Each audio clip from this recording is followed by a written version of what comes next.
Clive. If you're gonna buy something, be quick about it.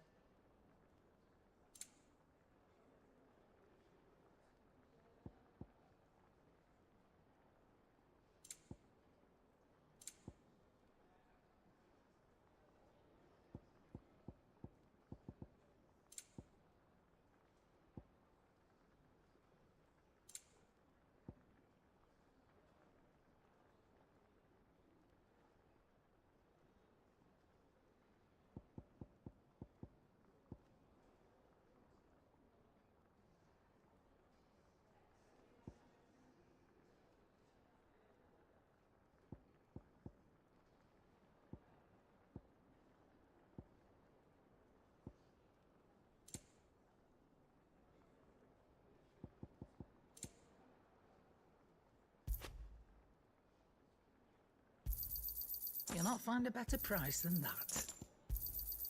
It'd better all be here. You'll not find a better price than that. It'd better all be here. You'll not find a better price than that. It'd better all be here. You're rubbing me blind, you know. Finished, are you?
Leviathan the Lost.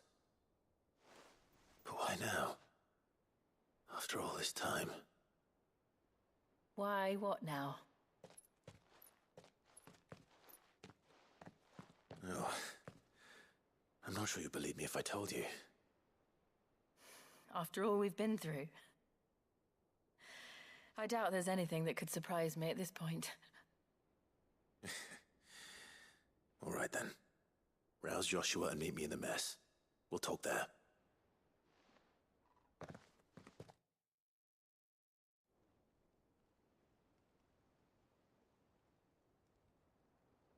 I see we're all here. So, what is it this time? I'm not sure yet. The letter delivered to my chambers omitted a few crucial details. Do we know its provenance? That was one of the details it omitted. But whoever the sender was, it seems the dame held them in high enough regard to point them in our direction. The dame? Well, she's not one to waste our time. It must be important. Important might be an understatement. If the letter is to be believed, Leviathan's dominant is in danger. And someone wants us to save him. Leviathan? So the Warden of Water has finally returned. What has it been? 100 years? More. The Lost moniker dates back at least that long. Even our venerable lawsman would not have been so much as a glint in his father's eye when last the mighty serpent brought his crushing waves to bear upon the realm. But why the gap? I know it can be a few years before a new dominant's born. But over a century? Should the dominant of Water's bloodline have been severed somehow, it could have prevented a new dominant from awakening. But if one has awakened now, he couldn't have chosen a worse time. Every nation in the realm has lost its dominant. If word gets out that there is still one to be had, they will stop at nothing to claim it for their own. And the twins will be at war again, just when humanity most needs to come together. Did the letter say anything else? Only that if I wish to know more, we must meet in person. And that the Veil can arrange a meeting. If nothing else, you can be certain it ain't a trap. Famous last words. I'm coming with you. As am I. Thank you. Both of you. And Otto? Yeah. I'll keep an eye on things here. Didn't fancy coming anyway. Thank you. I shall leave the Invincible in your capable hands.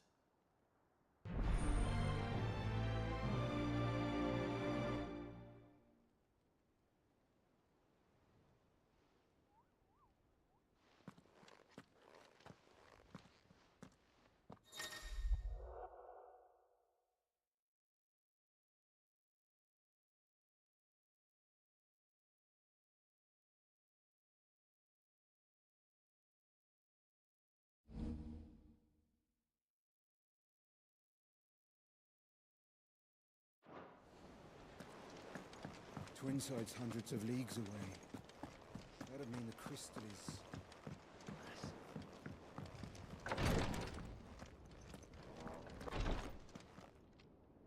Clive, I wanted to give you something for the kindness you showed my mentor. What's this? A chest of all the medicines you're ever likely to need. Seeing as you're so reluctant to come to the infirmary, I thought you might as well take a part of the infirmary with you. I'm sure it will be very helpful indeed. And Taya, try not to work too hard. And work Rodrigue all the harder, you mean? He's a quick study, but he's got a long way to go yet. I'll take that particular piece of advice when you heed it yourself, thank you very much. Besides, who else is going to see that your brother takes his medicine? Who indeed?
garrison said they take another 100 of me pitch pots. Those whites will think twice before attacking us again. To the Vale it is, then. Do you see anything you like?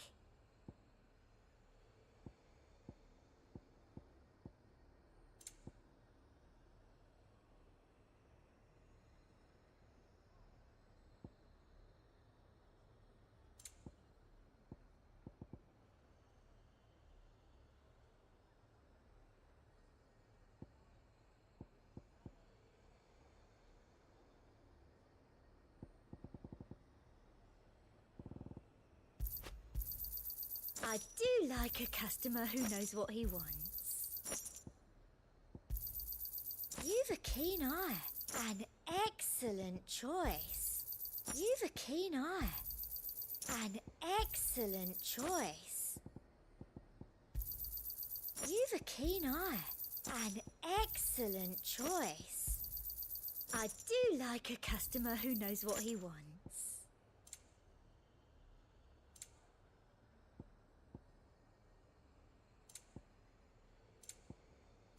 And a fine, fine day to you.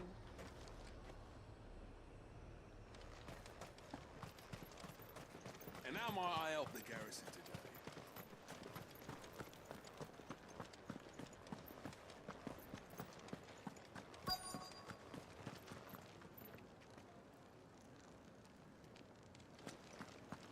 Looks like you've got thirst. But enough talk. How about we... Fancy a peek behind the veil, my lord? I'm looking for a Layla. You found one. So, will your friends be joining in? Or just watching? We're not here for your services. We simply want to talk. What you do with your time is up to you. The price is still the same.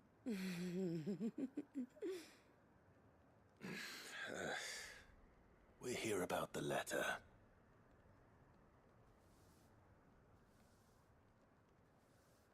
Oh, sorry. I suppose you'll be wanting to know who wrote it then. Among other things. Look, I'm just the messenger here. There's only so much I can tell you. Specifically? A location, north of town, on the shore of Isle of Feist Bay. There you'll find a tent, and the woman who can answer your questions. And that's all? Nothing else? Actually, one thing. There's more than flowers in the meadows these days. So keep that sword of yours to hand.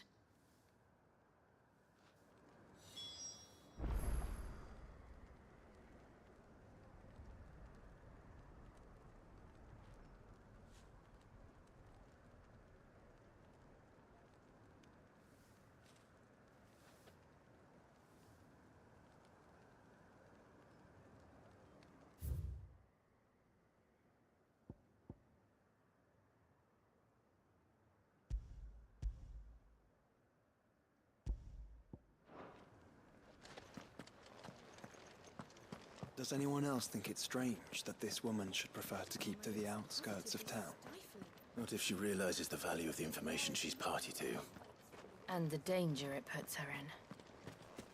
Haven't seen any of those beastly blue-eyed fiends.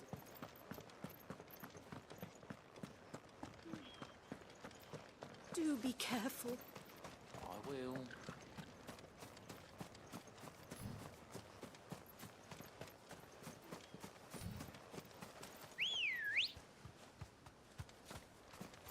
Ready, go? Run like the wind.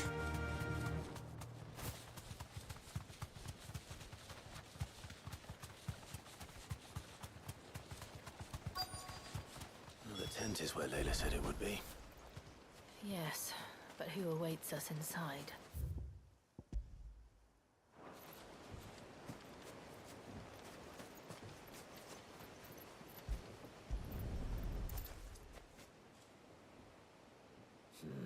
It's empty. My Why am I not surprised?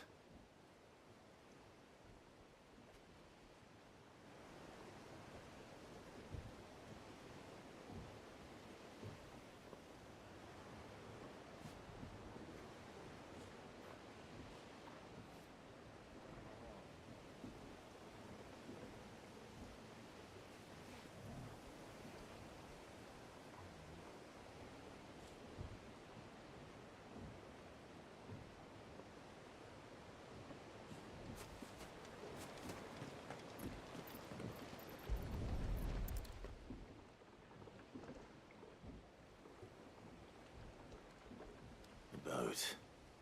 No prizes for guessing who that belongs to.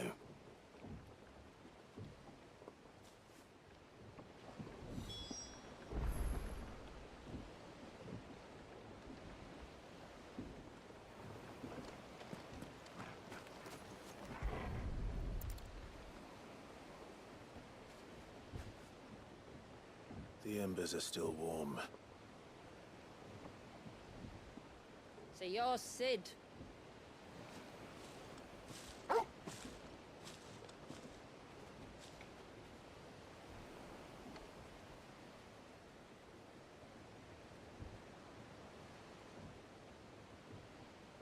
I suppose I must be. Which means you have me at a disadvantage. Apologies. I am Shula, tributary of Mysidia, final haven of the Motes of Water. The Motes of Water. The very tribe into which it was believed Leviathan's dominant was born. A people notable for their sapphire eyes and ivory hair. Yes, that would be impossible, since the tribe famously... vanished. Was exterminated. Despite the best efforts of both church and state, we are still very much alive. Though we've managed to keep that fact hidden from good Krieger's faithful for over a century. Along with Leviathan's dominant.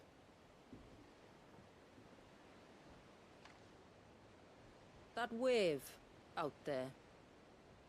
What do you know of it? The Surge. Only that it's been there a long time. Since the fall of Drake's Eye almost a century ago. Some claim the two are connected, but none can speak with any certainty. So in other words, you know nothing. Not that I'll hold it against you.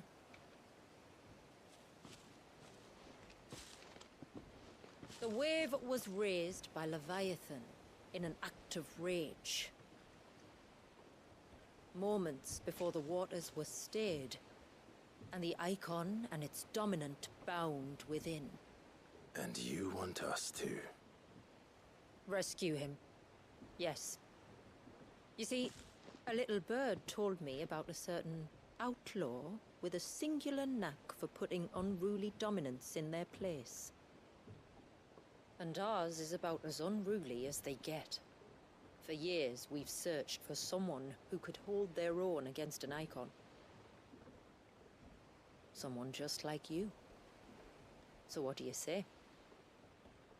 Will you help us? What exactly did your dominant do to warrant this punishment? What did he do? He committed the greatest crime one of his kind can. He was born.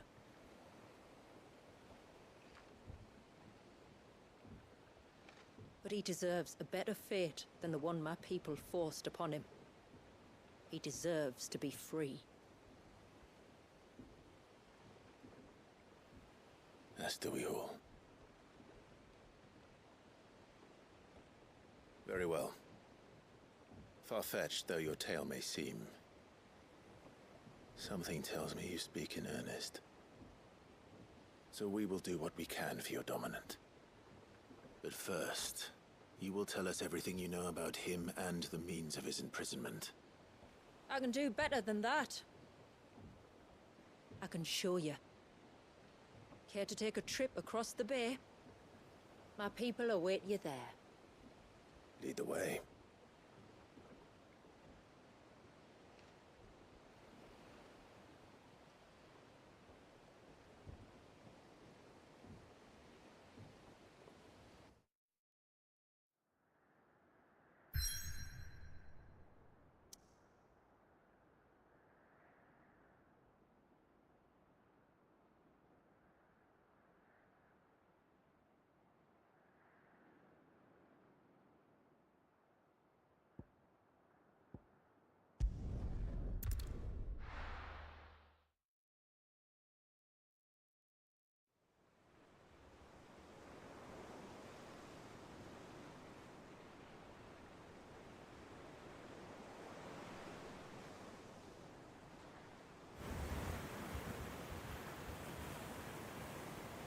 All right, you might want to hold on to something. We're coming up on the wall, and passing through can take a bit of getting used to. I don't see any wall. Of course you don't. That's the point. It's a glamour woven by our ancestors to keep our village hidden from prying eyes. But don't take my word for it. Watch.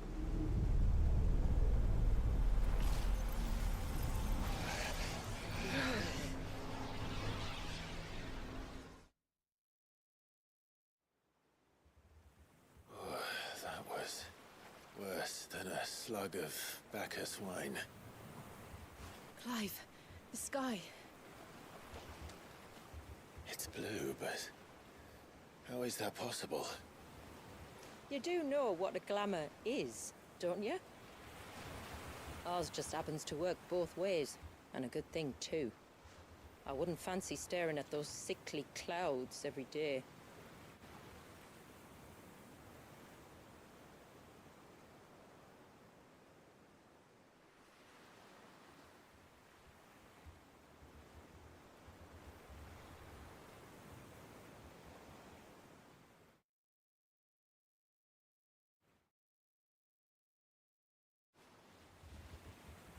And that concludes our little voyage.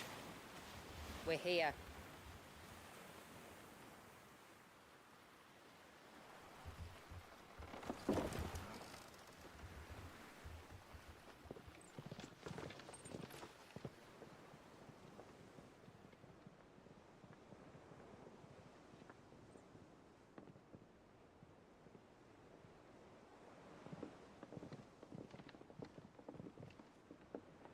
It's a long slog to the village, and a hard one.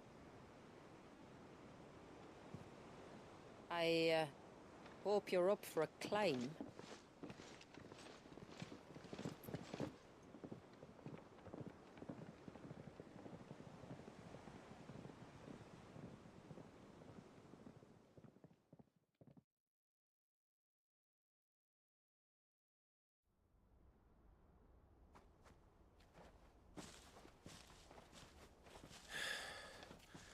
Finally.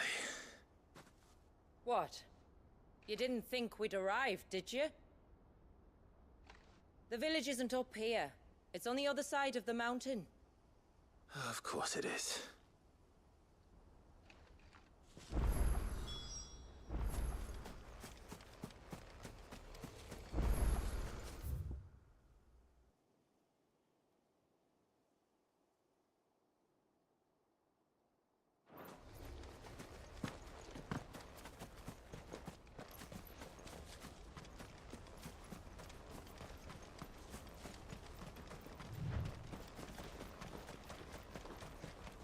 Watch yourself, Sid. This path can be treacherous. If not for the sheer drop, then for the beasts who prowl it. Thank you for the warning. And please, call me Clive. Sid is an alias. You will be pleased to learn, Lady Shula, that I have no such aliases. Is that so, Lord Margrace? It's all the same to me.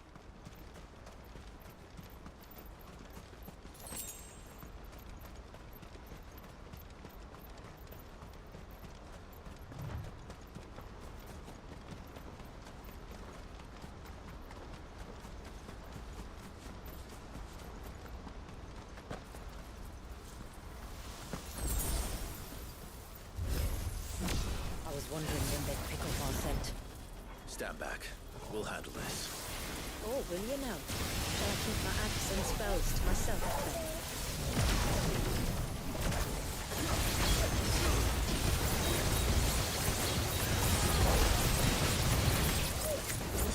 All yours, Torgal.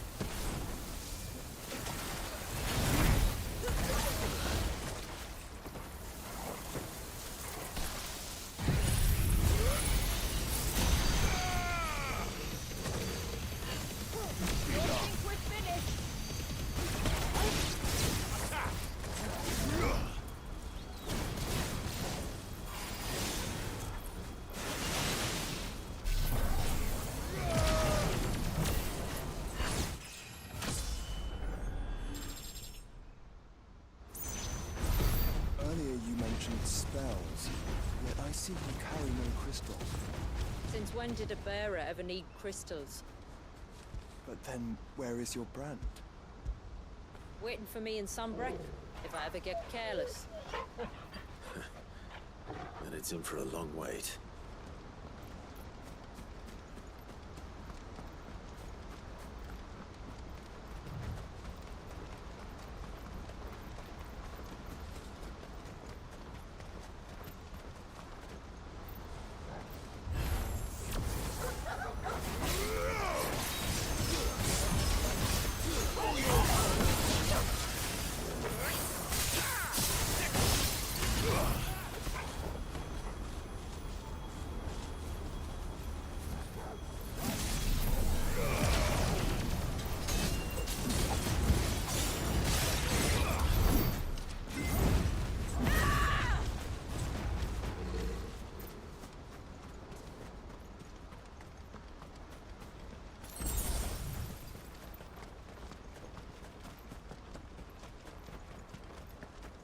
We're almost at the summit.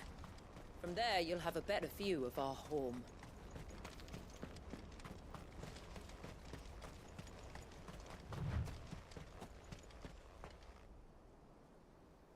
Few have ever set eyes on what I'm about to show you. Just so you know. This is not what I expected. Welcome, my friends, to Mysidia.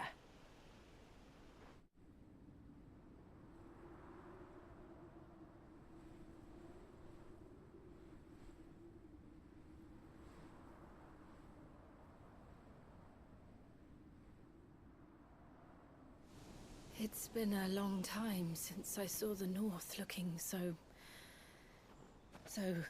Alive.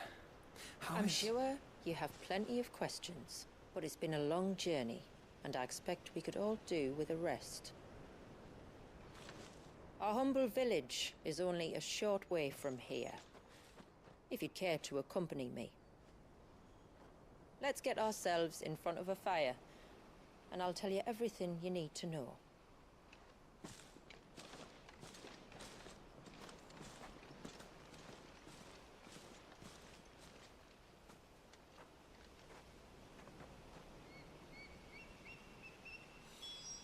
It's beautiful, Shula. And we aim to keep it that way.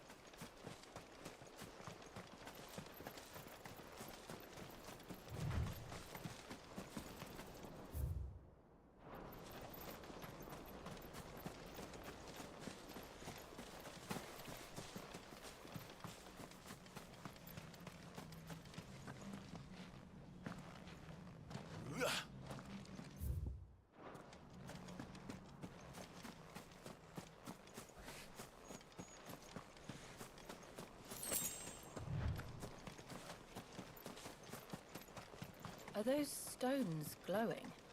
That's one of the cairns which maintain the glamour. Steer well clear.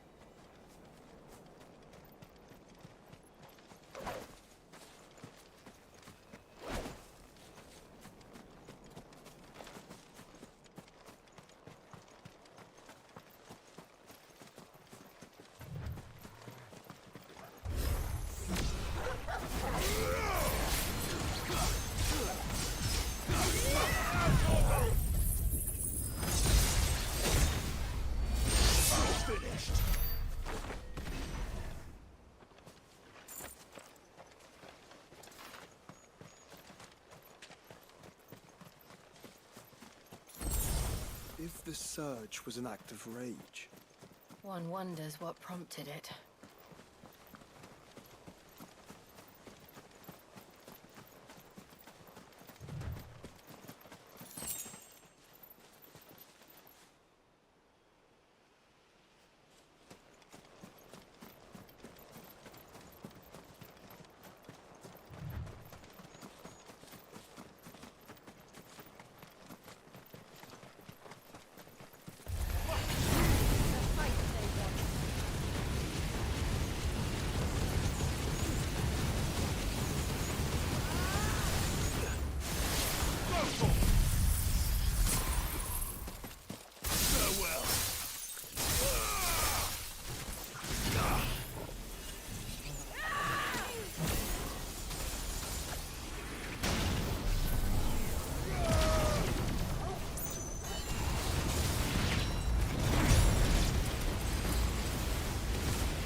Could we not have spared ourselves the mountain crossing by landing further north?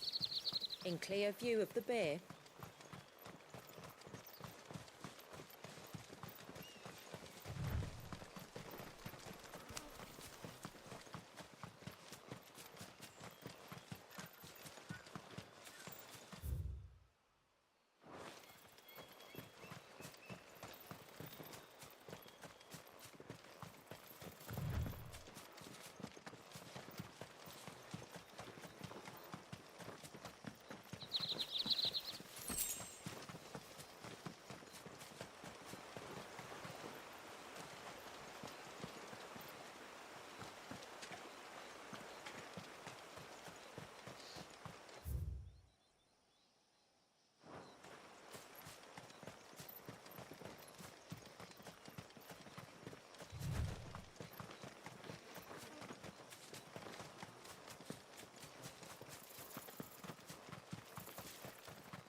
On evening tides. Does morning's light return? Open the gates! The tributary is home!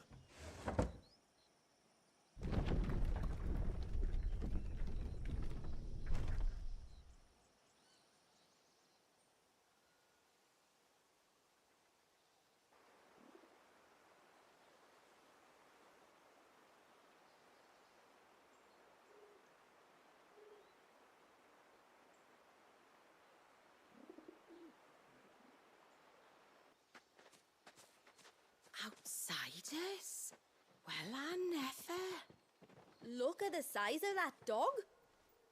All right now, back to your duties. You'll have to forgive my people their curiosity. We don't get many visitors. Or any, truth be told. Then we are honored to be the first. This is quite extraordinary. Like stepping into another world. So do you believe me now? You've made it difficult not to, my lady. But how did your people chance to settle here in the north? Unless I am much mistaken, the moats of water long called the coasts of southern Ash their home. Until Drake's Horn fell and the Blight forced them ever inland, where... We met our doom, along with our dominant. I see you've read the Gregorian Church's account, but perhaps you'd like to hear ours. That building over there is the Witten Hall.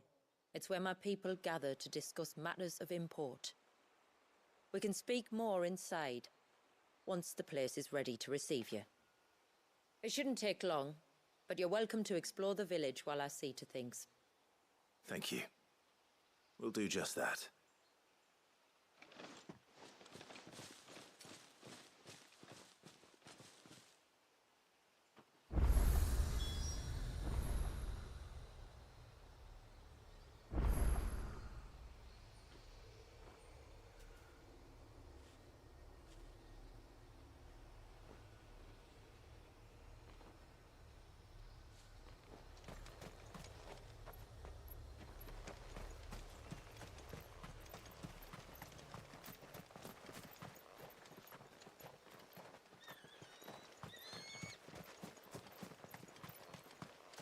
Just you stay away from that temple. Do you hear me? Maybe the first time?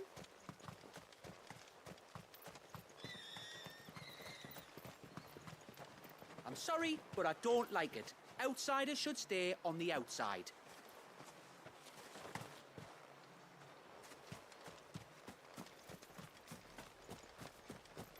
That'll be them then. Don't look like much if you ask me.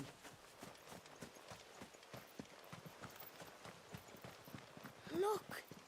That one's got a black cape. Do you think he's the leader? Intruders! We must flee. Oh, do you think he does? The hound? Welcome to Haven. The tributary awaits you within the Witten Hall.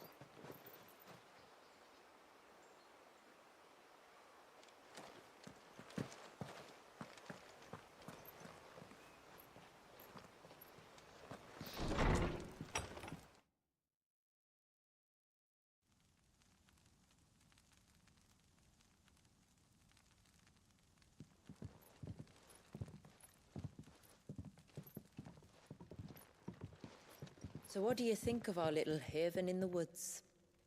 It might not have all the comforts of a southern settlement, but at least it's ours.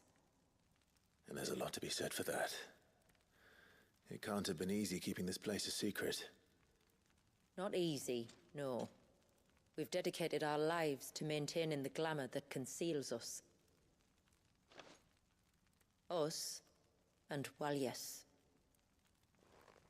This man, Walyas, is he Leviathan's dominant? That's right.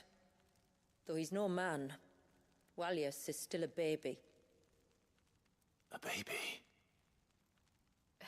Forgive me, but you said that the Dominant and his icon were bound inside the Surge almost a century ago. That would surely make him older still. It would, if he'd been allowed to age. But the spell robbed the poor bairn of even that.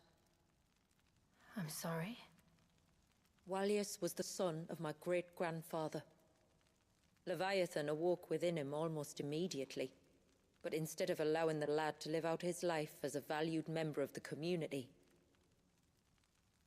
my ancestors sought to put his power to other uses. Sadly for them, the icons sensed their treachery and summoned a wave so large it would have swallowed the entire village if my ancestors hadn't stopped him. Then it is not the surge that binds the child, but time itself. Yes. Forgive me. I'm still not sure I understand. I'm not surprised. It isn't the easiest thing to explain. Which is why it might be better if I took you to see him. Show you exactly what he has to endure. That is why we came. Then let us be off. There's a road that leads north from the village. It'll take us right into the Surge.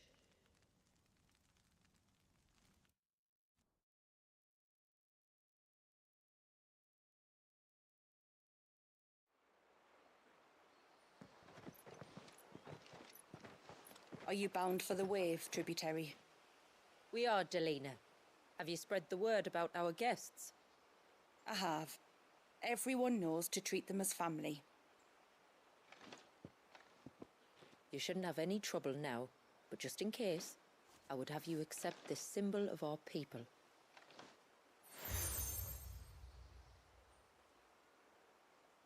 That's very kind. I look forward to meeting the family. The feeling's mutual. Should the tributary be indisposed, feel free to ask me any questions you might have regarding the village, and I'll do my best to answer. Thank you. We will. Then I bid you good tide.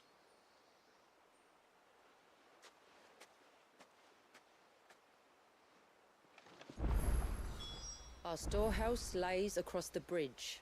If you're short of supplies, you may find what you need there. Though we will have to ask you for recompense, poor as we are.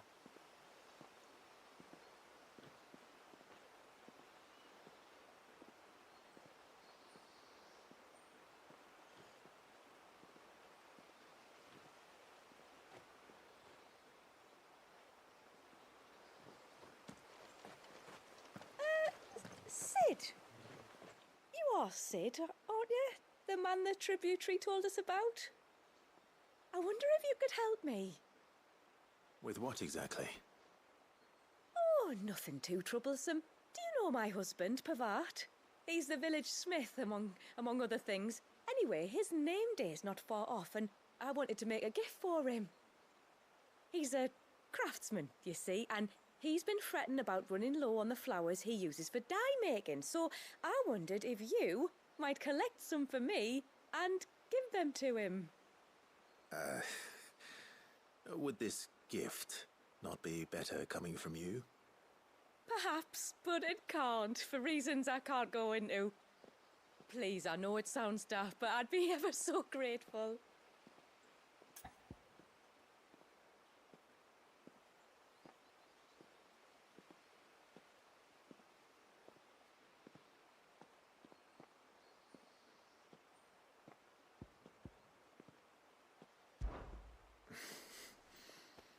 Fine. Which flowers does your husband need? The sweet little blue ones that grow around the fount. Elders' blessings, they're called. We use them to dye our fabrics so we always feel close to water like they are. You don't need to go to the trouble of picking them yourself, though. Just speak to the field hands and ask them to share their harvest with you. 2 basketfuls should be enough for my husband to be getting on with. 2 basketfuls it is.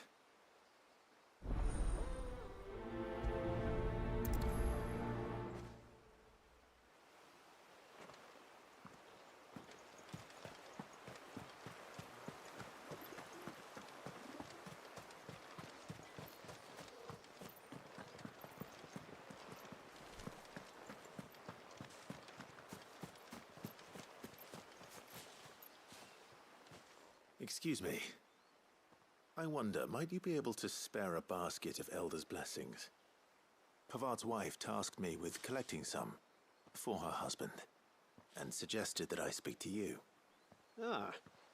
Werda wants you to bless her better half with the fruits of our labour, does she? Go on then. Give the old fool something to squirm about. I'm sorry. Ah, don't worry about it.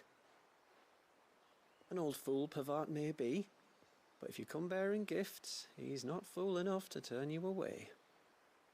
I'm glad to hear it. Thank you.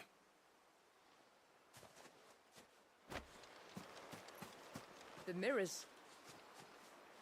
My people believe they frighten off trespassing demons by showing them the evil in their hearts. Would you care to take a look? The mirrors. My people believe...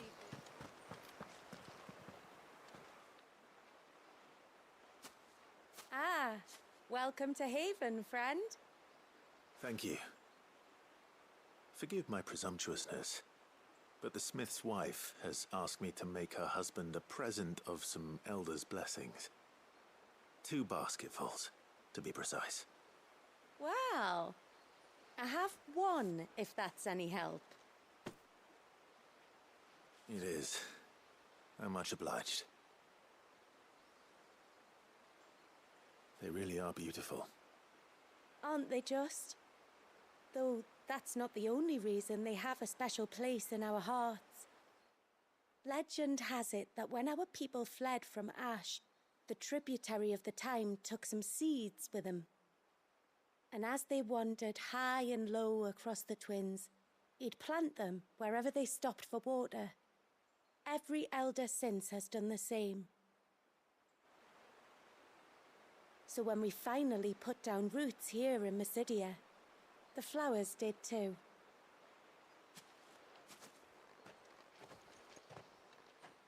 Well, that's 2 basketfuls.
Time to visit Pavat.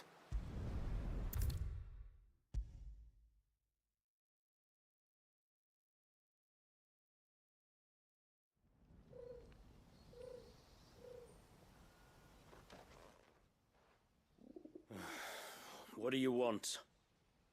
Your wife asked me to bring you these flowers.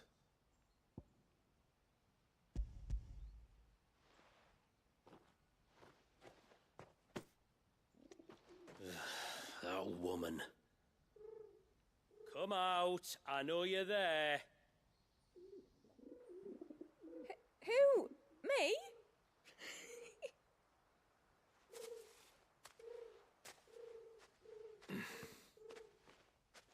Would either of you care to explain what's going on?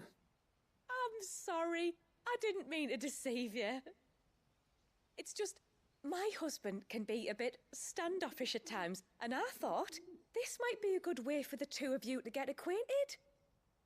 What with you being a swordsman like, and him being the only smith in the village. It'd be a shame if you couldn't turn to him for help. The only reason he couldn't turn to me for help is because I had my hands full with all the orders you lot dumped on me. I'm pretty much done with them now, though. But, for the record, the tributary said that we were to lend you outsiders our aid, and that's exactly what I was planning to do. With or without my darling wife's meddling. Still, here we are. Acquainted. So, if there's out you need, just bring us the materials, all right? All right. All right, then. And tar for the flowers. I was running low. You use them for dyeing, I hear. Aye. Crush the petals and it makes a fine and lasting blue. We use it to stain the cloth for our tunics and pennons. To remind us where we come from, like. As modes of water. Children of the sea.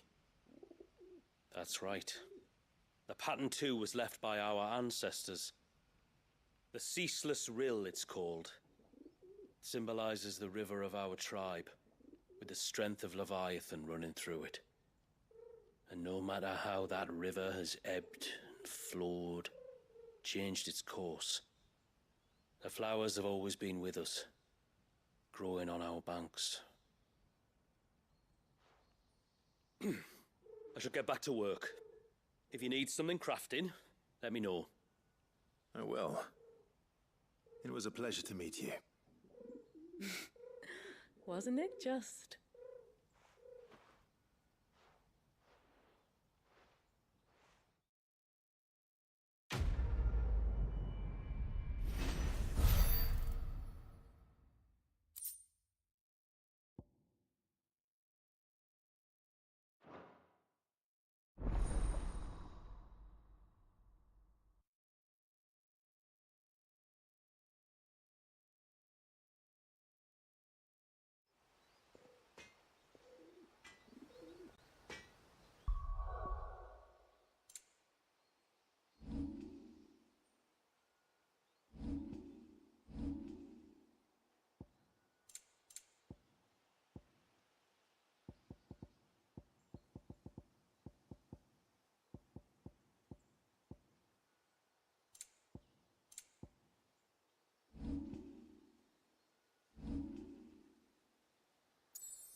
What is it you want?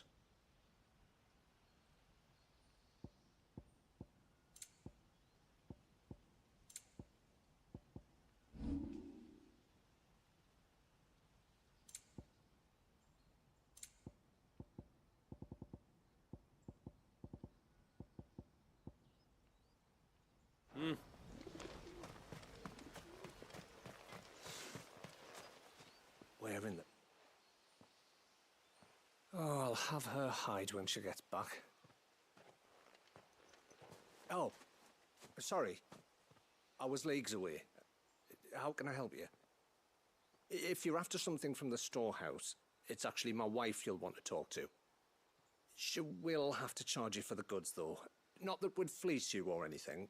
It's just, you know, needs must. I understand.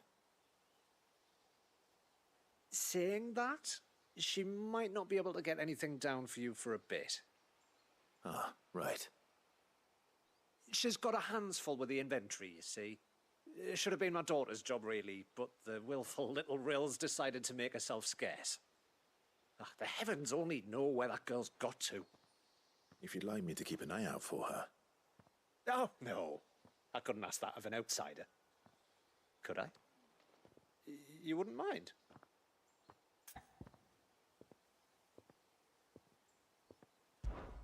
Of course not.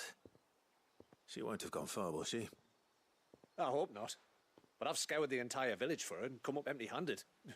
Can't help thinking she might have gone on another one of her little adventures. Ah, a free spirit, is she?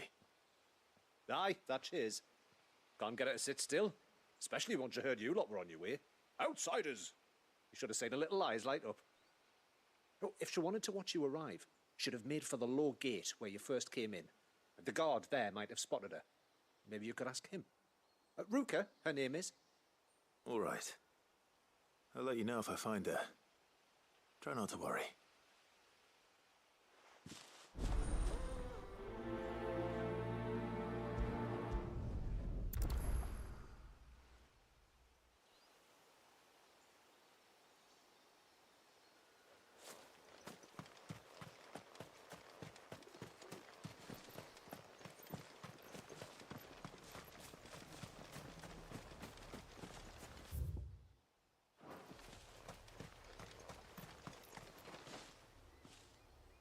Excuse me.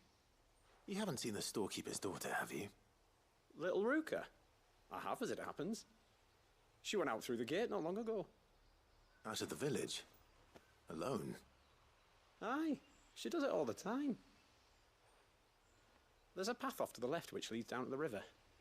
Nice little spot, that. And safe as you like. The beasts of the mountain don't dare come so close to the village. That's where she'll be. Go and have a look if you don't believe me. I will.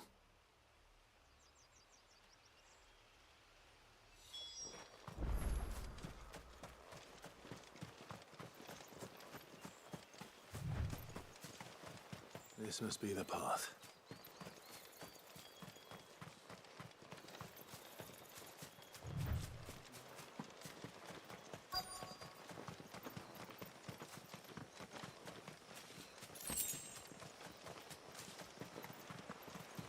They're not here either.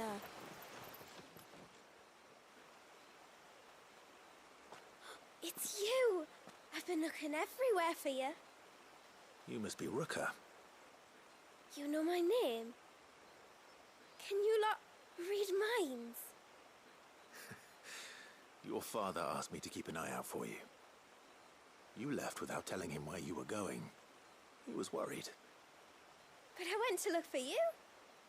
Well, now you found me. What do you say we head back to the village and let your father know you're safe? All right. And on the way home, you can tell me all about the world beyond the wall. I want to know everything. Everything might be a stretch.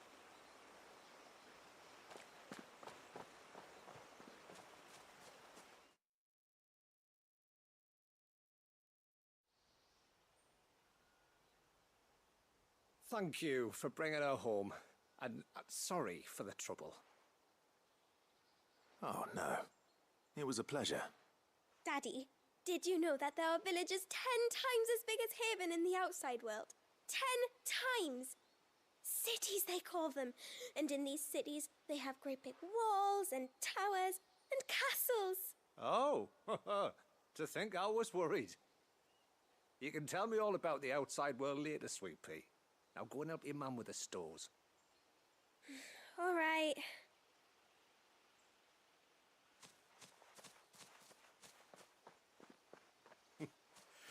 Thanks for putting up with her questions.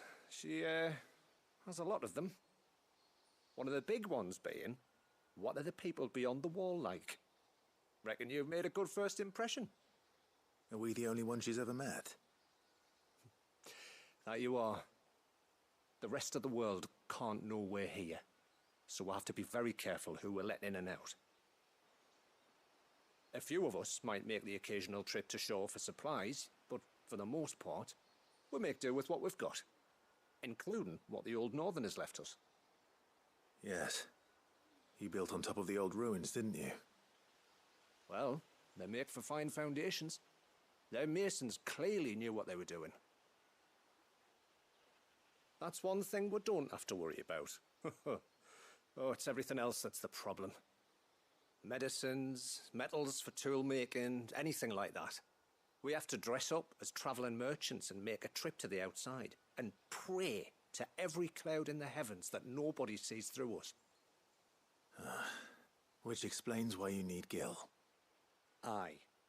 And now Ruka's back, my wife should be free to assist you with any potential purchases. So please, do make good use of our stores, because we fully intend to make good use of your coin. I'll be sure to keep my purse strings loose.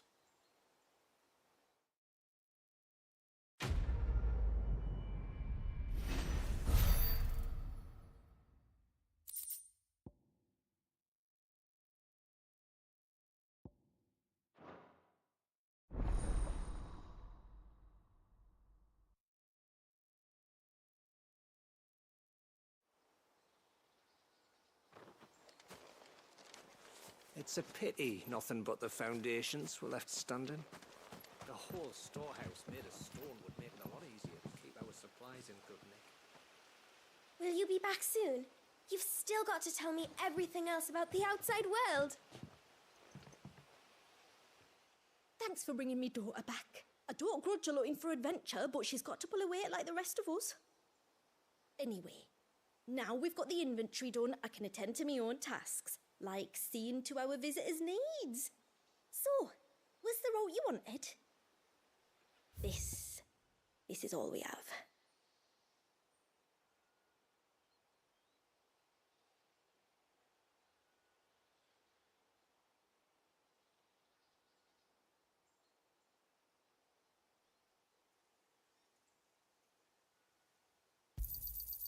May it serve you well.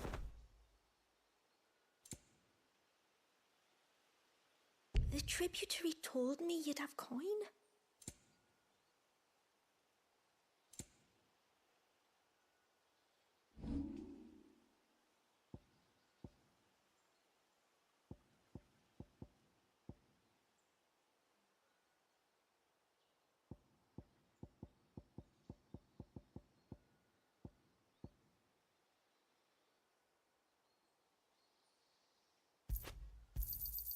Anything else?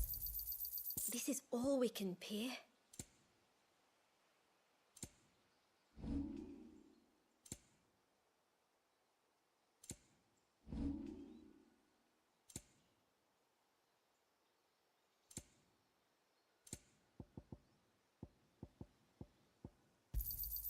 Anything else? This is all we can pay.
Anything else?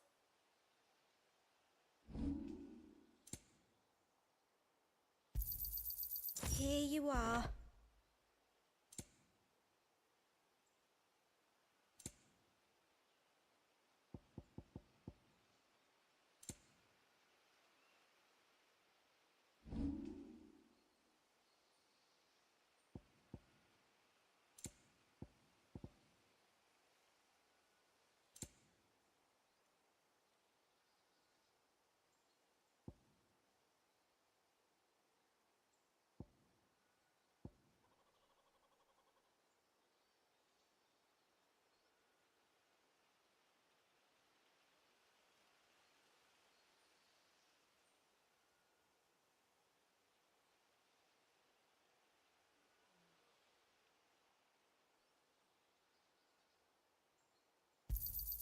Hey, we can use that.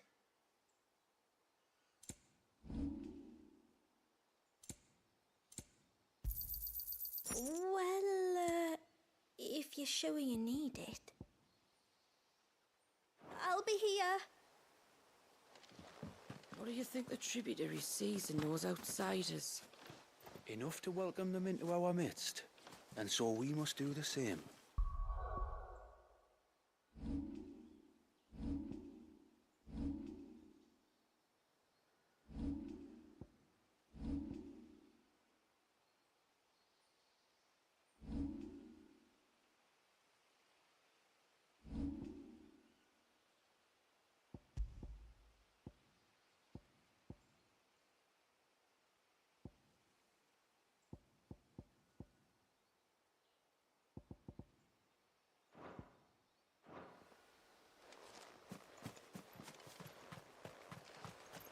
How long do you think this bridge is going to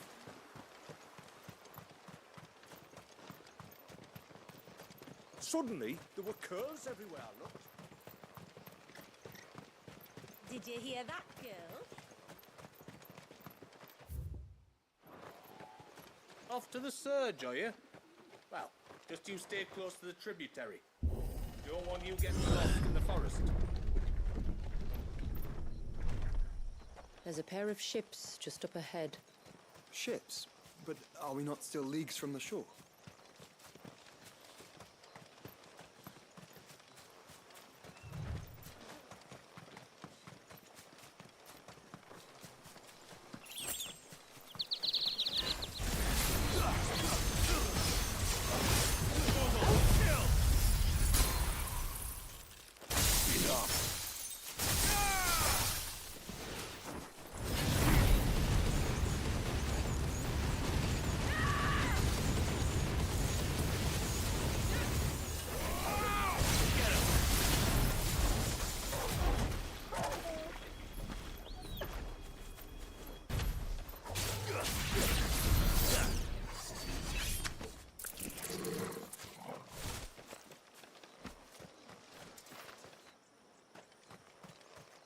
The quickest route to the surge is due east, past the second galley. Shula, how did these ships come to be here? What do you imagine happens when an icon of water gets angry?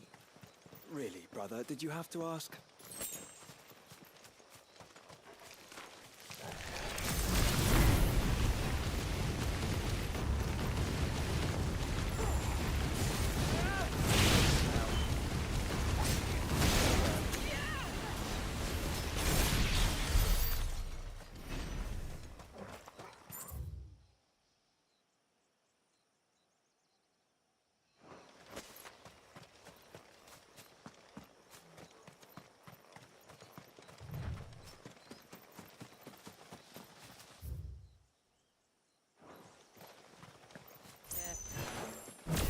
Tonberries.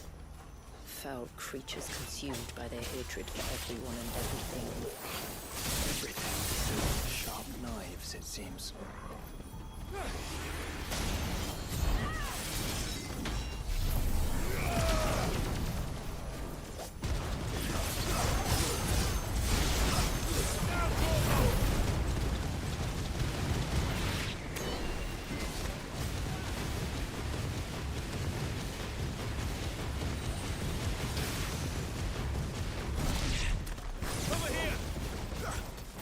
This one.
can smell the sea.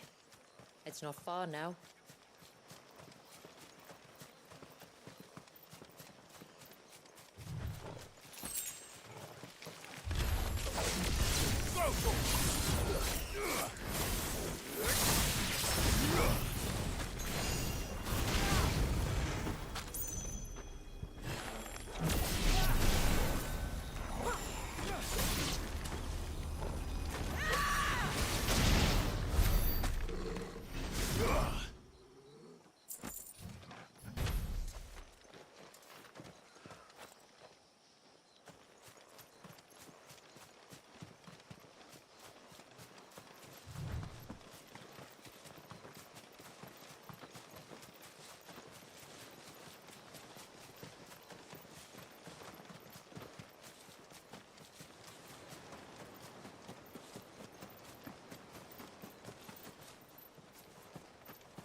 How will we reach the surge? We'll follow the coastline north. There's a bridge that'll take us across to the cape.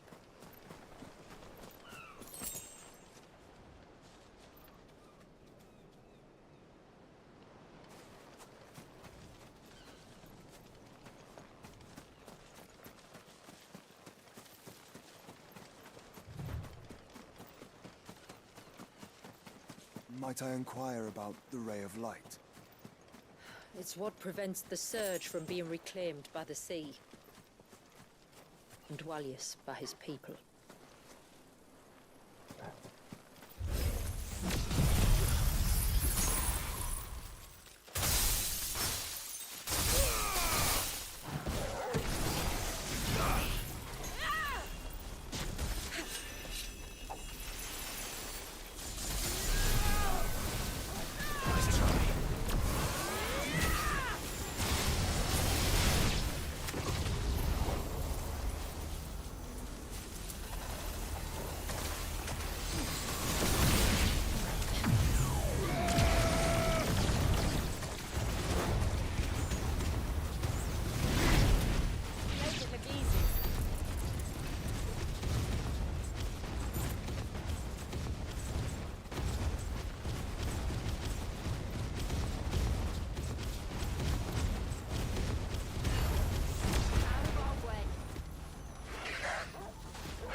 This one. Get him.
You said before that the child is bound within the surge. But you've yet to tell us how we're meant to reach him. I trust we won't have to hold our breath. No. The surge wraps around the cape without engulfing it. If we continue to its tip, there is a path down to the seabed. And the wave's origin. All right. It won't be the first dominant we've met at the bottom of the ocean.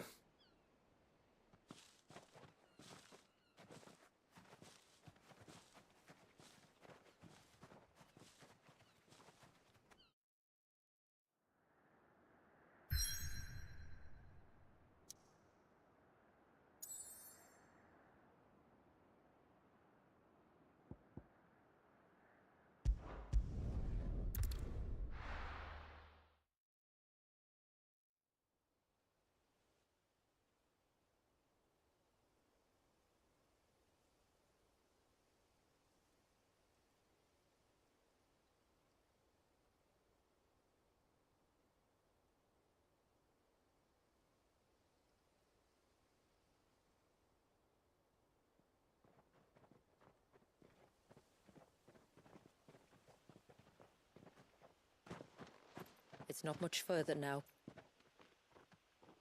The path seems well kept.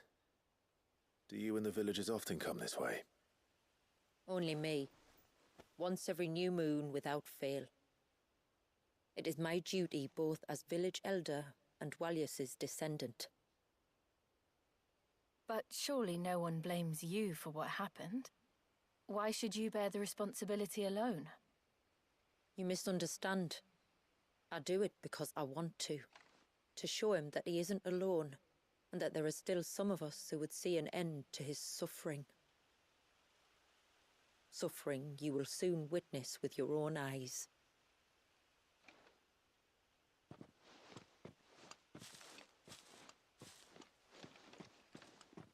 The forest grows quickly here. Left unattended, the path would be reclaimed in a matter of moons.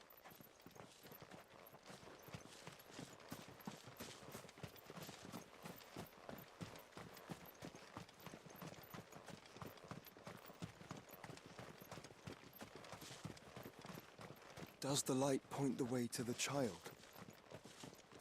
It does indeed.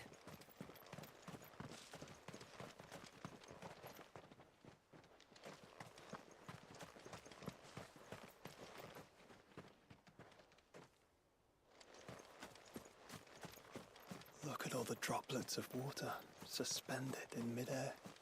Where they have remained untouched by time for 80 summers. It's not right. No, it's not.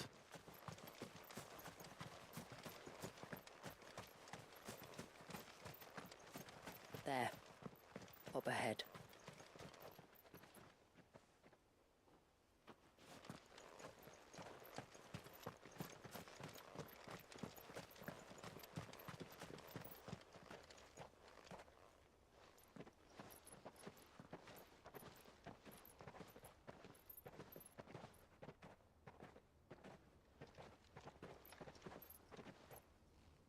Down in the center. Follow me.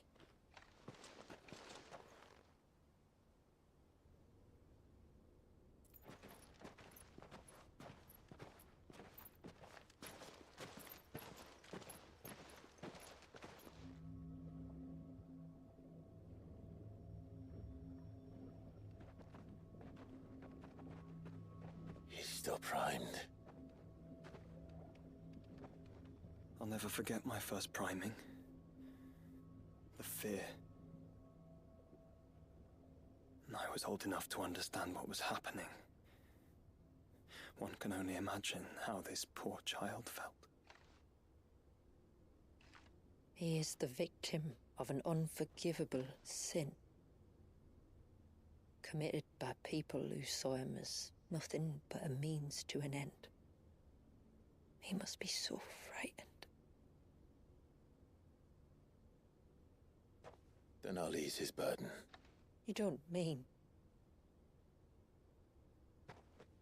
I'm not going to hurt him. Contrary to the tales, I don't go around killing dominants for no reason. What if I told you there was a way to remove Wallace's icon? I tell you, you were a madman. It's hard to believe, I know. But it can be done. Though, it isn't without its risks. Part of the icon remains no matter what. So, it might still come to violence? I don't know. It depends on the dominant. I've seen things end well, and I've seen things spiral out of control. But I do know one thing. If we turn our backs on this child, there will be no end to his suffering. And I think that a worse fate than the alternative. Don't you?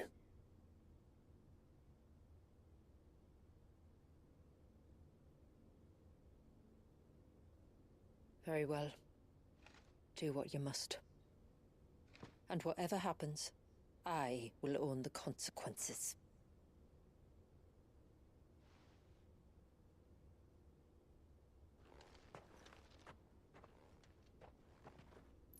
Don't be afraid, little one.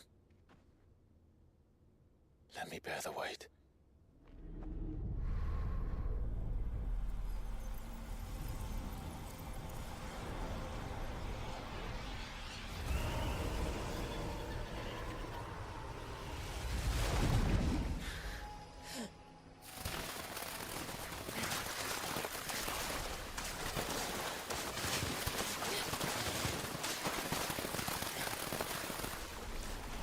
Hush now. It's going to be all right.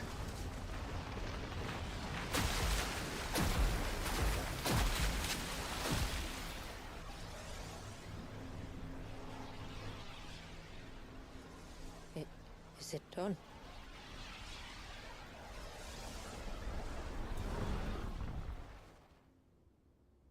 I think so. I can feel the icon inside me. But something's wrong.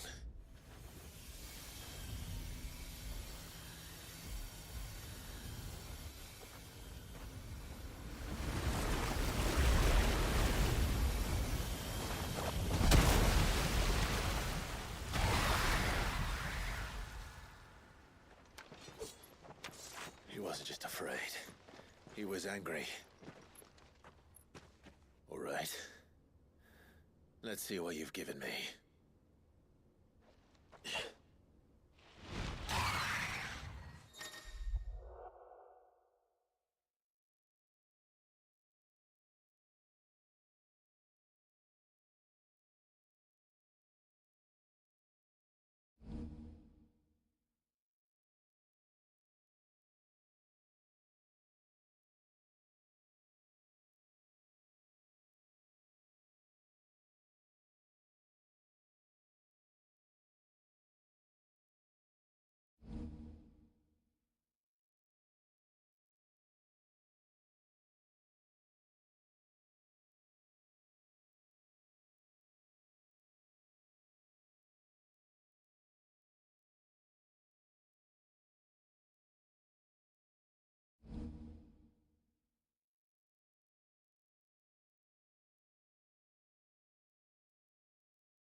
Leviathan!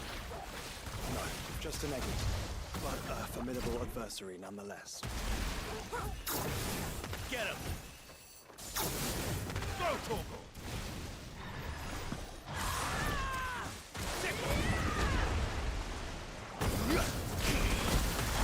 All yours, Torgal!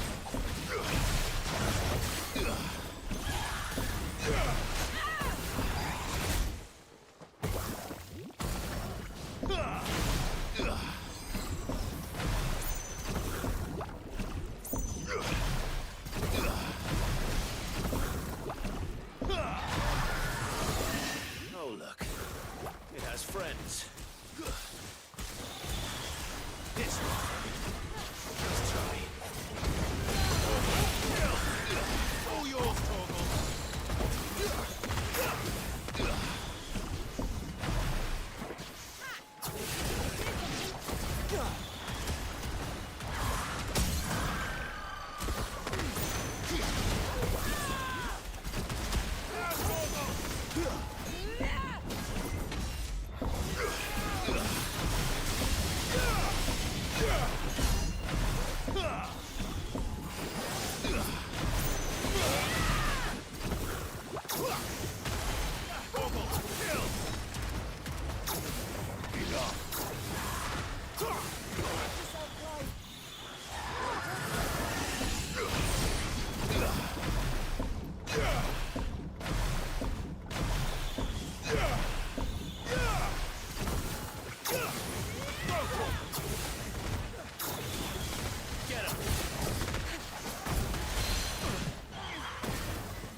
I needed that.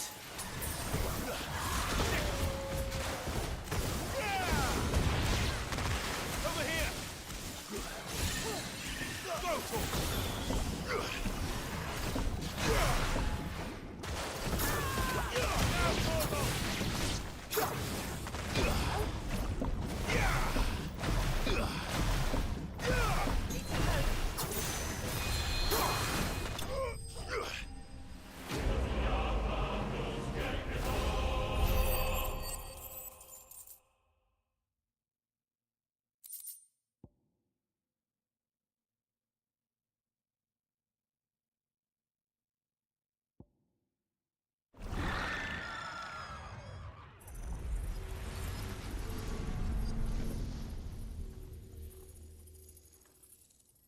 Is everyone all right? He seems calmer now. You said Walius was frozen in time. But he knew we were here. How? I don't know. He's never reacted to anything or anyone. Until now. The child has been bound for nigh on a century.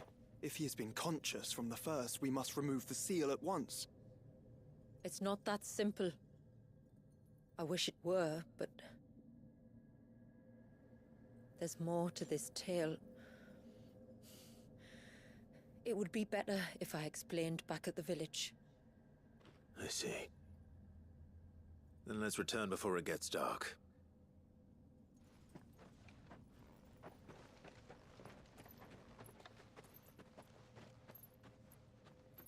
I'm sorry, Walius. I will make this right.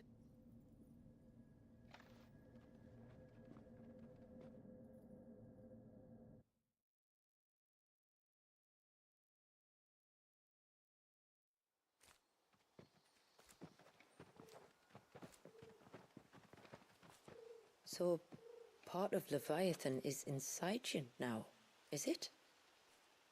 Does it hurt? No. Not anymore, anyway. Good. Because I still have need of your strength. If you want to know the rest, we should head to the Witten Hall. Of course.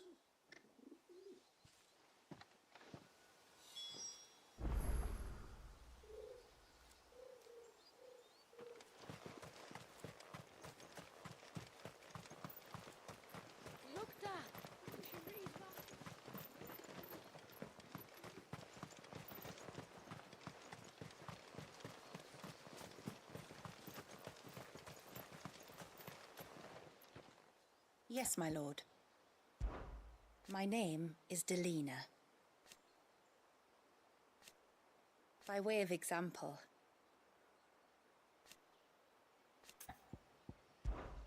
as I'm sure you're aware, the secret of the spell itself. So they built the cairns, and thus we hid ourselves away. Our story began after the fall of Drake's Horn.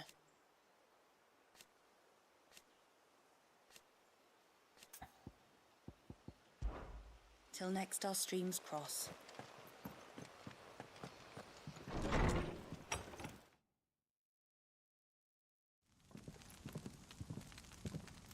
To understand the spell which binds Walius, you must first know who we are, and what drove my forebears to commit such an atrocity. This tapestry is our story, the one that brought us here.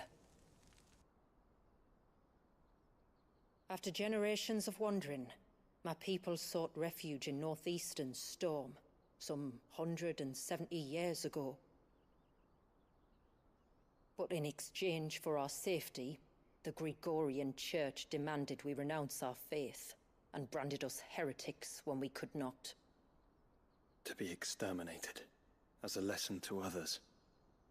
And so was it chronicled in the imperial histories, for anything less would have made the Church seem weak. Yet a handful survived. The few who did fled north and west, and in doing so discovered two things that would forever shape our fates. The first was an old legend, revealing how to make your very own Mother Crystal. I've heard that one before. Yes, yet it gave them new hope, however false. Our ancestors convinced themselves that they could recreate the divine if they could only find a strong enough heart. A living being capable of channeling torrents of ether. And the heavens provided. A dominant. Well, yes. They'd stumbled across a nostrum in an ancient ruin, which they believed could provoke a sudden outpouring of a creature's ether. They meant to enrage his icon. Leviathan would have destroyed everything, had our people not made their second important discovery. A means to stop time itself. Where did they find that? The Northerners had no such magics, or they would have used them. When our ancestors first arrived, the land was uninhabited, save for an old witch who lived on the highest peak. Her body had been consumed by the curse, a cruel payment for her long years of service to the Northern Thanes. So desperate were they to prevent the fall of Drake's Eye, they'd forced her to devise a spell to stop time. But Drake's Eye did fall. It did. When she finally perfected the necessary magics, it was already too late. As punishment for her failure, the Thanes exiled her to this forsaken place to live out the few days she had left. Knowing her suffering, our ancestors cared for her as best they could, and in return, she gifted them her spell. That even though she should die, her legacy might live on.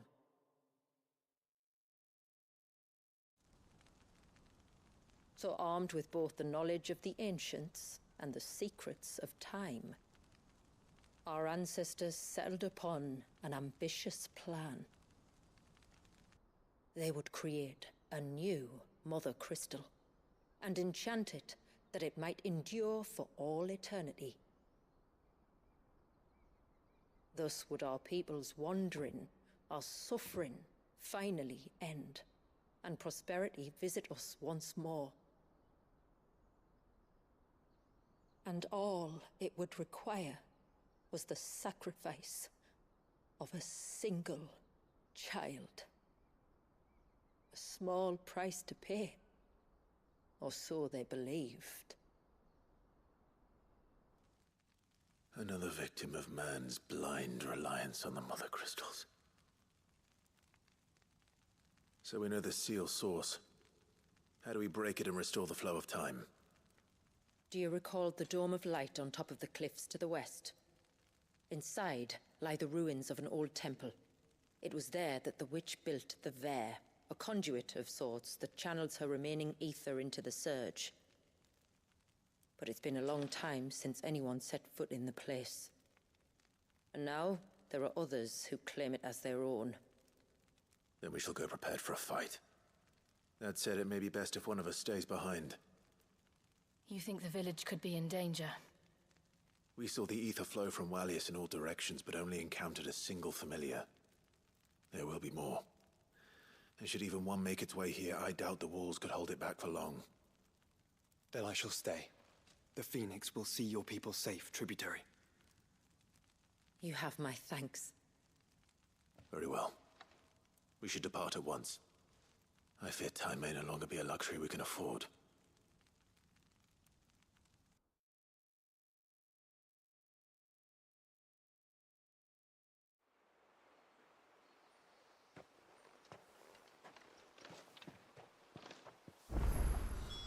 The Vare is not easy to find. We must first head north, and then west, deeper into the forest.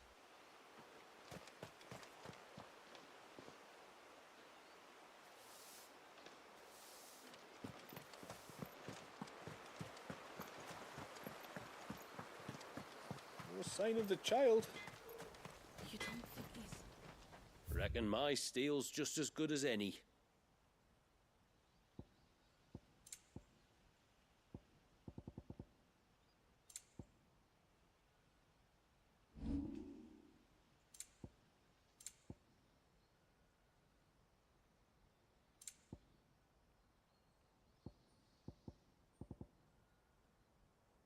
Till next time, then.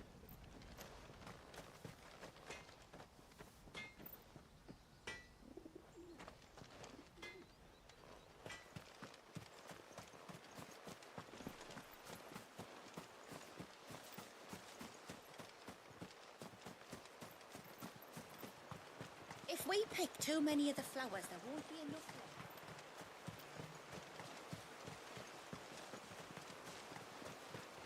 My lord, may I speak with you? There is a matter with which I would beg your aid. Of course, what is it? Please, not so loud. Something serious then? Yes. I think we might have company. I was passing by the low gate when I saw a figure moving among the trees up on the cloak. At first, I thought it must have been you or your brother, so I didn't say anything, but the more I think about it, the more certain I am that the figure looked familiar. And you're sure it wasn't one of the other villagers? Positive. I think it was someone from outside the wall who has found his way inside. Of course, it could just be my imagination playing tricks on me. I only caught a fleeting glimpse, and it might have been you or your brother. But if it is who I think it is, we cannot allow him to leave now that he knows we're here. Would you go and see? He won't try to hurt you, believe me. Given what lurks in the forest, the only one likely to get hurt is him. Very well. Whether the man you saw is who you believe him to be or not, we need to know. It may yet be someone else entirely. Someone who means your people, or my people, harm. Perhaps. Just promise me that if you do find someone up there... Don't worry. I won't draw my sword unless I need to. Thank you. Ymilla, this man you saw, might he be the customer you told me of? I fear so. The customer? I'll explain later. Come on.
Bottle. Breath of the arbor. Perfume from Sambrag. Looks expensive too. Who's there? Stop!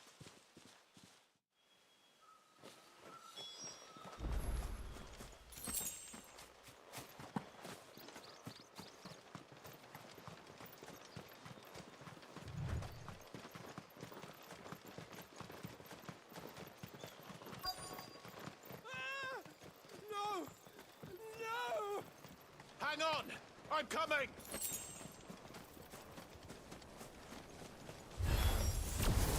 Don't eat me! I'll give you gut rot, I swear! Stand back. I'll handle this.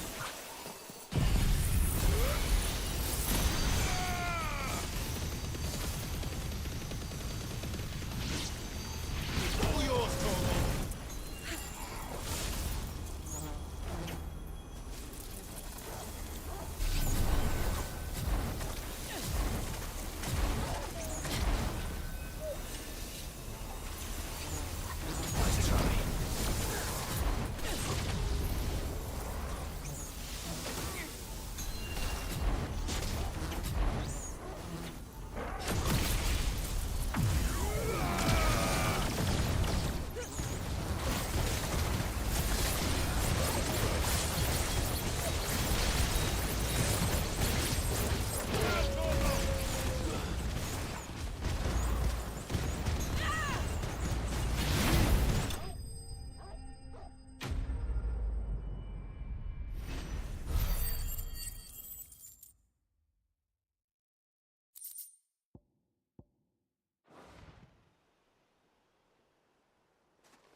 than all right. I'm saved! Oh, I could kiss you! Maybe you should introduce yourself first. Hervey! I knew it was you. What are you doing here? I came to see you. Oh, my little canary, it's been so long. Thank you for saving him and sparing him. Who is he? Hervey, one of many clients from my employment beyond the wall. One of many clients? We spoke every night of our plans together. Whispered songs of love into each other's ears. And then you upped and vanished without so much as a word. I left you a note, didn't I? I told you I was sorry, but that we could never be together. That I could never abandon my family. And I told you not to look for me. How did you even find this place, anyway? The flame of your love was as a beacon in the night that guided me to you. Hervey.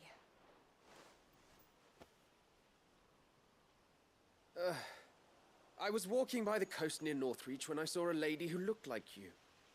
Eyes like the ocean. Hair like the driven snow. The next moment, she and her companions were jumping in a skiff and sailing out towards the wave. So I, borrowed the nearest boat and started rowing. It must have been Shula bringing us here. So what? You rowed, found a nose how many leagues across the bay, simply because you saw a woman with white hair. And as I did, the skies changed from a dull and hopeless grey to a bright and benevolent blue. That was when I knew for certain that my little canary was close. Oh, why did you come? You should have forgotten me, as I tried to forget you. I cannot leave my people, Hervey. And now that you know about this place, neither can you. We must return to Haven and accept my family's judgment. I'm to meet your family. Oh, my little canary.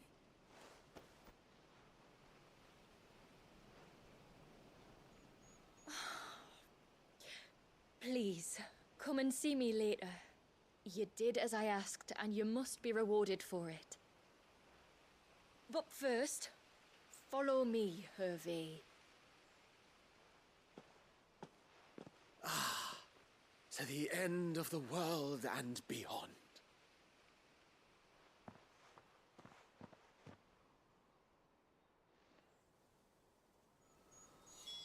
You should never have found this place. How could I be so careless? Don't blame yourself. I doubt anything could have kept that man away.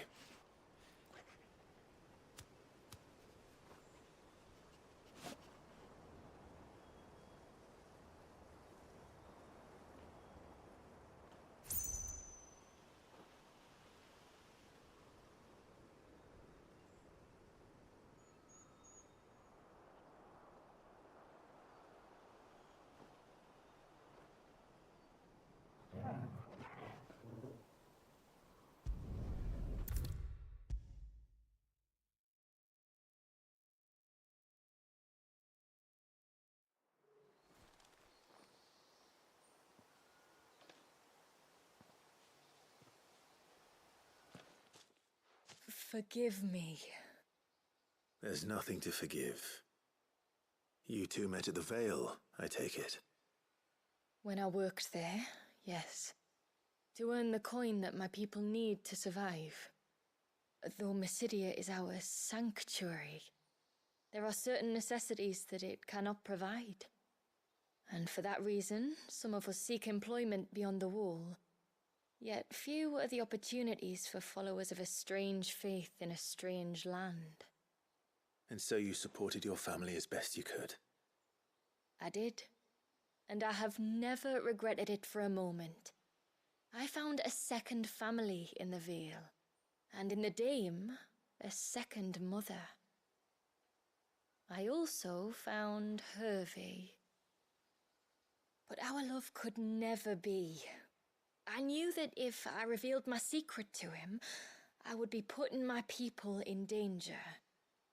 But that if I did not, I would be living a lie, unable to return home. What will happen to him now? Since our people settled in Mysidia, uninvited visitors have been few and far between, but not unknown. Explorers, survivors of shipwrecks, none lasted long. I see. That was before my time, you understand? I've never had to make a decision like this before. Ymila, know that I do not blame you for any of this. It was me who decided to make the trip to shore. Me who exposed our secret. This was my mistake, and I shall bear the responsibility. Thank you, Tributary. I only beg you to remember that Hervey means us no ill will. He's just a fool. A fool who loves me. I will take that into consideration. But yours is not the only voice I must listen to. The whole family must be consulted, and it may take time for me to arrive at my decision. I hope you understand. Of course, Tributary. However long it takes. Come what may, I thank you, my lord, for bringing us back together.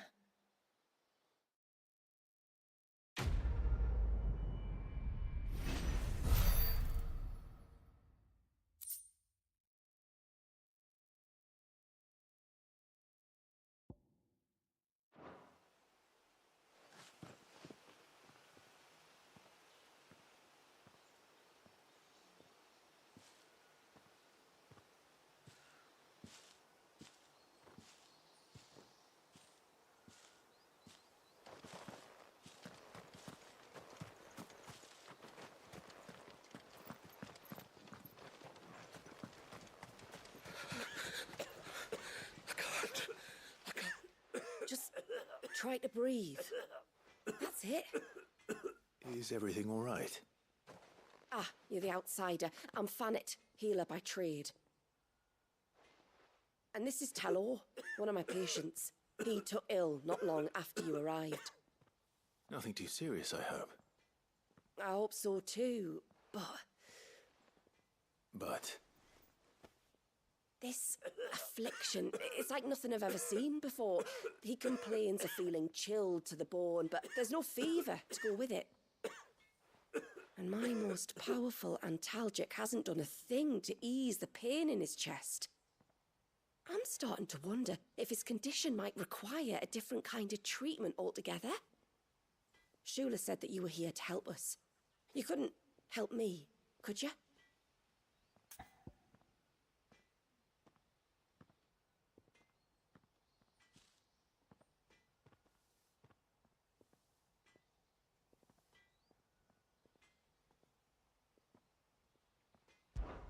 I'd be happy to. If I can. You can, don't worry. All I need you to do is speak to Talor's son, Pavat, over at the forge, and ask if he knows what his father was up to before he came down sick. Something must have caused this, and I want to find out what.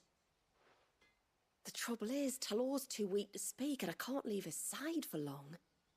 So while you talk to Pavat, I'll pay his wife word a quick visit, just in case she knows anything. All right.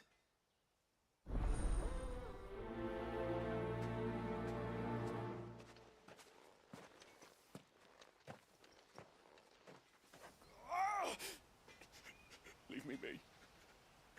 Let me go. Let me go.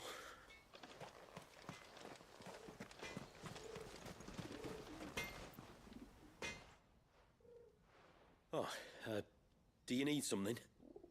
I do, though not from the forge. Fannet asked me to speak with you. She's looking into the cause of your father's illness and wondered if you could shed any light on the matter.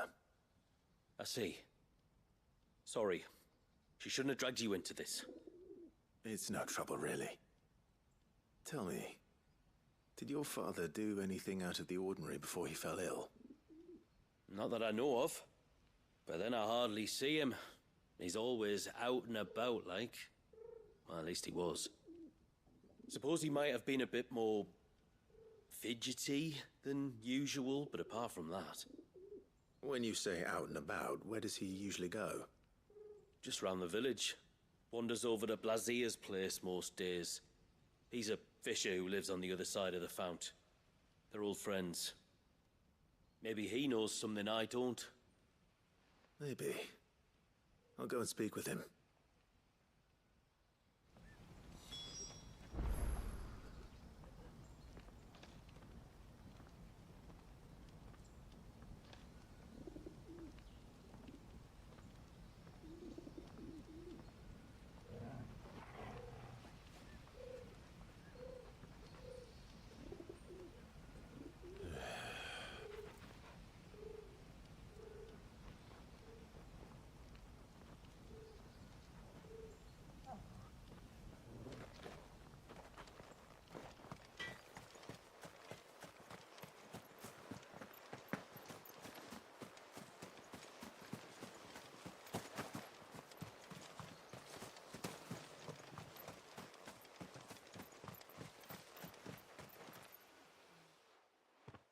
Greetings, stranger.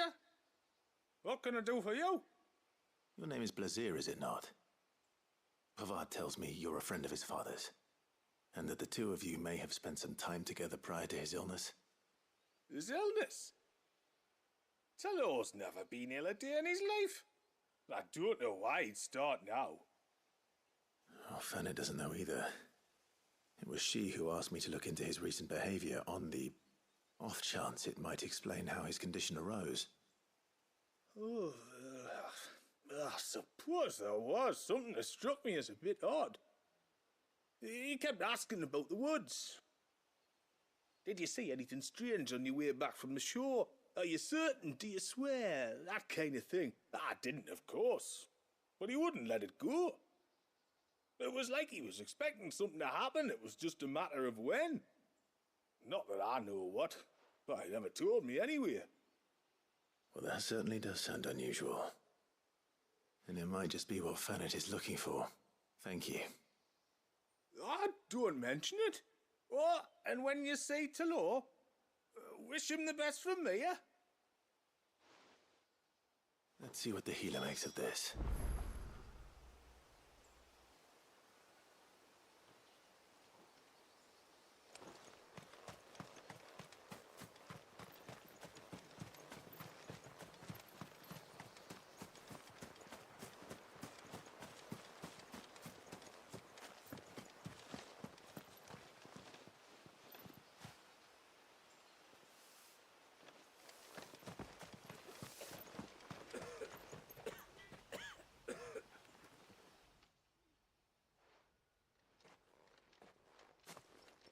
I spoke with Werder, but she couldn't tell me anything.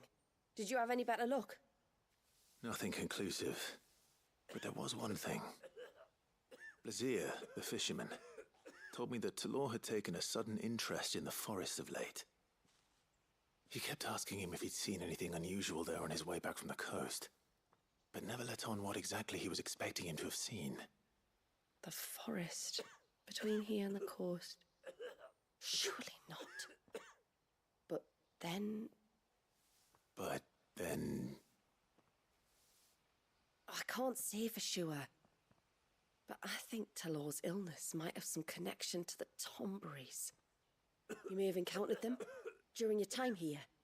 The small, scaly beastmen. And you think they may have caused Talor's illness? I do.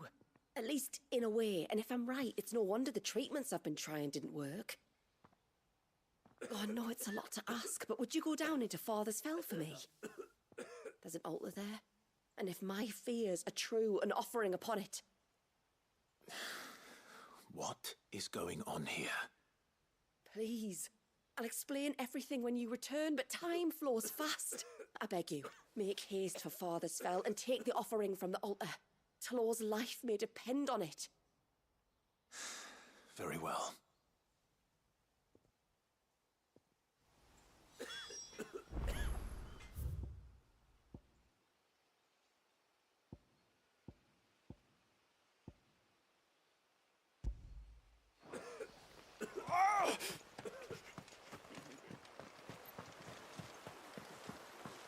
Bastard things. Tore the fish wide open. Oh, I never should have let him go alone. Ty, take me. What am I going to do? You've got to help me. Shula said you were a force to be reckoned with. Are you? Why do you ask? Hey? Oh, sorry. I should explain. My name's Kitav. I'm worried about a friend of mine. He went into the forest and he hasn't come back. Would you help me find him?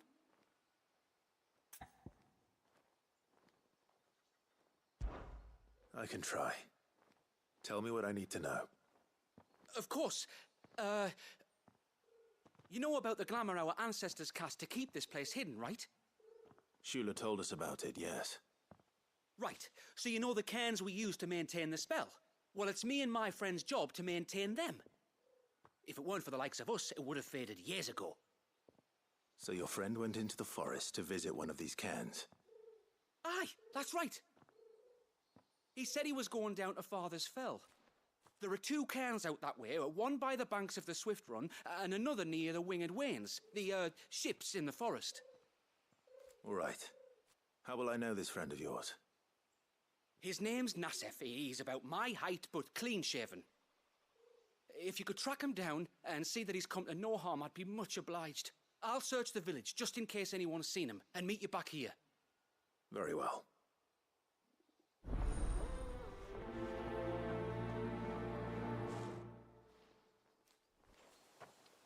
One cairn by the ships, another by the river. Better get moving.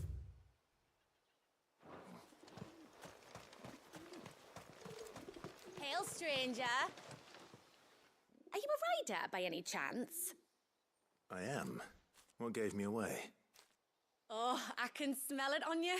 The scent of the stables. And not just any stables. Something tells me you've never been one to ride half-starved birds with chine-gall and wet beak. If I had a guess, I'd say your bird eats only the finest greens and has her feathers groomed twice a day with a curl hairbrush. Nothing but the best for my ambrosia. Ambrosia, eh? Pretty name. What's she like? Well, she's tall and strong. And her feathers are as white as snow. You're joking. You've got a white chocobo. I have, yes. I suppose they are rather rare. This I've got to see. Can you bring her here? I would if I could, but I doubt Shula's skiff could hold her. Me dad's got a boat. And he's ferried chocobos before. You could get him to bring her. It'd be perfect timing and all. He's preparing for a trip beyond the wall as we speak. I'm sure he'd help you if you asked. He would. Well, I don't suppose it would hurt to have Ambrosia around. All right then. Where could I find your father? He'll be in the storehouse on the other side of the brook. Tell him Manda sent you.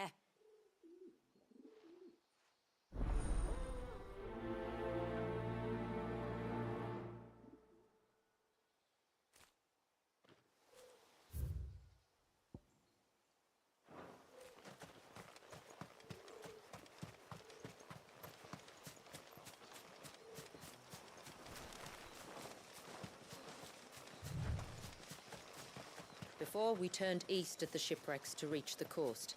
Now we must head in the opposite direction. Left it is, then.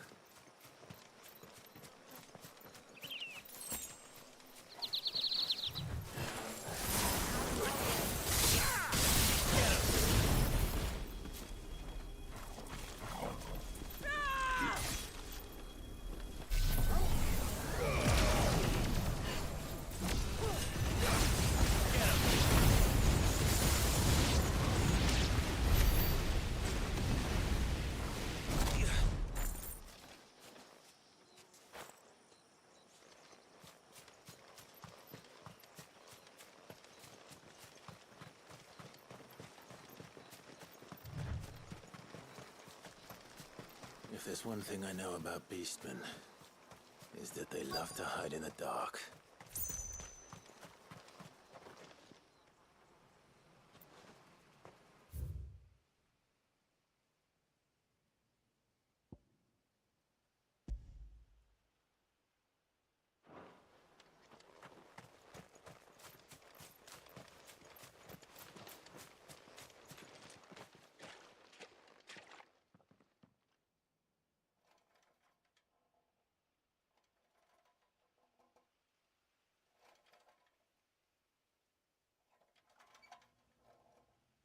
What are they up to? Some sort of ritual.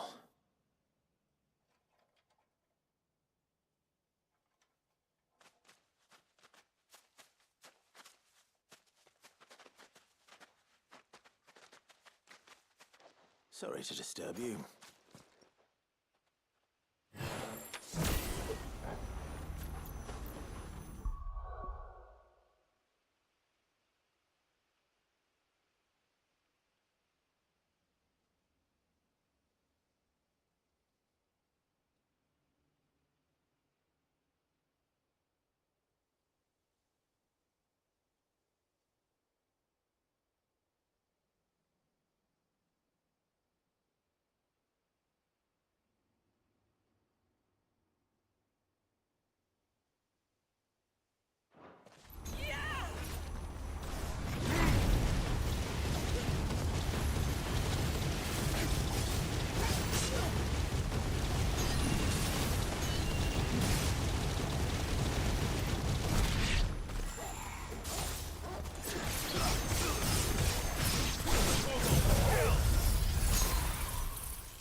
Let's see what's on this altar then.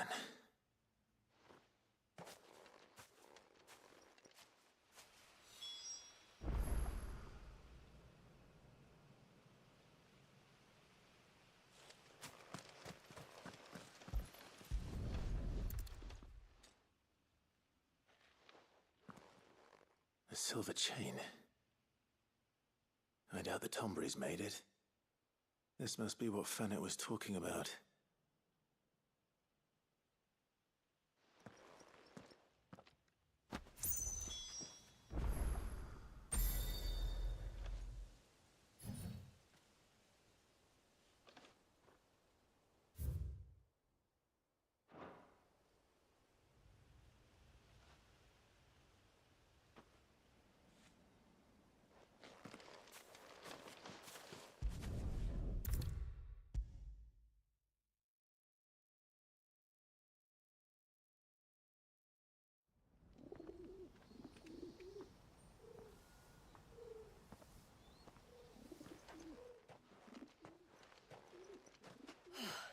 You're back. Well, did you find anything?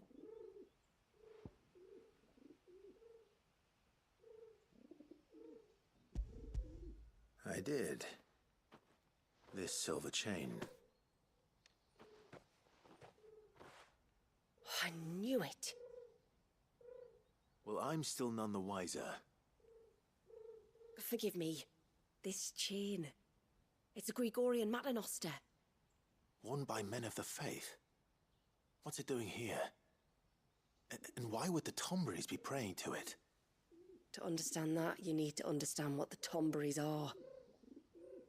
They feed on hatred and suffering. And some say that if you render them an offering, some token of grievance against your fellow man, they will put a curse upon him. So you think someone's put a Tomberry curse on Talor? I can't say for sure. Truth be told, I always assumed it was an old wives' tale. But given his fear of the forest and the presence of the chain on the altar, I don't know what else to think. Does Talor have any enemies in the village? Anyone who would nurse such a grudge? No, I believe the one who left the chain at the altar was Talor himself. I beg your pardon? But there's more to the tale, you see. It's said that if you attempt to curse a soul that has returned to the sea already, your ire has nowhere to go but back to its source. You're saying he cursed himself? In trying to curse another, aye. When my father was younger, he was one of the few permitted to venture beyond the wall on trading expeditions. He told us that when he journeyed to Sanbreque, he'd wear that chain to disguise his true beliefs, lest Griega's faithful turn their cudgels on him. Did they ever catch him in his deception?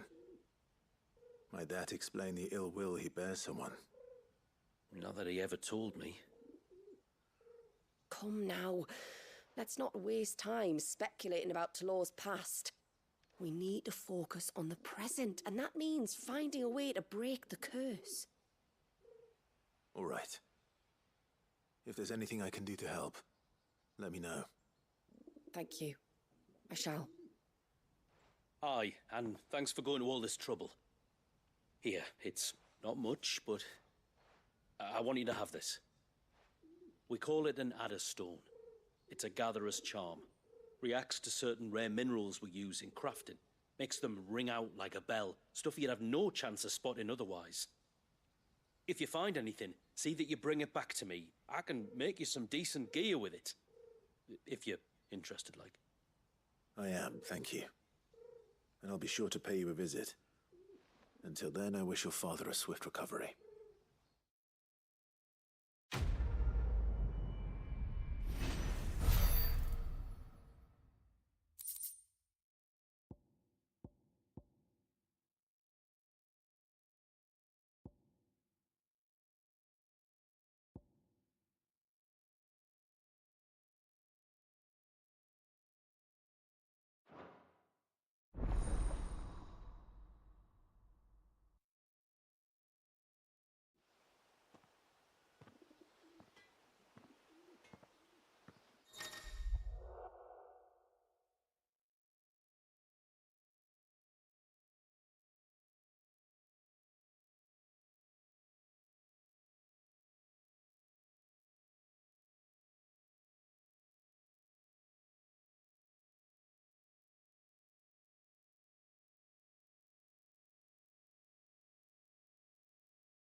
What is it you want?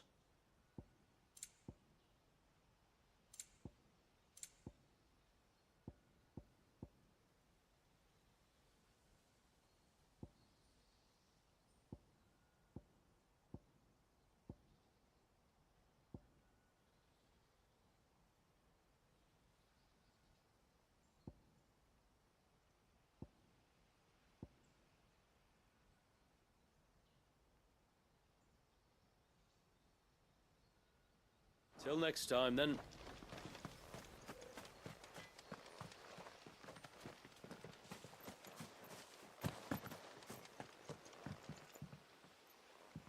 You one of the outsiders, then? I am. Shula invited me. Are you Manda's father? I am. Got you running errands for her already, has she? She's asked to see my chocobo, but I'd need your help and your boat to bring her here. Or you could just say no. Honestly, that girl and her birds, she'll be growing feathers soon enough. Well, truth be told, I didn't take the idea seriously at first. But thinking about it, it would make it easier to get around if I had Ambrosia here. Can you help? Well, if you're sure that's what you want. The tributary says we're to treat you lot as we would each other. So, if you need me to ferry your bird over, then that's what I'll do. Still, they don't take the water easily. I'll need you to bring us a mimic gourd or two to keep her calm on the journey over. And where would I find one of those? Oh, don't ask me. It's been years since I last brought a chocobo across the bay, and I'm told the world's changed a fair bit since then. Where do you usually get your stable supplies from? Well, the man who made Ambrosia's tack lived in Martha's Rest, and if I remember correctly, he traded in chocobo feed too. So I suppose I'll go and ask him. I'll be sailing over to Northreach soon to pick up some supplies. While I do that, you collect your bird and your gourd, and then meet me by the shore. Just don't take too long, all right?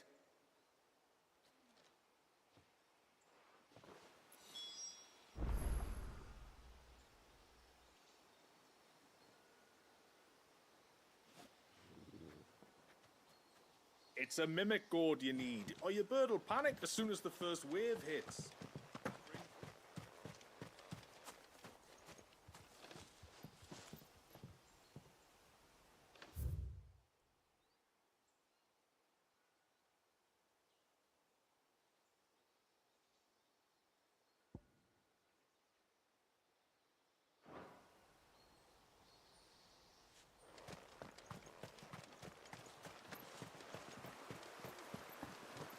Bastard things.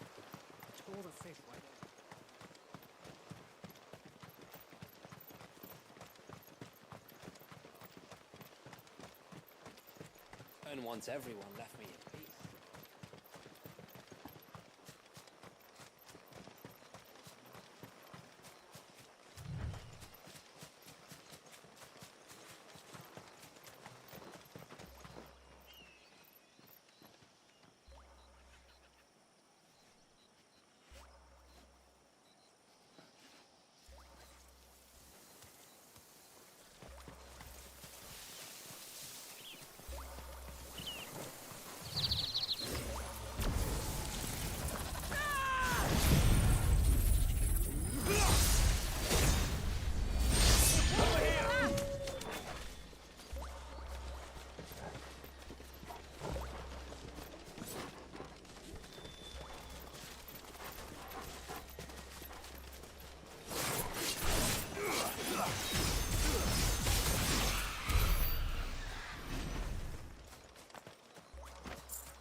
This is the mineral Pavar was talking about.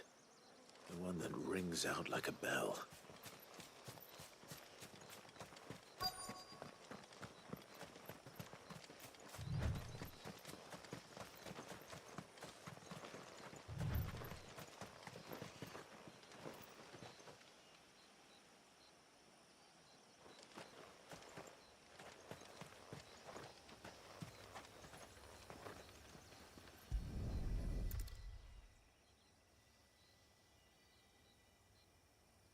Well, here's the cairn.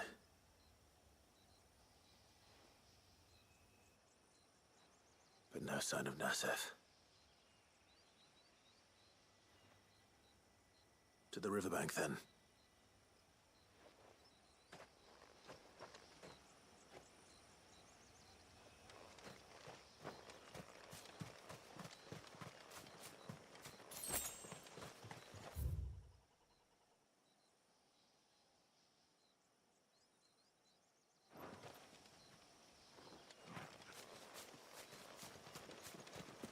Careful.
There's a large gate up ahead, and beyond it, a cluster of ancient ruins.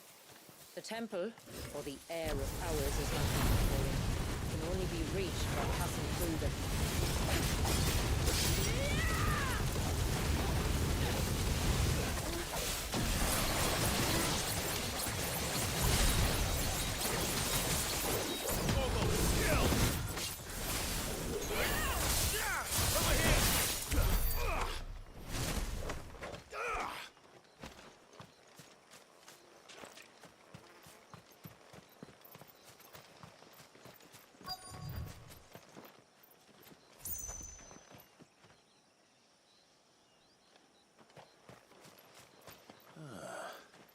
Who have we here?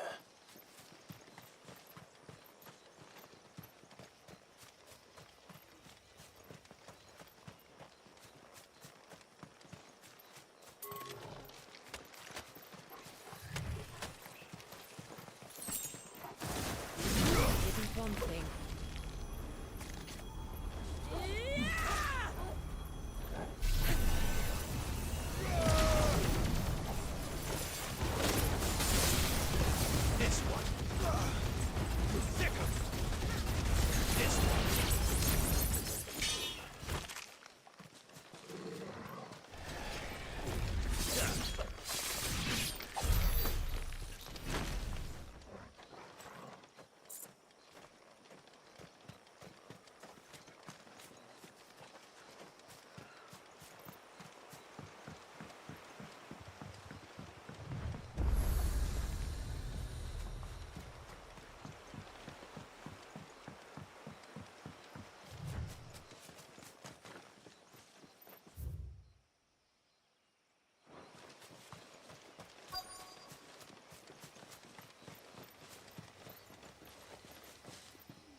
I'm looking for a man named Nassef.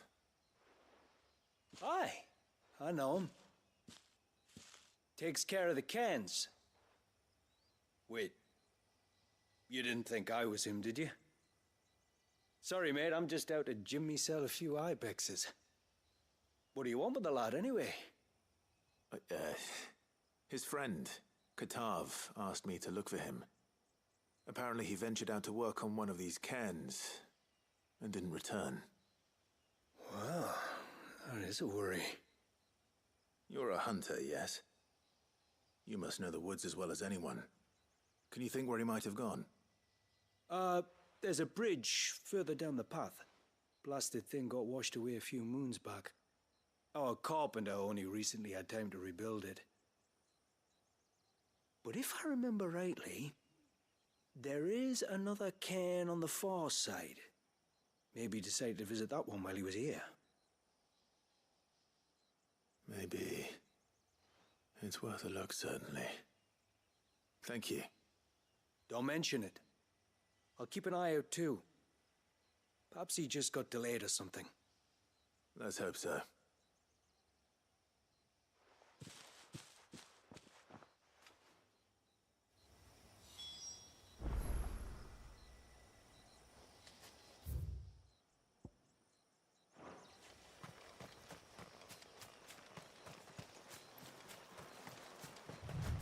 This must be the bridge the hunter was talking about.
Hold on!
Oh, thank you.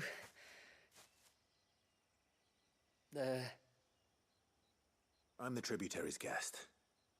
And you must be Nassef. I am? But how do you know that? Your friend Katav asked me to look for you when you didn't return. Ah, I'm sorry. I was so focused on attuning the cairn, I didn't see those creatures come until it was too late. How exactly do they work? Oh, there are crystals inside. They're what keeps the glamour going. Should the ether cease to flow through too many of them, our shroud would quickly unravel. It's my job to make sure that doesn't happen. And an important job it is. But you'll struggle to do it if you're dead. You need to take more care. Yeah, no arguments there. The truth is, me and Katav usually work together, watching each other's backs like. But when we heard outsiders were coming, we split up to get the job done faster, so things would be perfect for your arrival. Stupid, I know. So you found him then? Not before the local fauna did. My arrival seemed to put them off their dinner. Mustn't have been hungry after all. Expect you'll be wanting someone to escort you back to the village then, Nassef. Woods are full of nasties today. When you're next in Haven, be sure to come and see us. You saved my life. It's only right I repay you. If you insist. Take care now.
What was this place? An old settlement, we think. It was already long abandoned when my people arrived. Leviathan drowned it before it could be fully explored.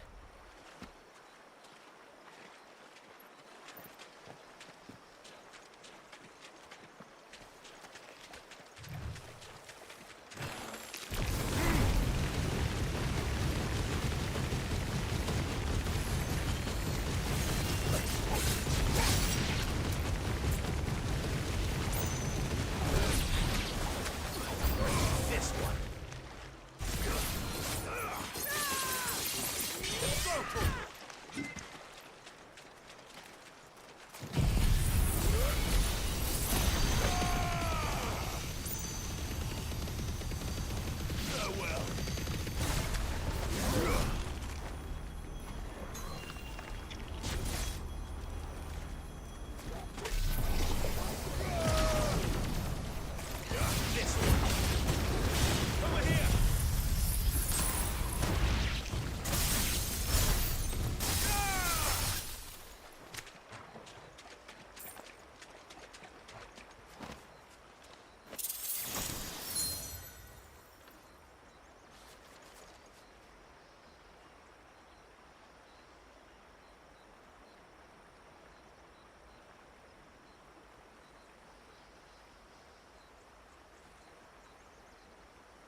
bastard things.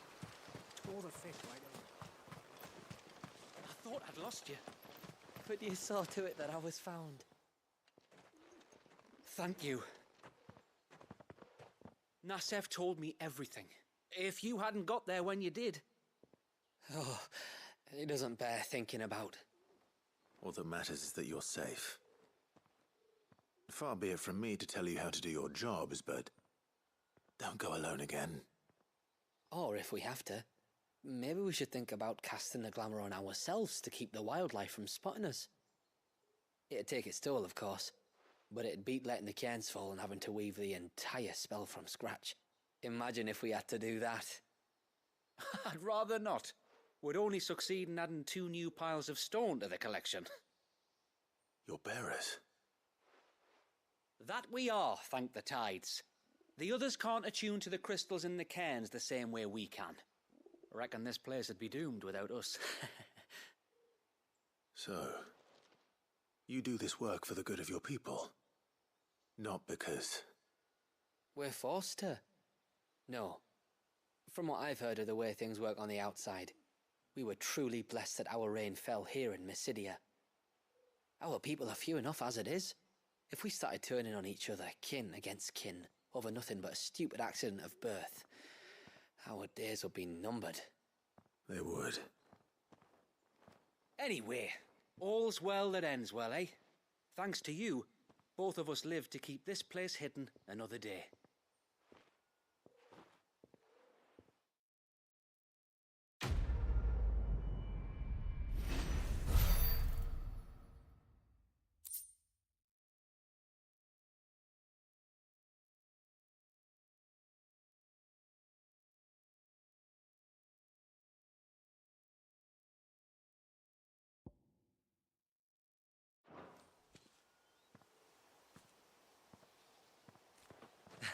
Lovely weather, isn't it?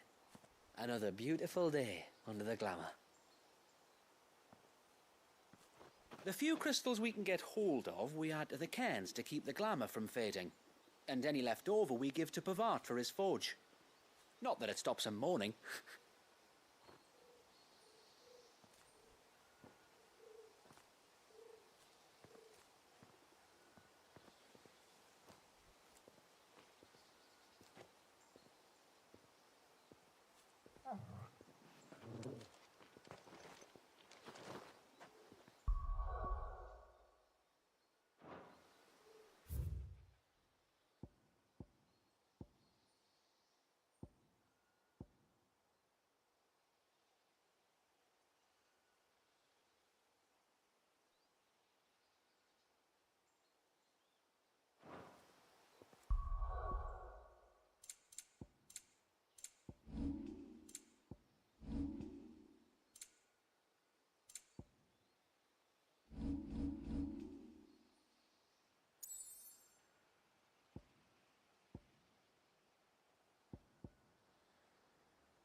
Got a few rooms going spare now. You want a bed for the night? You speak to Martha. I remember you. You're the one who saved Whiteheart. How's the old girl doing? She's very well. Thank you. Oh, don't thank me. You're the one who saved her. Anyway, what brings you to the rest today? I was hoping to purchase a Mimit gourd. And I thought you might be able to tell me where I could find one. Oh, reckon I could do better than that. Just so happens, I've got a whole carload of the blasted things. Not a buyer in sight. Really? Aye, you'd be doing me a favour taking a few off my hands before they turn to mush. But just be on the lookout for wild birds, eh? Don't want them chasing after you like they did me. I will. And thank you. Oh, you're very welcome. Any friend of Whiteheart is a friend of mine. And in times like these, friends have got to stick together. We certainly do. Northreach, then. Wouldn't want to keep Anders' father waiting.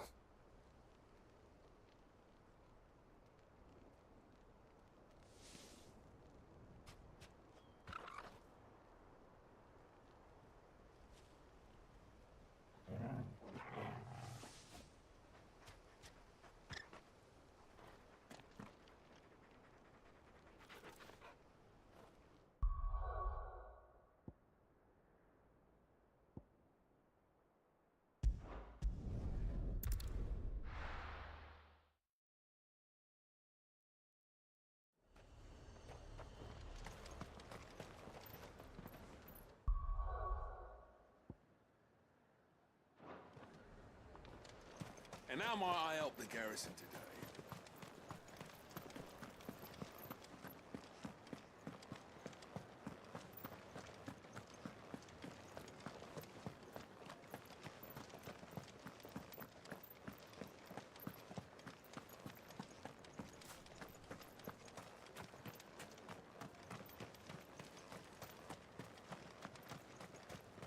Those things didn't fight like men.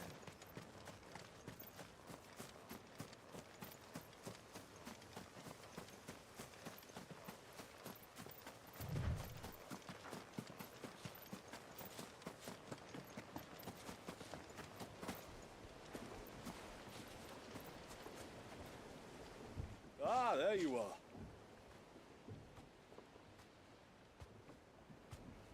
And this must be Ambrosia, was it? Oh, she's a real beauty, isn't she? I have the mimic or two. Here.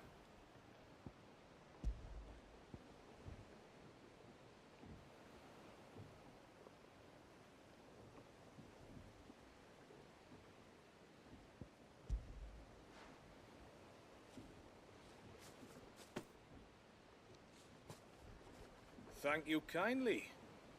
Soon as she's gobbled this up, we'll set sail.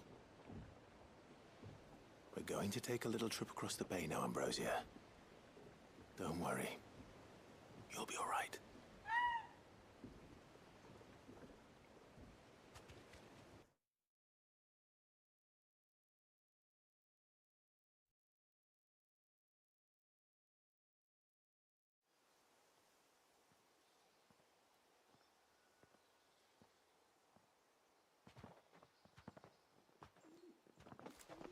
Well, we made it. You didn't all? She is as white as snow. You're beautiful, aren't you, girl? Brave, too. She was calm as you like on the journey over. The mimic gourd will have played its part, of course, but passing through the walls enough to spook most birds even then. Not this one, though. Ambrosia's been through a lot. I doubt there's much that could unnerve her now. Not with a beloved master by her side. No. It's you who looks after me, isn't it, girl? Anyway, thanks for bringing her here. I hope I can breed a bird like her someday. And if you and Ambrosia need ferrying back to Northreach, you only need say the word. Thank you. But I think we might explore Mysidia together. What do you say, Ambrosia?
And once everyone left me in peace.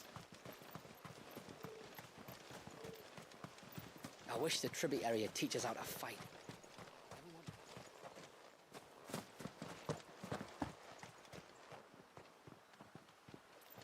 And what are you two draw? Bastard things.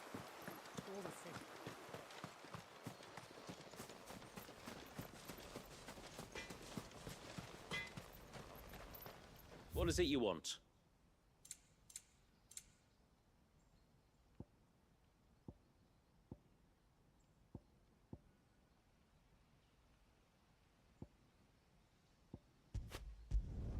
Flawless.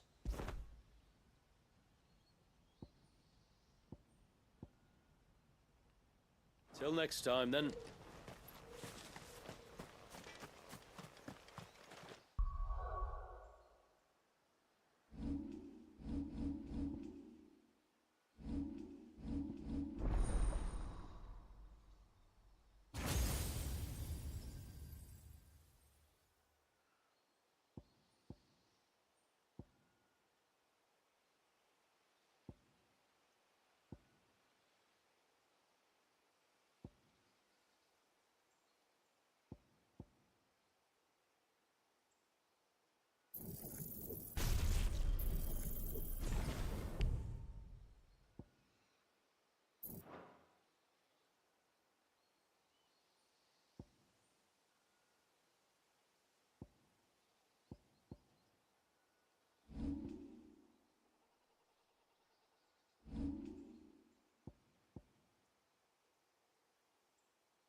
The forest is crawling with life, most of it hungry, which is why we make sure this gate stays shut.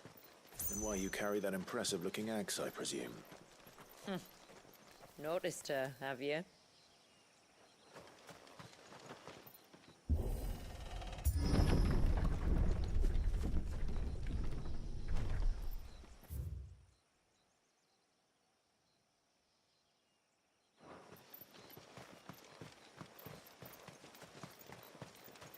The temple is up there. Don't worry. Those cliffs aren't the only way to the top.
Are these the ruins?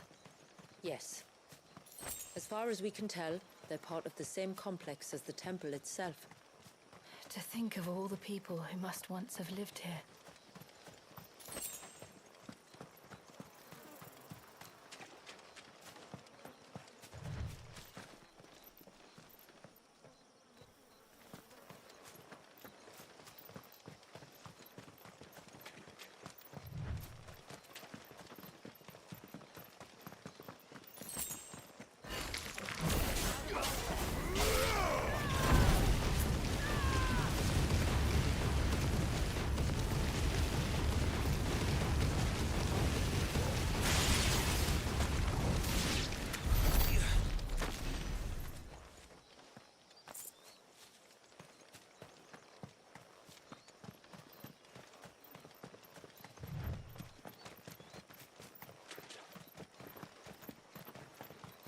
Better already.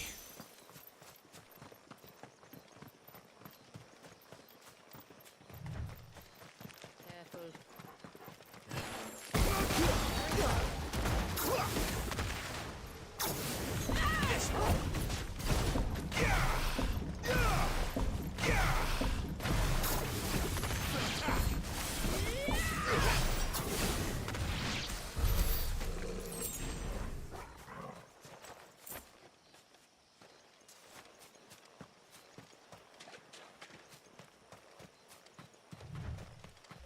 Is that beast rigging? Get him!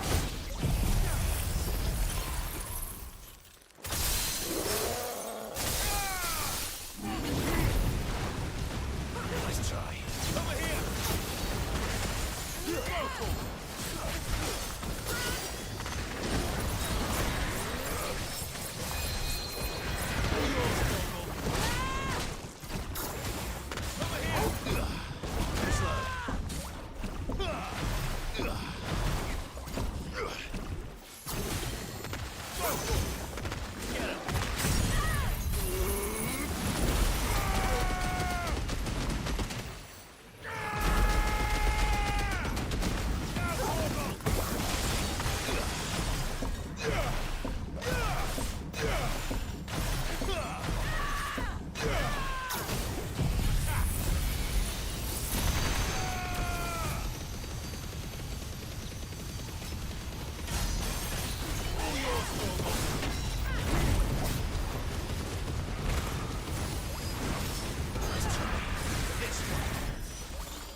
Seems like it isn't only Haven's blacksmith that has an appetite for these things.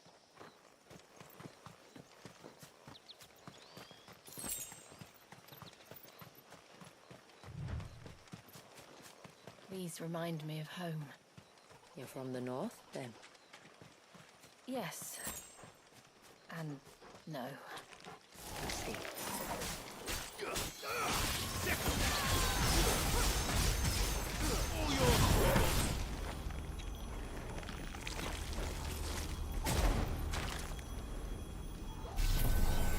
That's better.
Do you see that cave up ahead?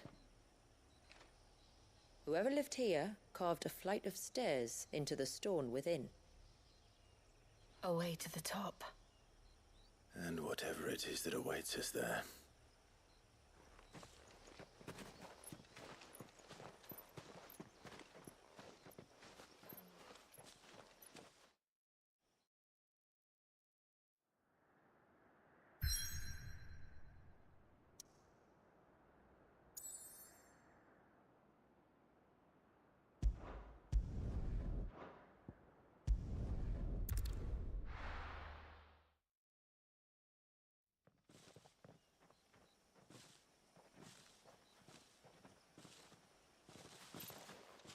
There.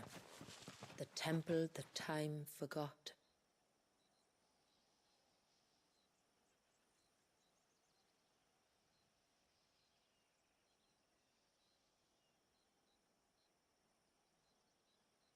And the Varys inside?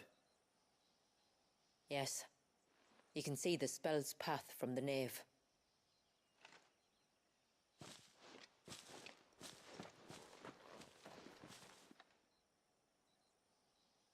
What is it? I don't know. It's probably nothing.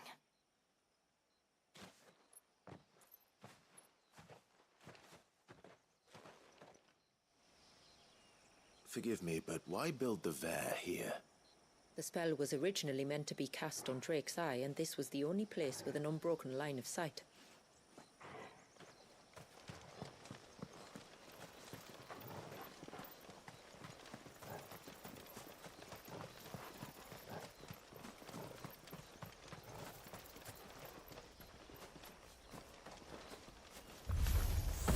The Tonberries like to think these ruins are their own. They look none too pleased to see us.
While our numbers dwindle, theirs seem only to increase, as if they were feeding off our suffering.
Could this be their leader? You're more than welcome to ask.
needed that.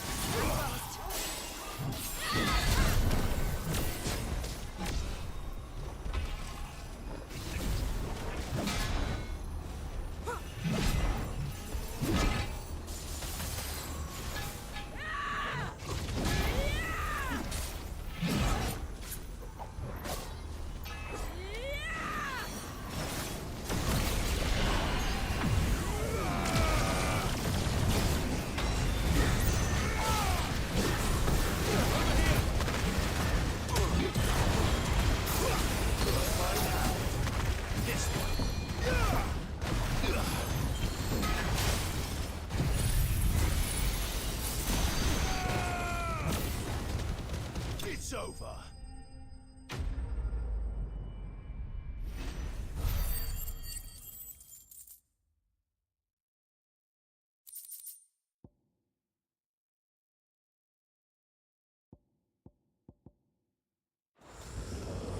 That could have been worse, I suppose.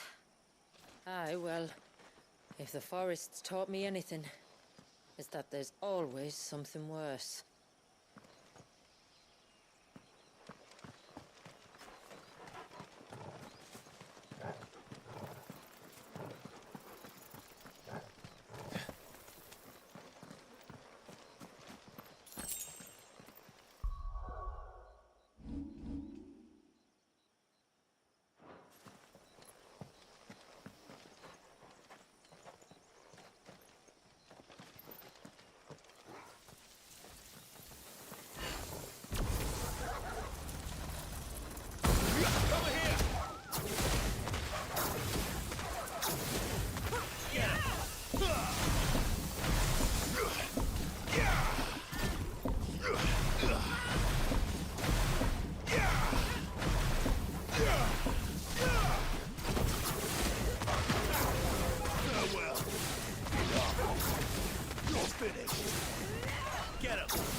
This one.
Is that the nave?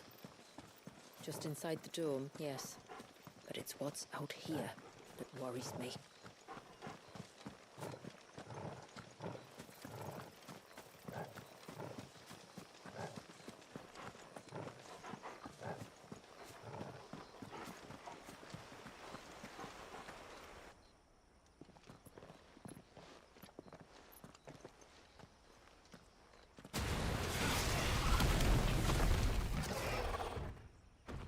And there I was thinking they'd all migrated south.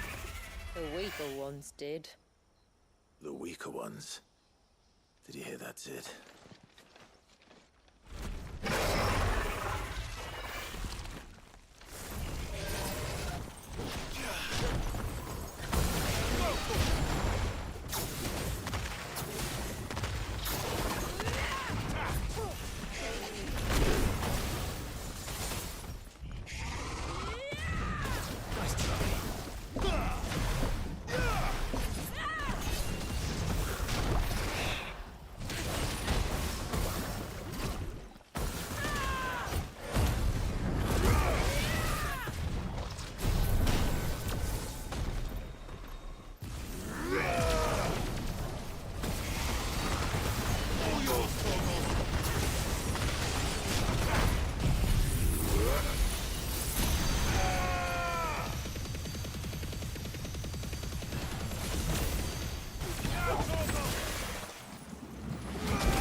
What's wrong with its skin?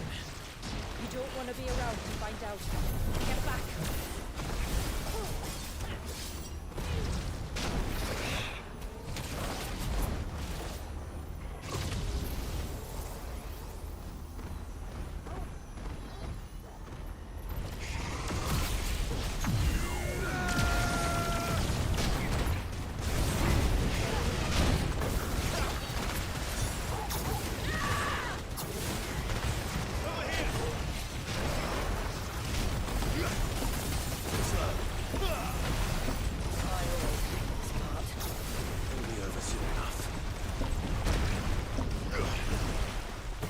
Ready.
the surge.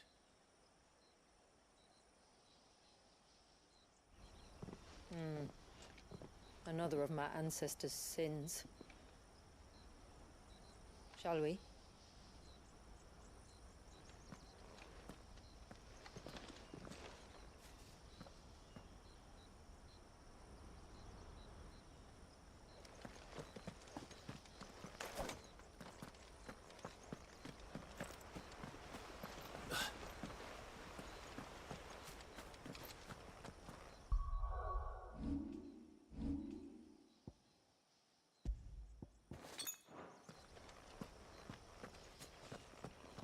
The blue veil shows the extent of the spell's reach. But I can feel its ether from here.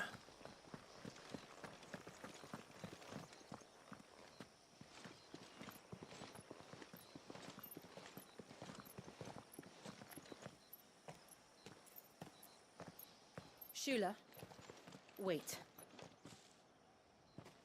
Before we cross the threshold, I'd like to know a little more about how these magics work. I assume we'll be safe from their influence.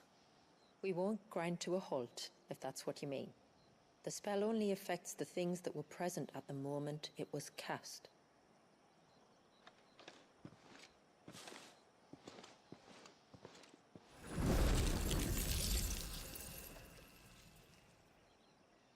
You see?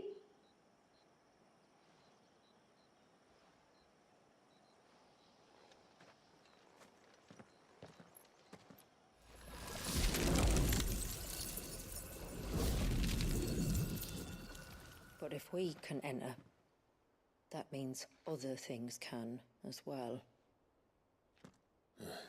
Like the ones we saw on the way here. And worse, probably.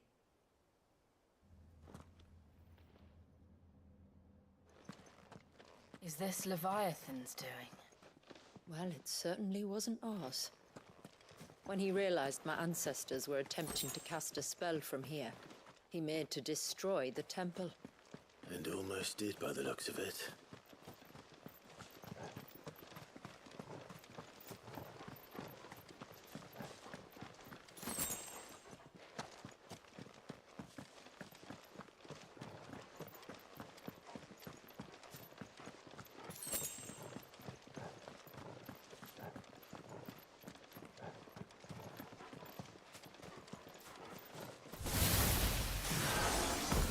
Tell me those aren't bombs.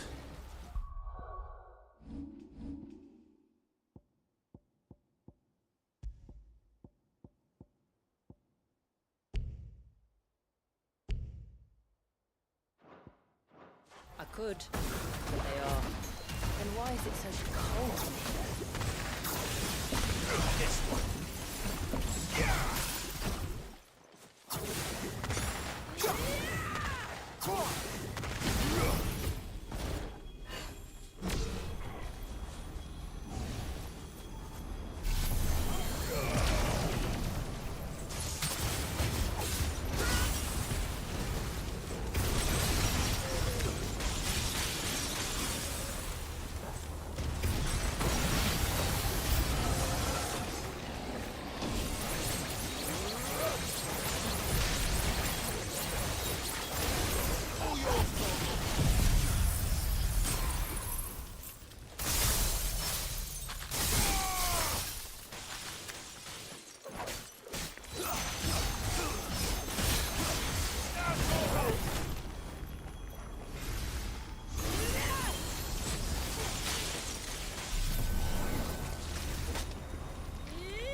Imagine what this place must have been like before the attack. This would have been a hall of worship. There was something similar in my father's keep. The priests would deliver their sermons from the dais. Your father?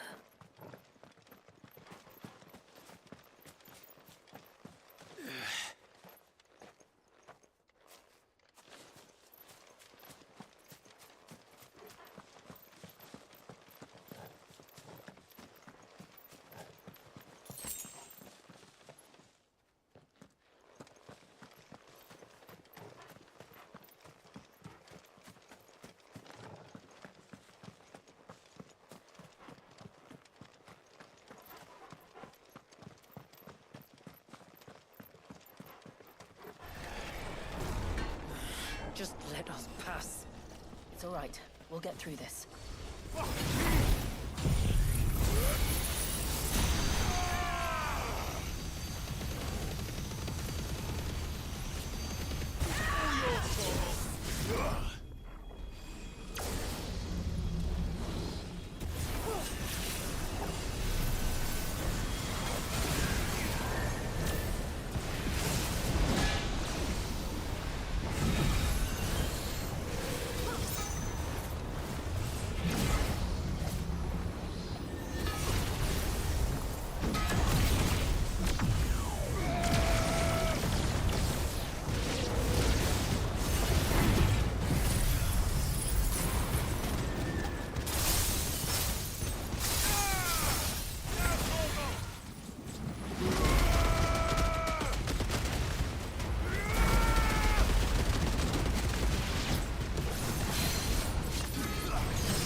Clear. One last climb, then.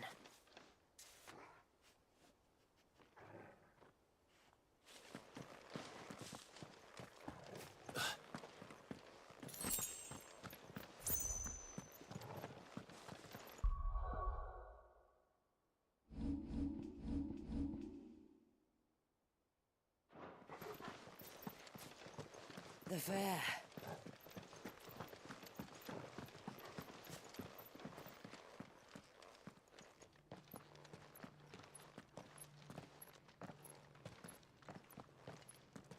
By the founder.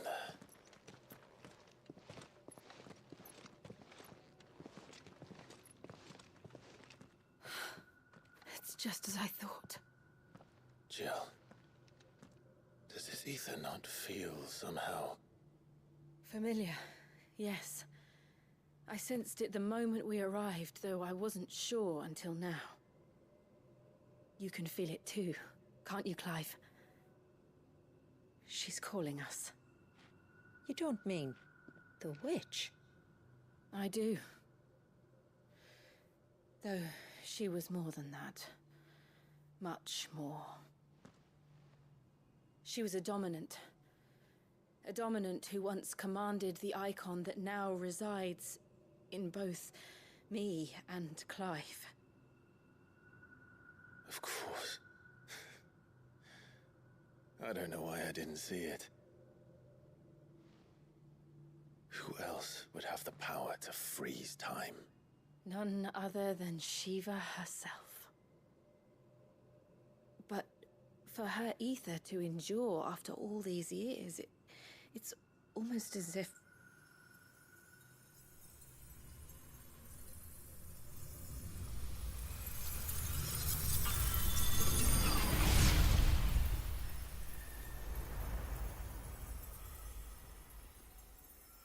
As if she shared it with another, just as Torgal shared in my ice.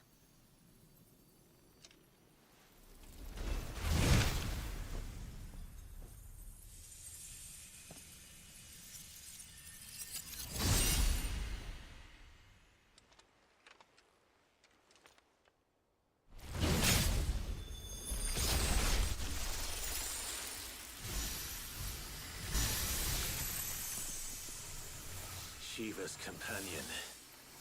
Though something tells me he's not as friendly as ours. My ancestors never warned us about this. It wasn't left here for them. I doubt they even knew it existed.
Why won't it yield?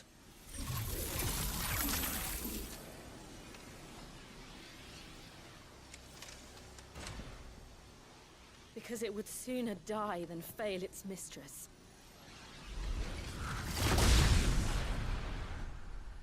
Then at leaves us no choice.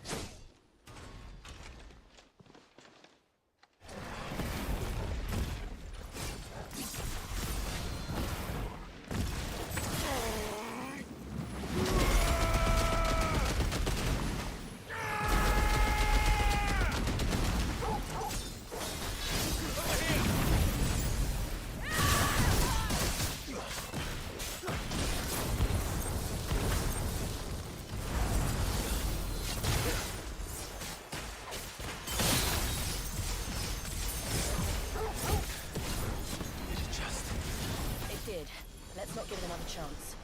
I needed that.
Getting angrier by the moment. Then we better cut this short.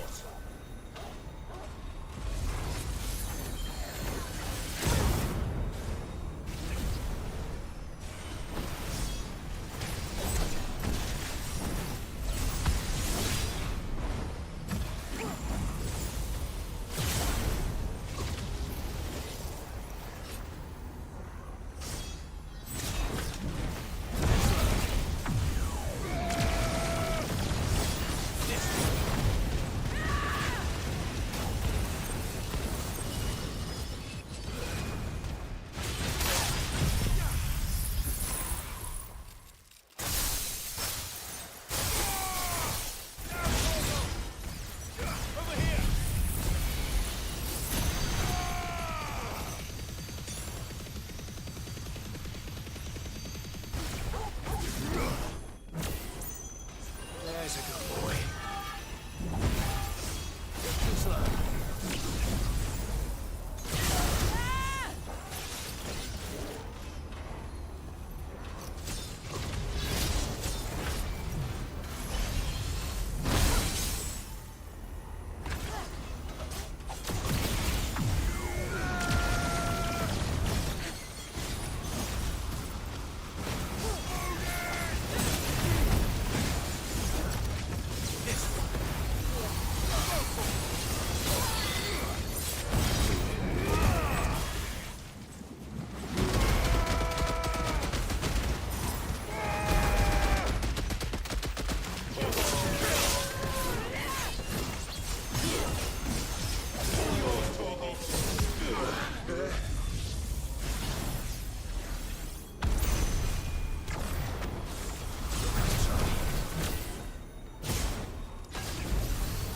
destroy it and put an end to this. Wait. The spell must be weakened, not undone. Isn't that what we came here for? Did you ever stop to wonder what might happen to the tidal surge if I unraveled the whole spell at once? I didn't think so. This is going to require a bit more finesse. From wind and light, water and earth, let the silent palm of mine ice.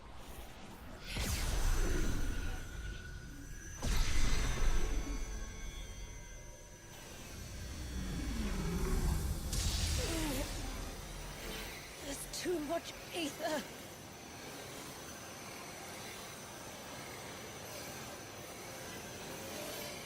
Here. Let me help. Let us help.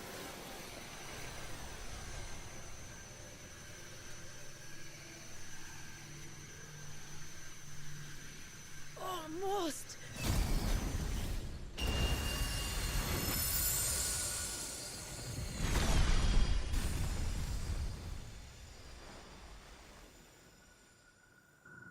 Did it work? I think so. The thread connecting this place to the child should be broken. Meaning Walyas should finally be...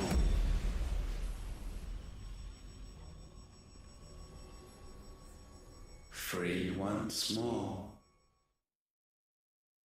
Leviathan, our most profaned fragment, its divinity defiled by the hand of man, its spirit shackled by his hubris, till Muthos came, bringing release.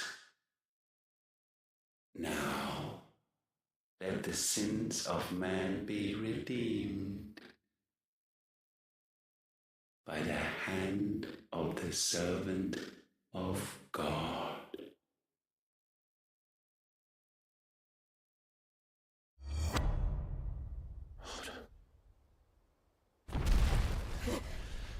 Damn it.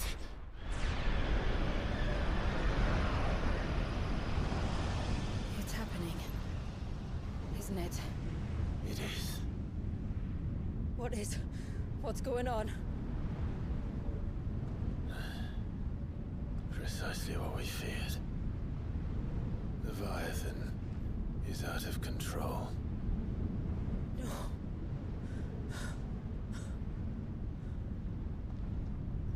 Don't despair. This isn't over yet. You should head back to the village and get everyone to higher ground. As for the rest,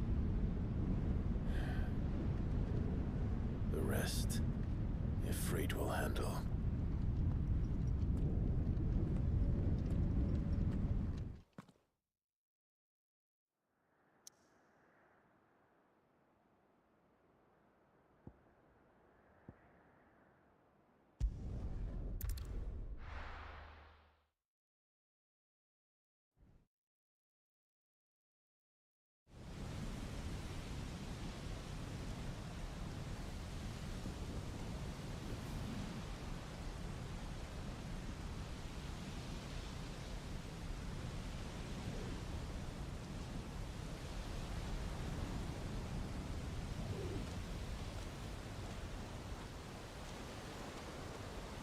After 80 years of imprisonment, I'd be angry too.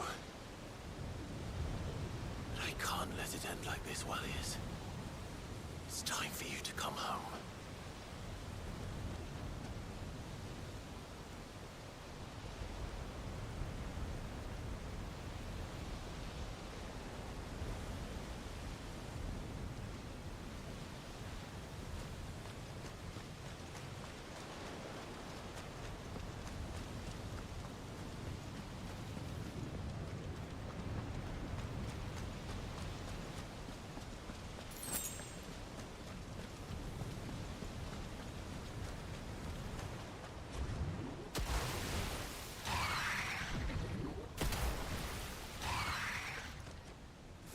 playthings.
all right. I heard you the first time.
Too close.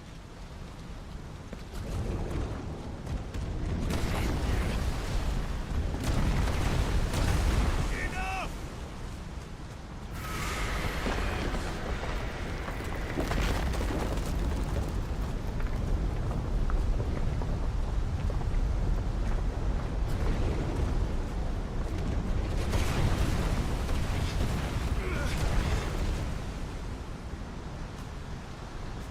Come on then.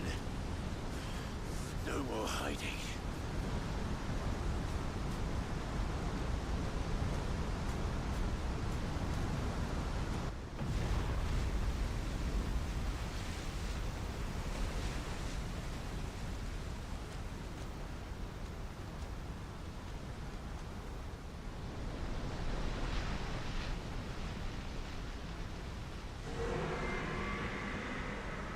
Warriors!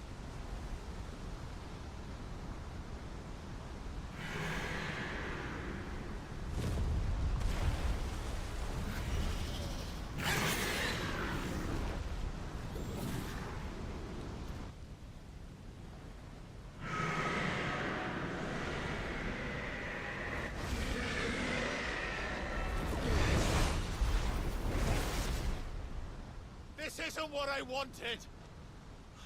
I only hope you can forgive me.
Stop this! I'm not here to play!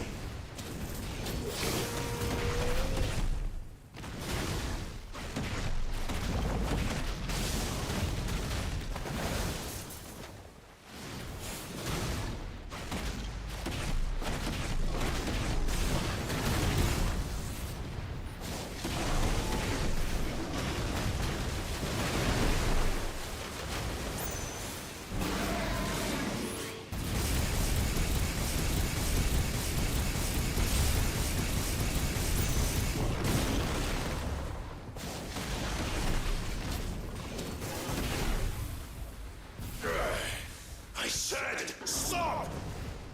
This has gone on long enough!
Stop this! I'm not here to play!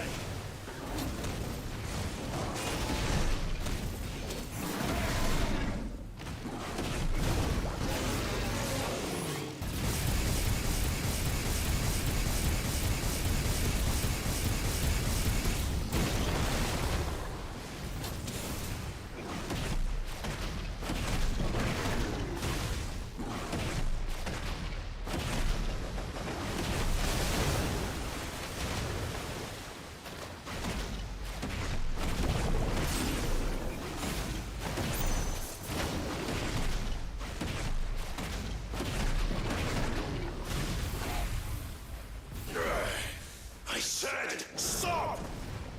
This has gone on long enough!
The village.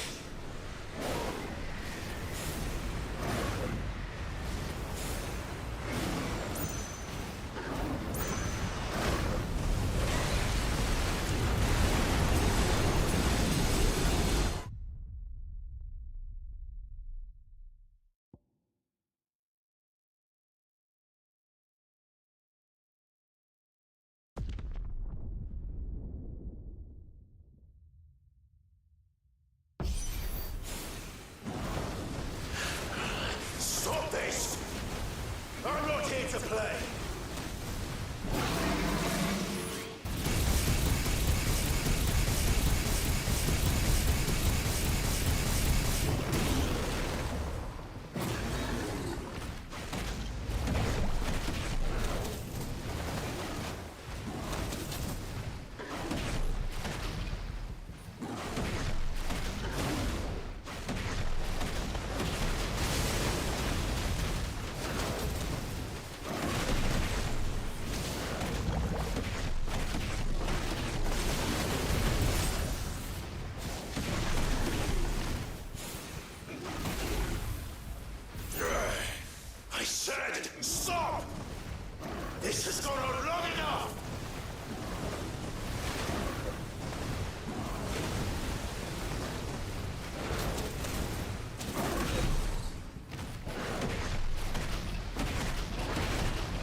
village.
Stop this! I'm not here to play!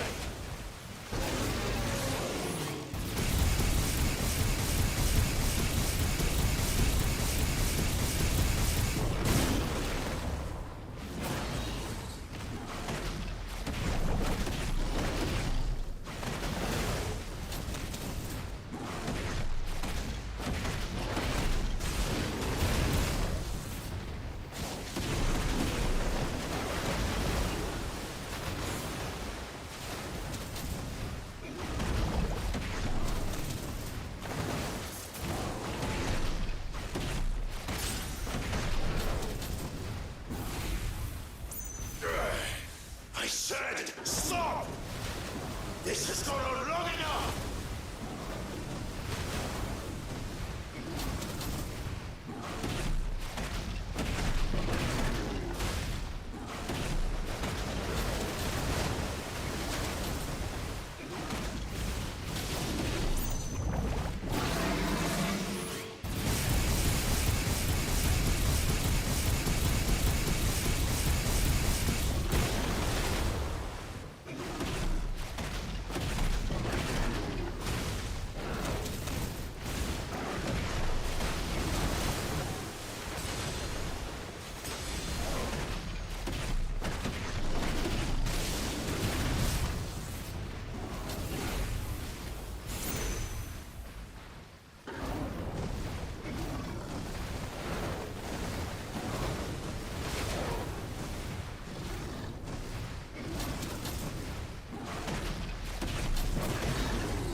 The village.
to play!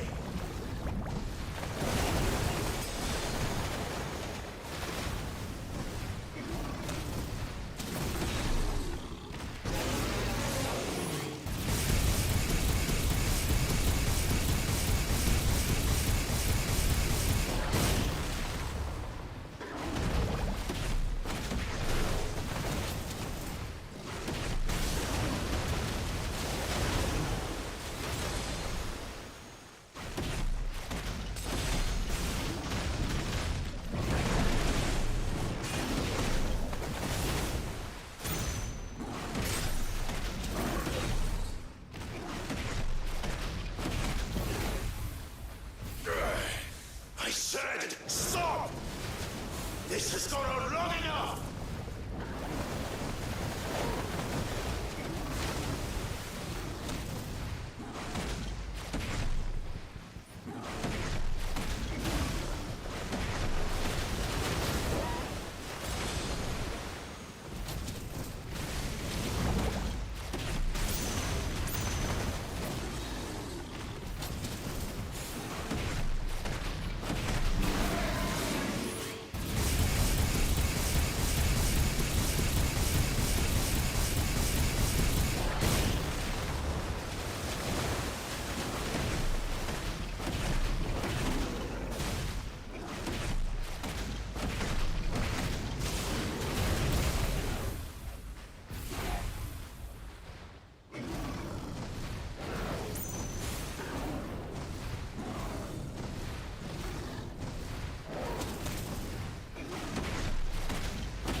The village.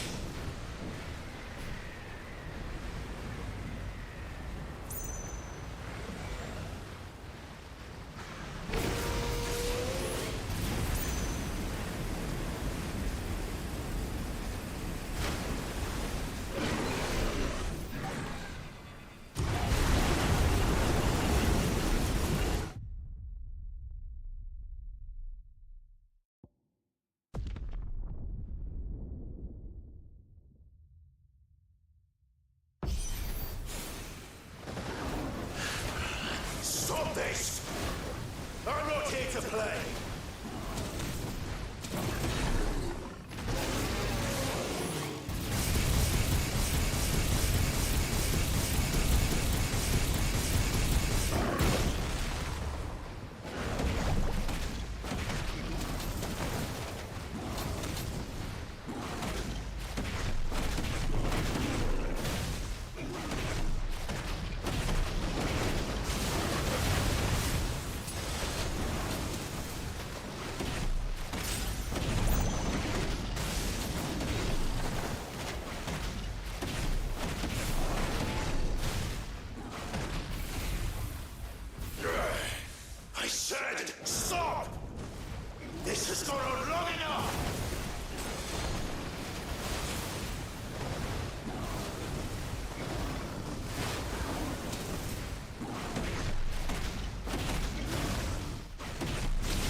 The village.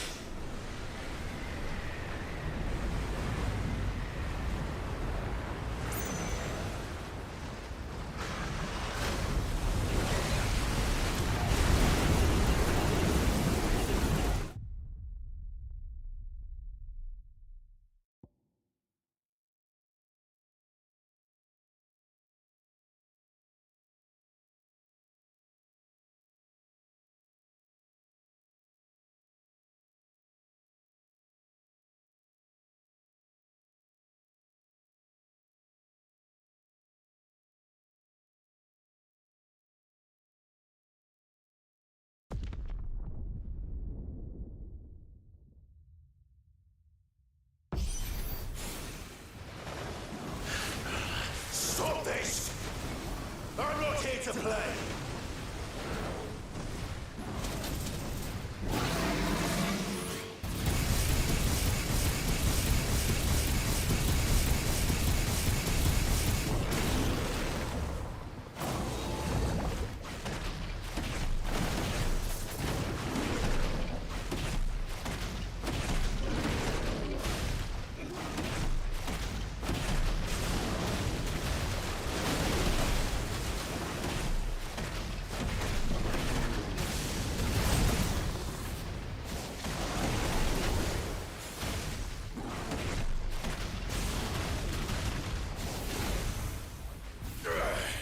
I said, stop! This has gone on long enough!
The village.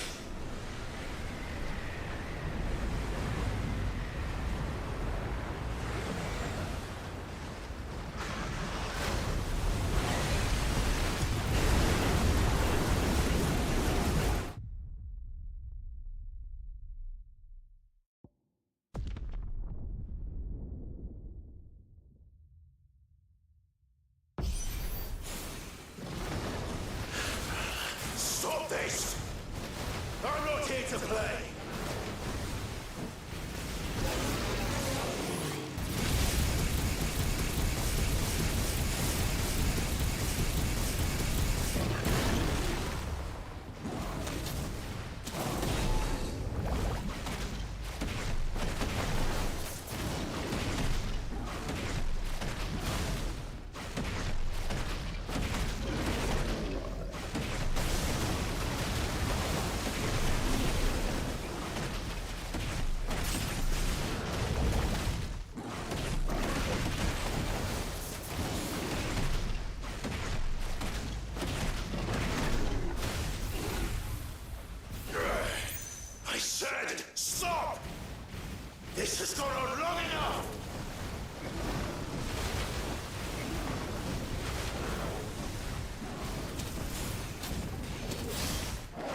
village.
Stop this!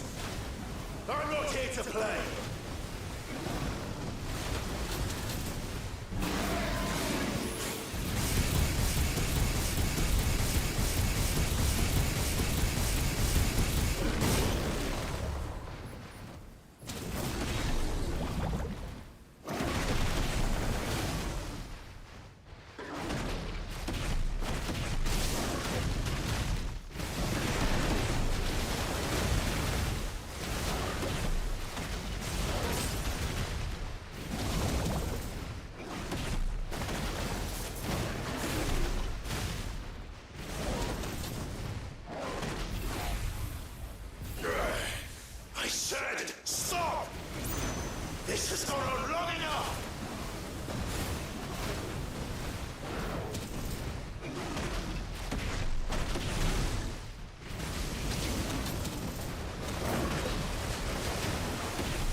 The village.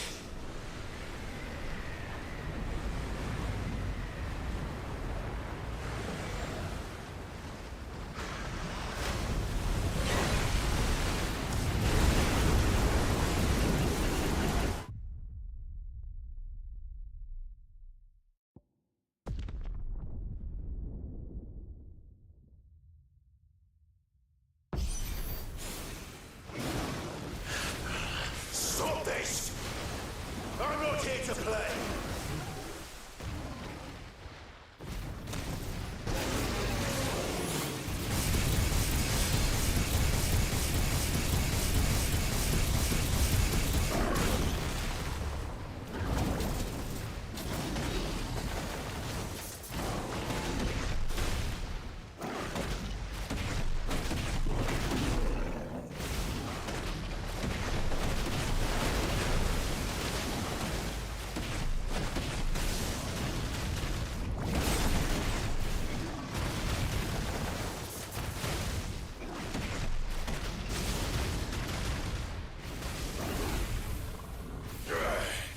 I said, stop! This has gone on long enough!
The village.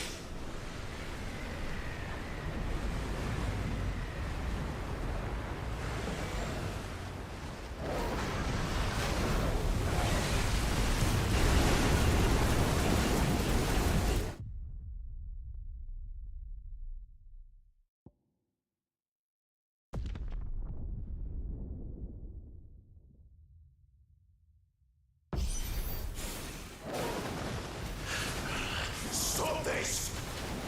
I'm not here to play!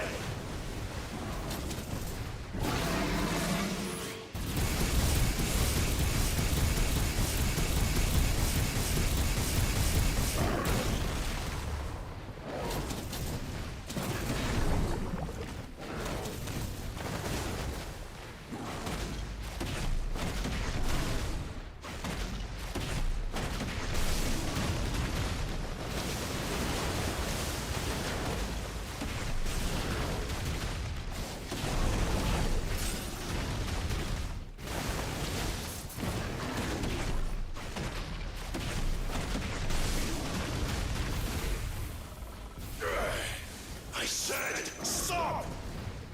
This has gone on long enough!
village.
Stop this! I'm not here to play!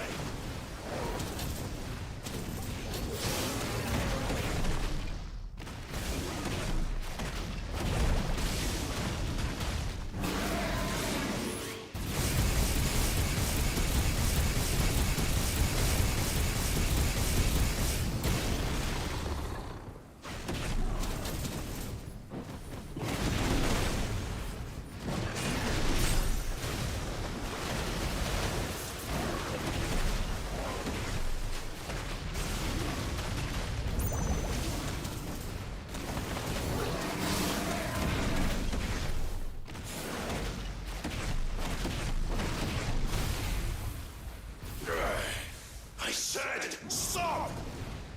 This has gone on long enough!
The village.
sorrowed long enough!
The village.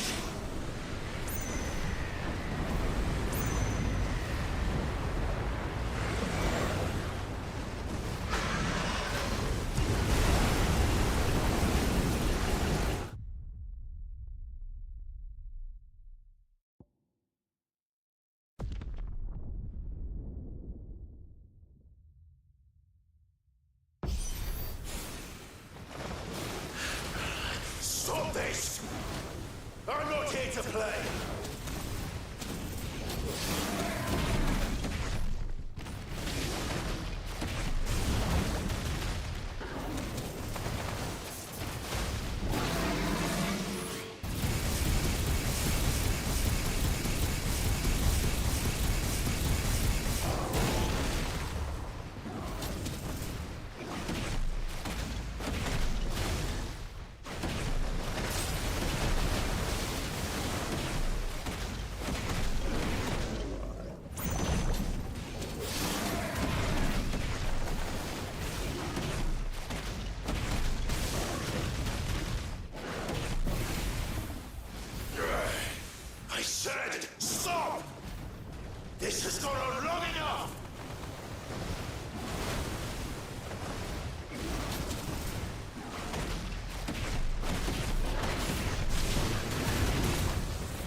You're just full of surprises, aren't you?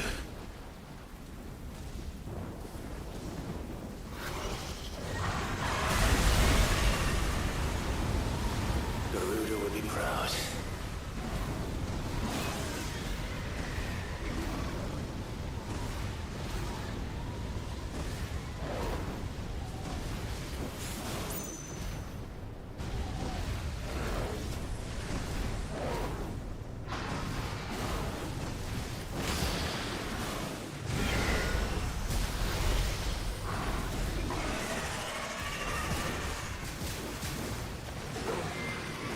Wallace!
You're just full of surprises, aren't you?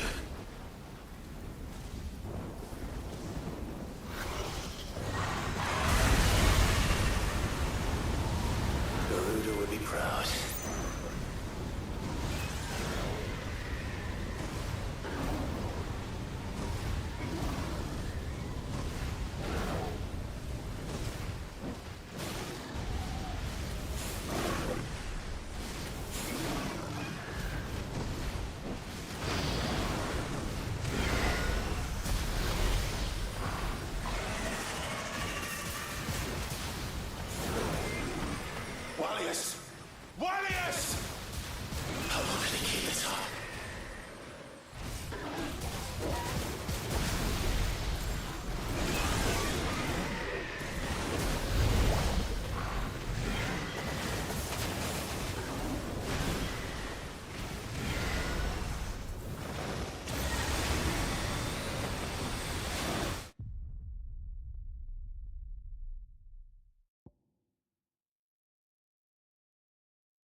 You're just full of surprises, aren't you?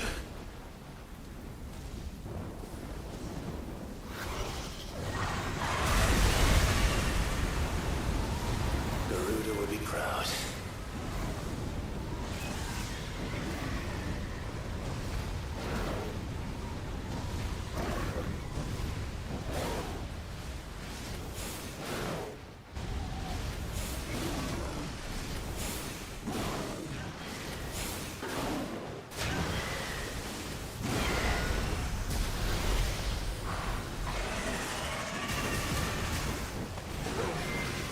Wallius! Wallius! How long did it keep this up?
Not this time.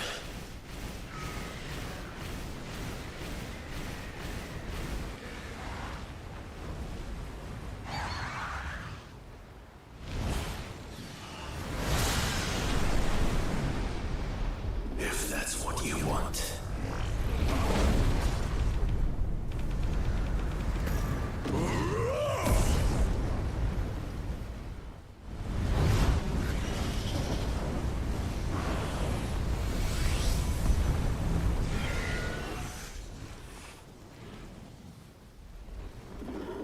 You've had your fun, Leviathan.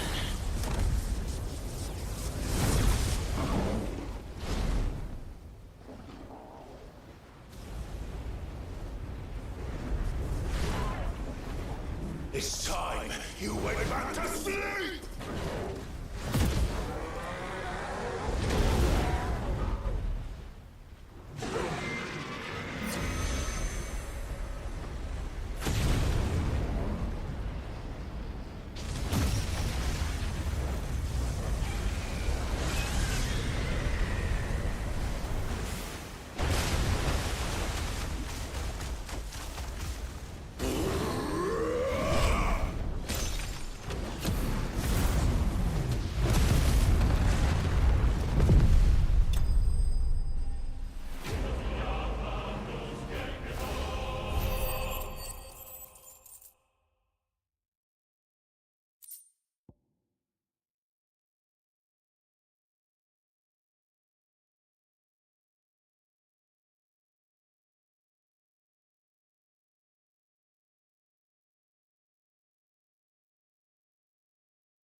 is he?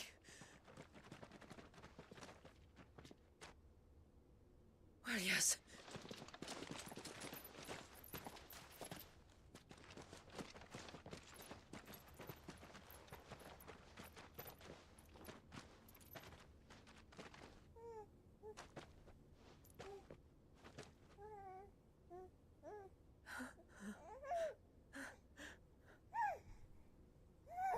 He's adorable. He is now. But did you see him a few moments ago? Clive, I don't know how to thank you.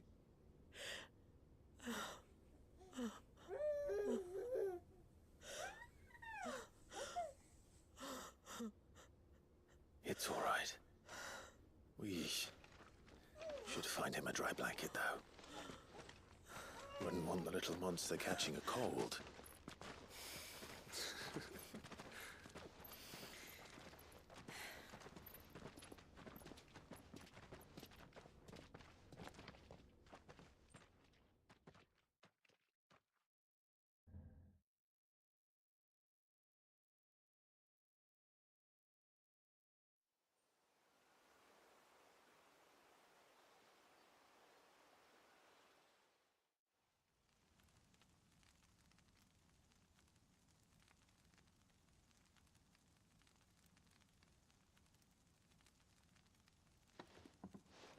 There. He's finally asleep. The poor thing had a long day. That makes two of us. So, what happens now? Now? Now, we make things right. How? By providing Walyas what he was denied. A place to learn and grow. A family to love and protect him. So that one day, when the wounds in his heart and mind have finally healed, he might decide for himself how he'd like to live the rest of his life. But until then, I'll stay by his side, come what may. Then he's a lucky boy. And not only because he'll have the best warrior this side of the belt to teach him the battle axe. She'll do her best. Shula. The beast that threatened your home is tamed. The empire that threatened your people toppled. Might it not be time to cast off your ancestors' glamour and retake your place in the Twins? Perhaps. It's not as if we have the crystals to maintain the wall much longer. But are we truly safe? Is the world truly ready to accept us for who we are and what we believe? If I remember rightly, you and yours still choose to remain hidden, do you not? We do. Well, your people will always be welcome in Haven, regardless. As will yours in the hideaway. We're allies now. If there's anything you need from us, supplies, food, equipment, do not hesitate to ask. It's kind of you to offer. But we'll manage, just as we always have. Besides, I suspect you'll be needing everything at your disposal if you're going to save the world.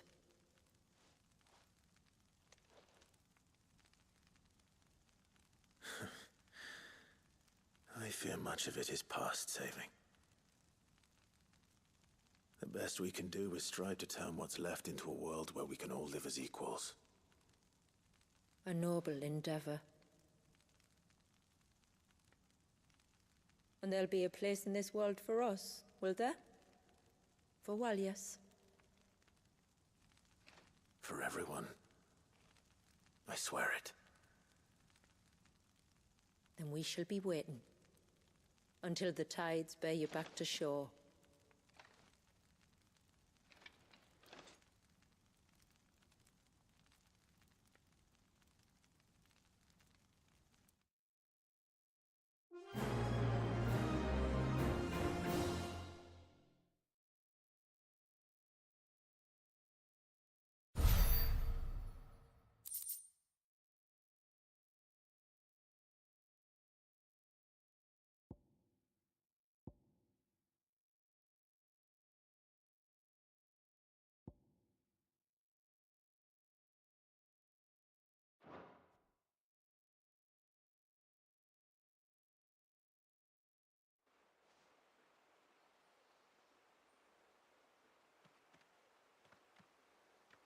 Do you think he'll be all right? Well, yes. Only time will tell. But I can certainly think of worse places to spend one's childhood. The Moats of Water are a fine people, and they will take good care of him. Up by the Vare, Ultima spoke to me. She called Leviathan his most profaned fragment, and told me to redeem the sins that had laid him low. Is that so? The sins of Wallius's ancestors were grave indeed. To force him to prime at so tender an age. And to freeze him in time, that he might never know what it was to live. Yet I doubt either of those crimes was the source of Ultima's displeasure. It was that the Icon's power had been put to another purpose than the one he intended. To him, Leviathan must have seemed an aberration. Could that be why Ultima made no attempt to lead me to him? The fear that this profaned fragment might corrupt his vessel somehow. Perhaps. Or perhaps he simply deemed Leviathan surplus to requirements. Having concluded that his vessel might be made to serve his purposes without the full sum of his power. His purposes? There's no escaping them. Even here. Hidden away in Mysidia, the blessing of the crystals proved nothing but a prison. A prison into which Wallius was born, and from which freedom is hard won. If the world doesn't change, if we don't change it, he'll end up suffering the same fate as every dominant who came before him. Then we must change it. That we must. And we shall.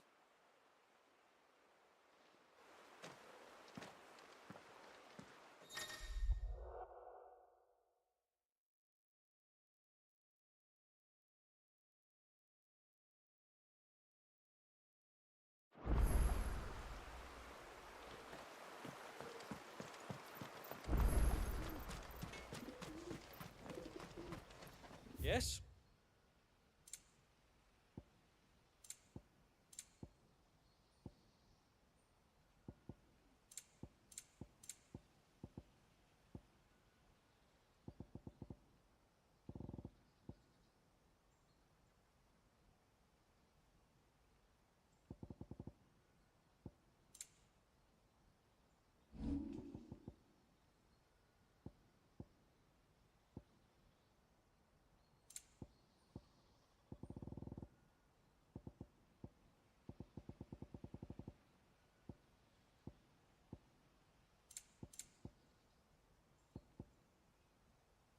You can't expect me to make something out of nothing.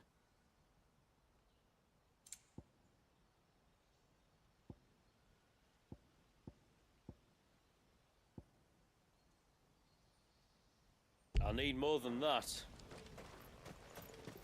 My friend! I have news! I think I might have found a way to break Talor's curse. Go on. Well, after listening to the village elders and scouring every likely-looking tome in the library, I learned that not all Tombrys are the same little green menaces we know and loathe. Apparently, a chosen few live to incredible ages and grow to many times the size of their counterparts. The folktales hold that it's the very eldest of these, the Tombury kings, who weave the curses, and that their magics bind their victims to them, that they might continue to feed on their pain. So if we slay the one that cast the curse, the feeding will cease. But that was my thinking, yes. Though I doubt it'll be easy. These kings are not just bigger, they're stronger too. And if the tales are true, their followers will defend them to the death. It is a perilous proposition, in short. But it may also be Talor's only hope. What say you?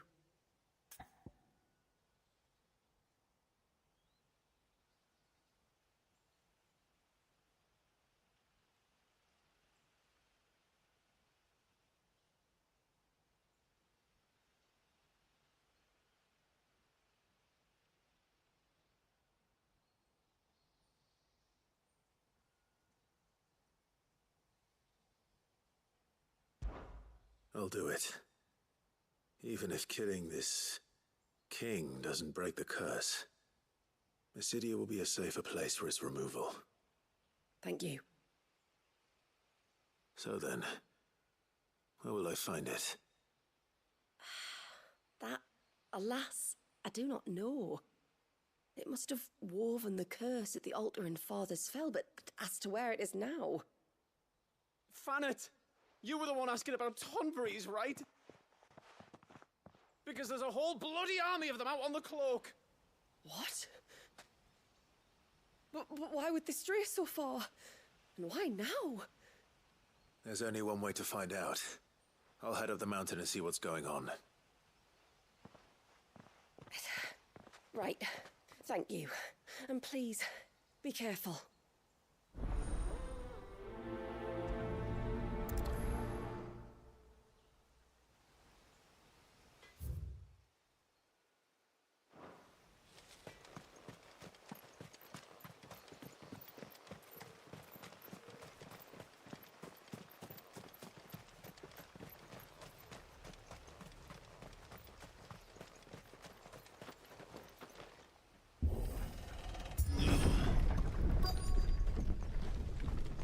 Found her. They're almost at the gate. But they won't be coming any closer. This one. You're finished. All yours, Paul.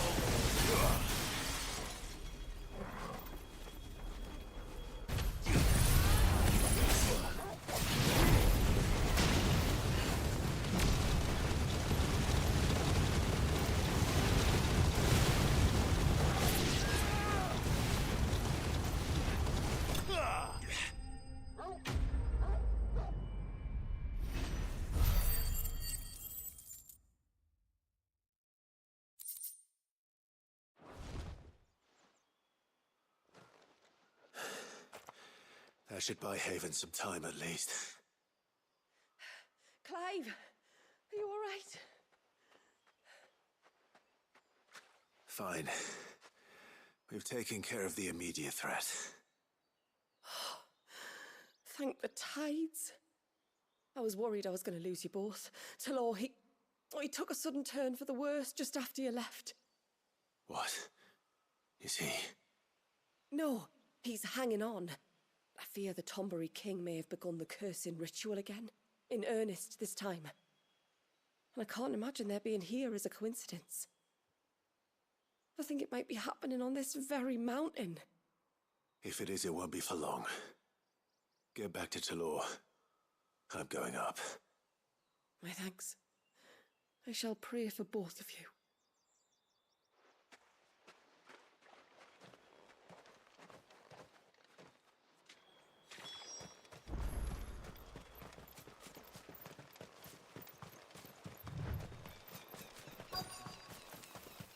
More of them. Come on then. I crave an audience with your king.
Another group. They don't look very regal.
Still no sign of the king. Could Fanad have been wrong?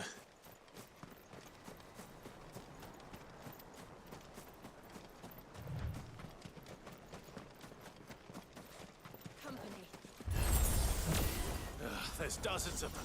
The king must be close. We'll have to take care of his followers first.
Looks like that's the last of them.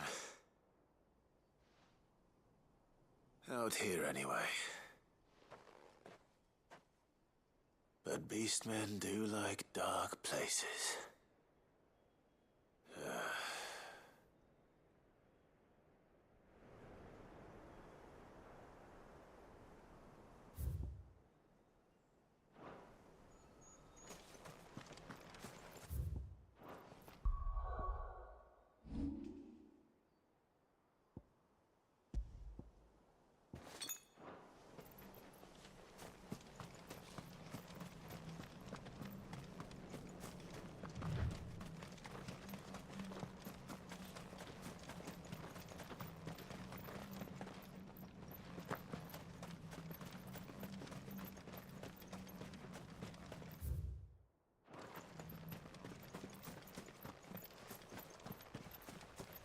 Well, I'll be damned.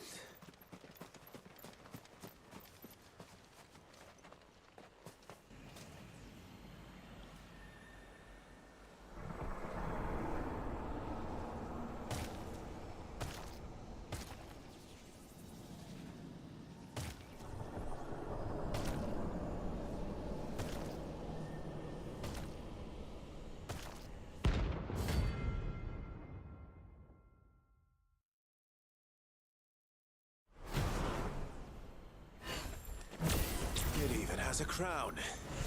Sorry, Your Majesty, but your reign ends here.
it's done.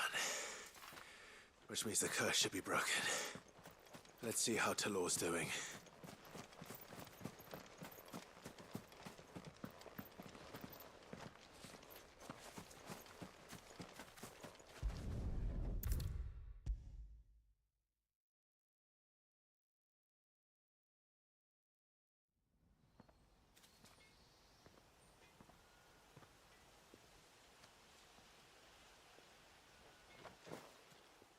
Clive!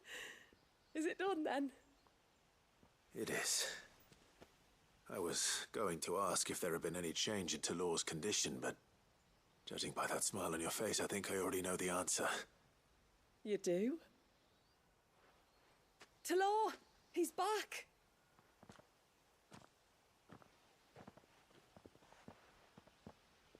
Thank you, my lord. I can never repay you for everything you've done for me. I owe you my life. I'm just glad the curse is lifted. There is one thing I'd like to know, though. If you don't mind my asking. What made you seek the Tombury's help in the first place? Oh, that, well, you deserve to know. It was years ago now, back in my trading days. The Sons of Greek arrested me in Oriflamme, chained me up in a lightless cell with a great sword hung over my head, ready to fall if I didn't confess. Though they never said to what. I didn't, of course. So eventually they just let me go. And I never told a soul. Tried to forget it ever happened. But then you came along and the sight of your sword brought it all flooding back. I couldn't sleep, couldn't eat, couldn't hardly breathe, and I thought that if I gave my old chain to the Tomburys, maybe they could take all that pain away. All that anger. But it only made it worse. Oriflamme has fallen. And the men who tortured you likely fell with it. If only I'd known, I might have spared everyone a lot of trouble. I'd convinced myself that you were like them, that all outsiders were the same, but you're not. Far from it. Thank you, son. Thank you.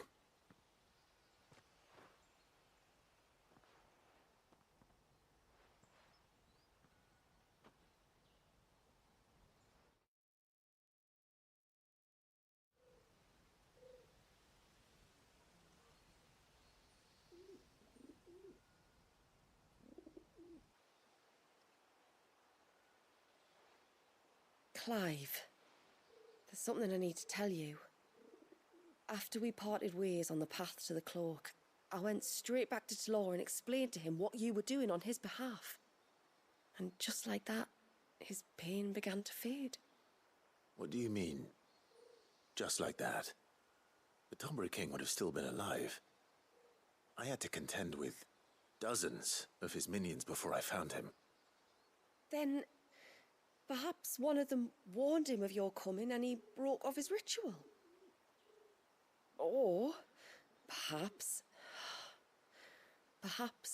knowing that an outsider was fighting for him was what lifted the weight from Talor's heart. I know, from experience, that many illnesses are not wholly physical, but of the spirit, at least in part. Was there ever really a curse, then? Or was Talor simply suffering from the pain of his memories? And the guilt of what he'd done? For all the difference it makes. I suppose we'll never know. Maybe not. But this much I do know. It was your strength and your selflessness that healed his heart in the end. I'll be sure to tell my healer friend when I get home.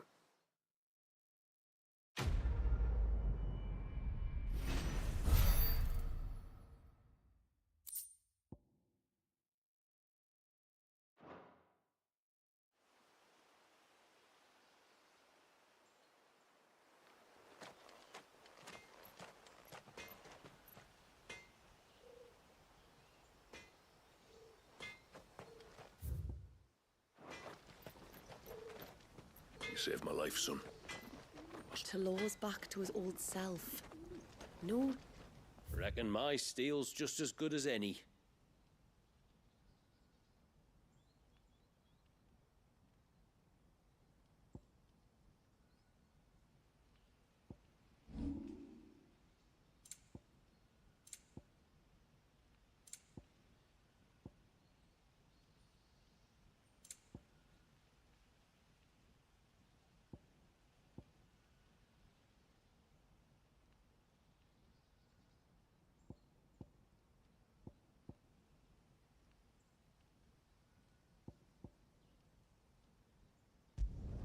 Better than you.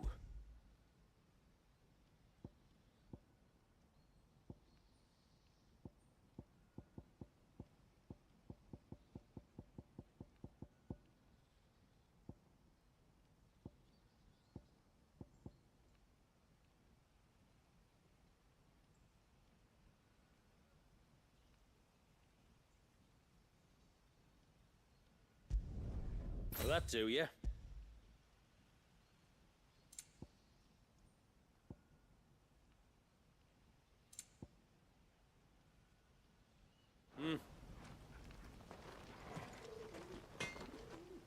What is it you want?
It's about time. Let's finish this.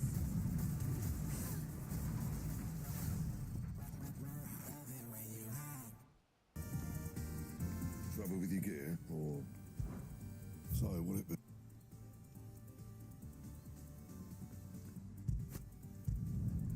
Not bad, if I do say so myself.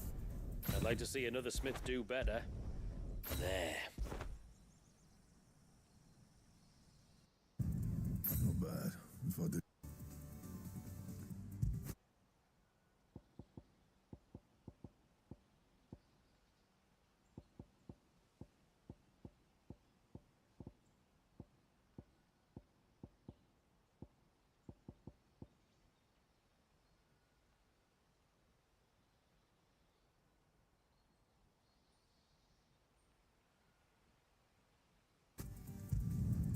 Not bad, if I do say so myself.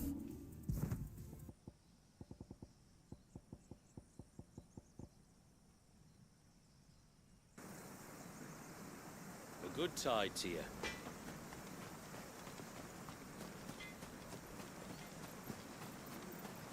Hey, mister! Over here! Please, mister, you've got to help us. The village is in danger, and if someone doesn't do something... you should have seen it! Stop. Take a deep breath and tell me everything. Starting with your name. Sorry, my name's Eirik. When you went up to the Erev was with Miss Shula, well, I followed you. You could have been killed. Lady Shula told us you lot were great warriors, so I thought I'd be alright if I stayed close like. But then I lost track of you in the woods, and that's when I saw it. Saw what?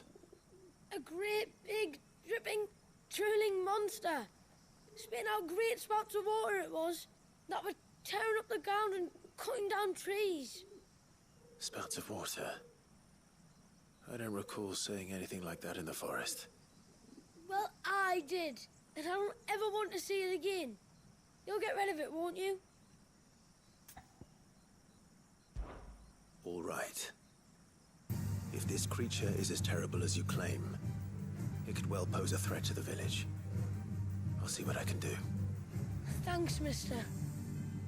It was over by the Swift one that I saw it. Maybe it's still there. Then that's where I'll start my search. But this time, you're going to stay here. Understood? I wouldn't go through those gates for 1,000 gil.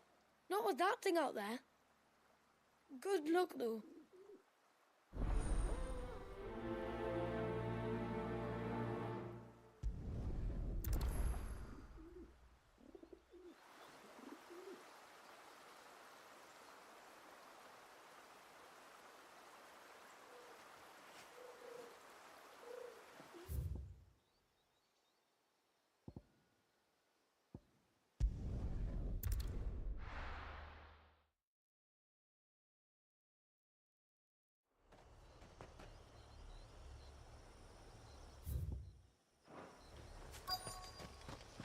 Is that the hunter?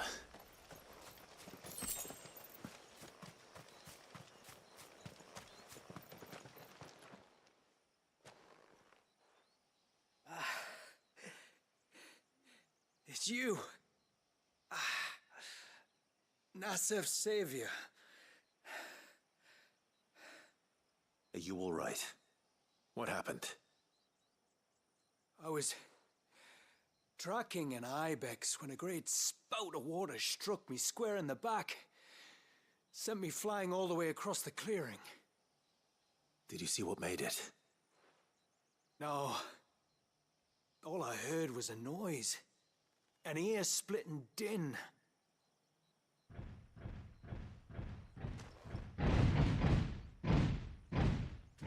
Might this be the culprit? Leave him to us.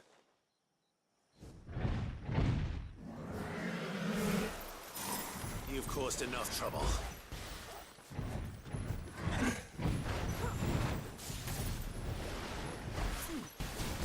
This one.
Well, that wasn't too bad.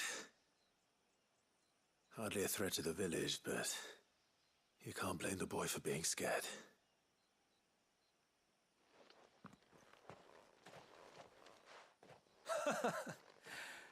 You made that look a lot easier than it was. Do you think that was the beast which attacked you?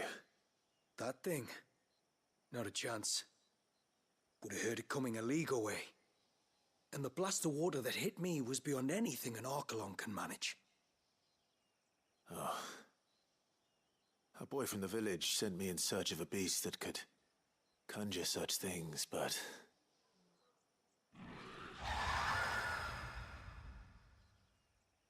That's it. That's the noise I heard. Sounded like it came from the ruins. I'll go. You head back to Haven and see a healer.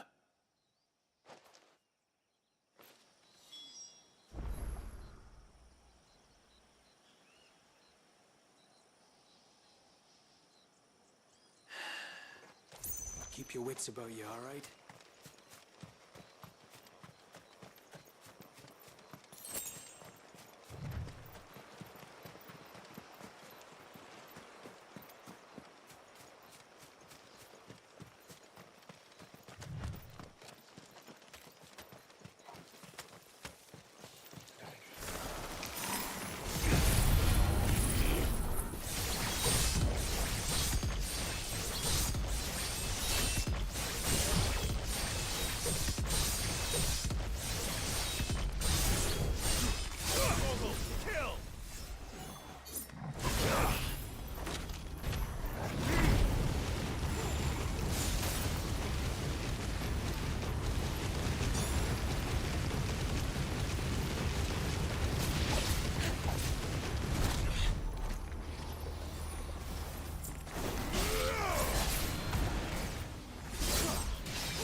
What do we have here?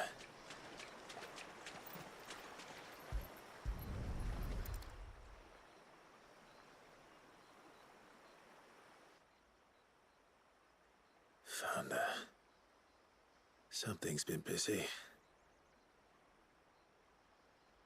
Whatever this creature is, it's out for blood.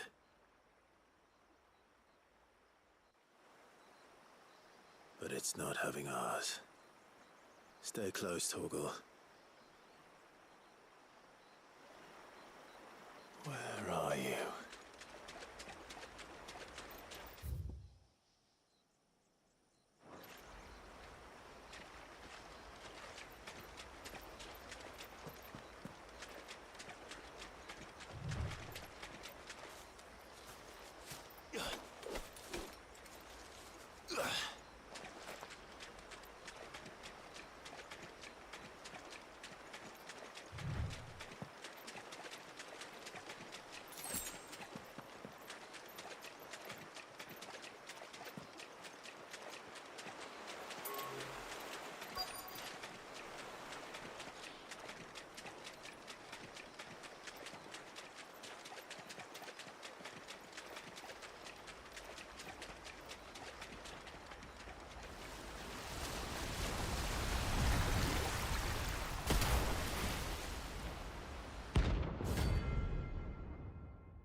Another fragment of Wallius's rage.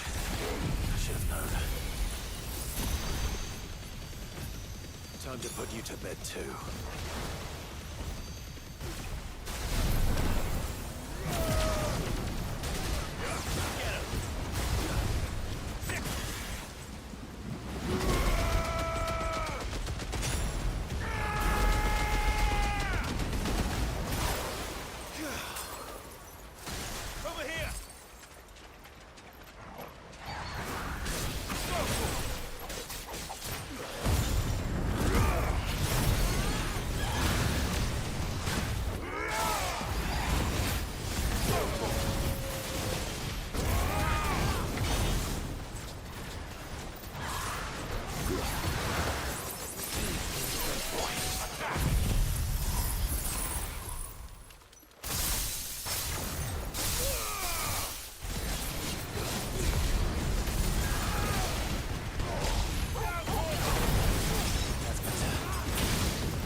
should help.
Fingers crossed that's the last of them. Either way, I should let Eirik know the danger is past. For now, at least.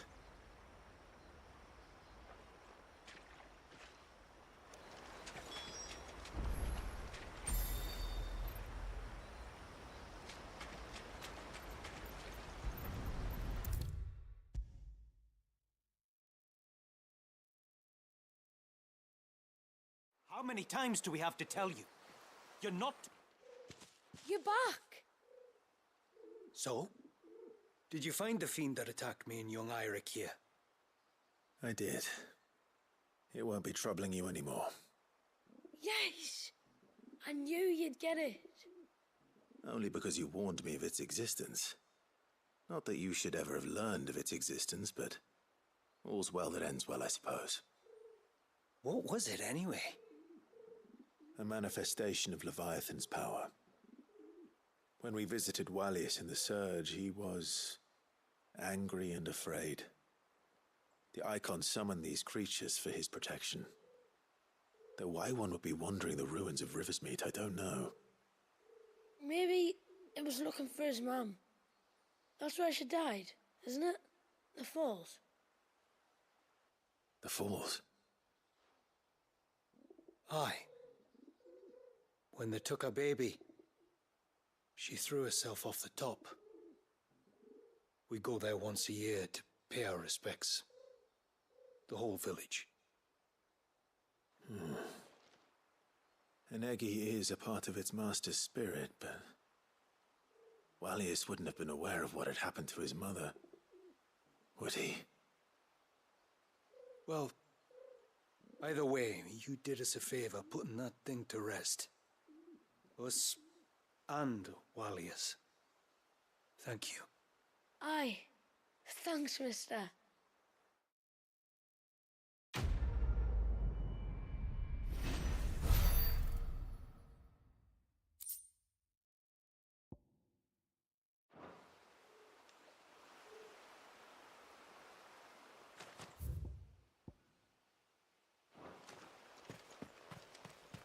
I'm so sorry for all the trouble I put out.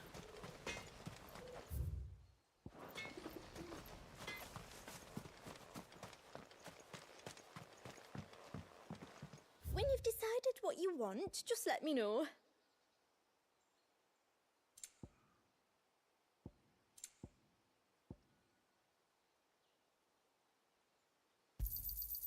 Here you are.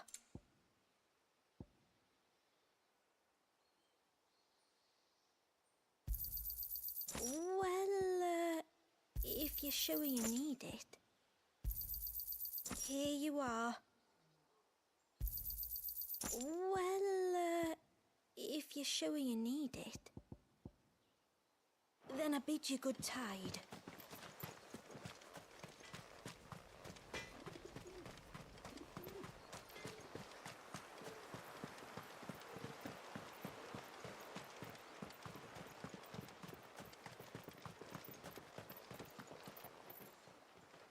My lord, might I have a moment of your time?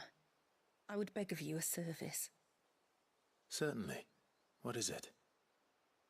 It's a long story.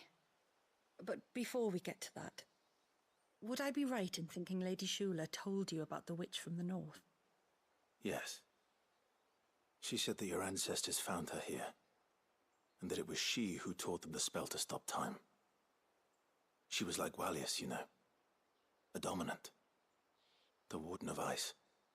My great-grandmother suspected as much. She cared for the poor woman when the end was near. And it was she whose duty it became to attend her grave.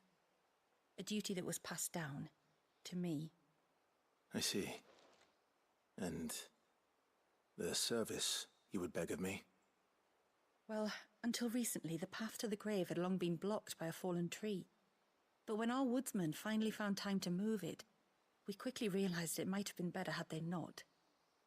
On trying to clear the rest of the path, you see, we discovered that a flock of bloodthirsty beasts had claimed the cliffs beyond.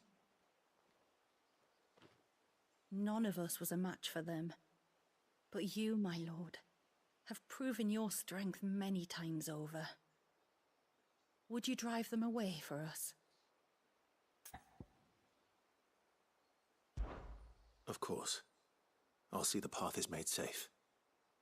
Thank you, my lord. The grave is in a place called Witch Drop. To reach it, one must turn left at the Winged Wains, then follow the path around to the right, deep into the forest. Why so far from Haven? It was where she lived. When our ancestors first came to Mysidia, they found her there, in an old abandoned village, and it was her heartfelt wish to return there in death.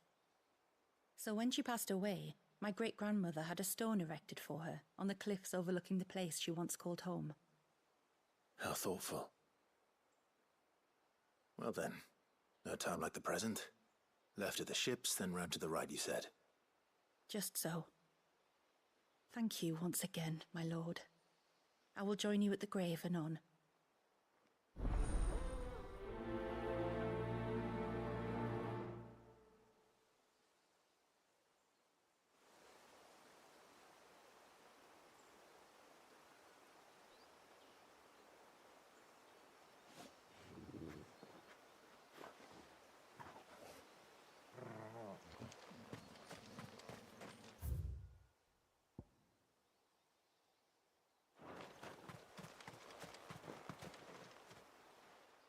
You wouldn't happen to have some time on your hands, would you, Clive?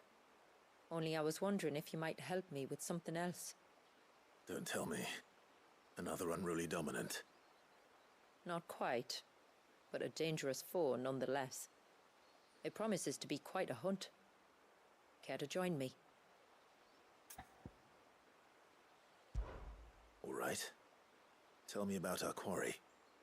A fiendish, cold-blooded beast known as a Givra.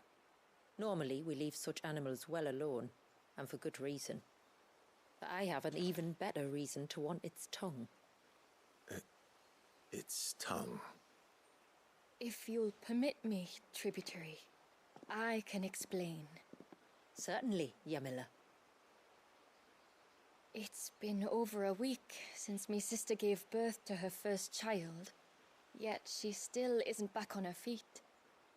We've tried everything to restore her spirits. Physics and nostrums, the laying on of hands and of leeches, but all to no avail. The healers tell me there's only one hope left. A broth as potent as its ingredients are perilous to procure. It isn't only Yamila's sister who stands to benefit from this, by the way. There's her baby to think of, and Walias, too. She'd agreed to be his wet nurse, you see. I'd be glad to help. Thank you. Our hunters have no shortage of skill, but this task calls for more than that. And it won't be achieved through weight of numbers either. The Givra is as wary a foe as it is a deadly one. 2 hunters might catch it unawares, but any more than that, and it would pick up our scent a league away. Then it is decided. The 2 of you will go, while Jill and I occupy ourselves here. Perhaps we might help prepare the broth. That would be most kind of you. Come then, Clive. The river of time flows fast, and so must we. There's a Givra that has claimed the ruins at the foot of the mountain as its hunting ground. But as I say, they are wary creatures. We'll need suitable bait to draw it out. The flesh of a forest ibex should suffice. To the forest, then.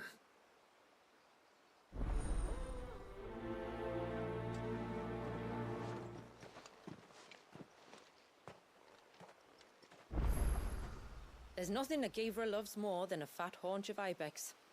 There speaks the voice of experience. Do you hunt often? Since I was a girl. My father would take me. Then after he returned to the sea, Yamila's father. Our families have always been close. Even if her sister wasn't Walias's wet nurse, I couldn't stand by and watch her suffer.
It is good to have him back.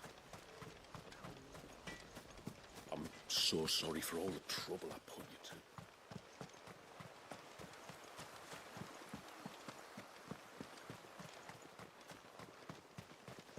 Where was the cane you saw flickering again?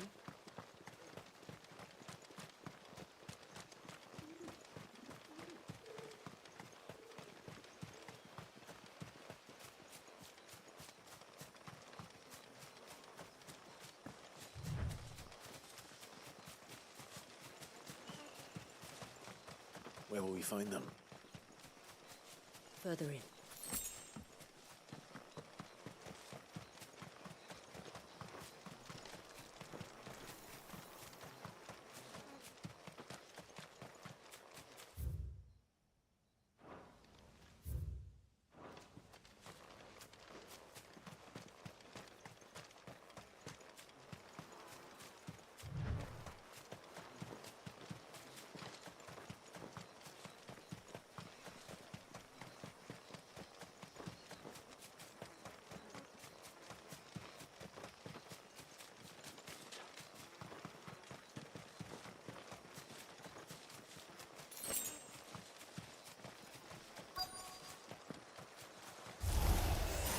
These will do nicely.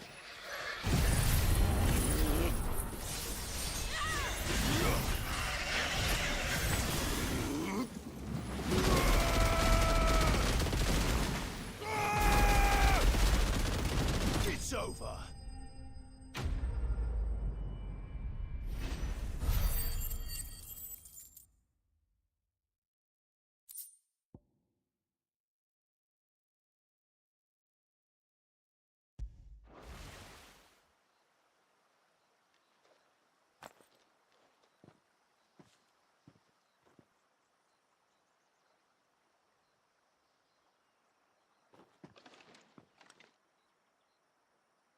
Return to the sea, and to the clouds rise again.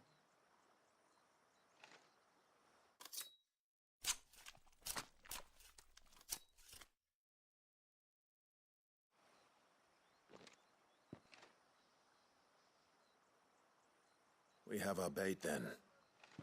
What next? Next, we pay a visit to the Dark Gate to pick some local weed. It'll help disguise our scent.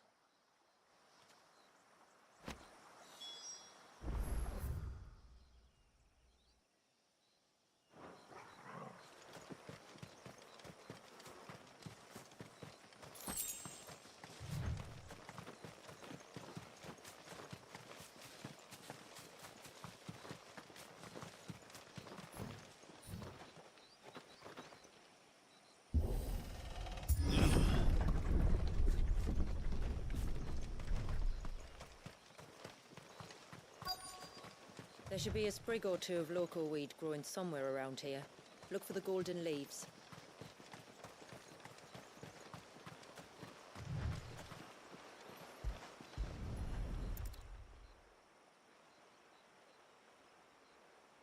Is this it? Aye, that's the stuff. Crush the leaves between your fingertips and rub them on your clothes. If you insist.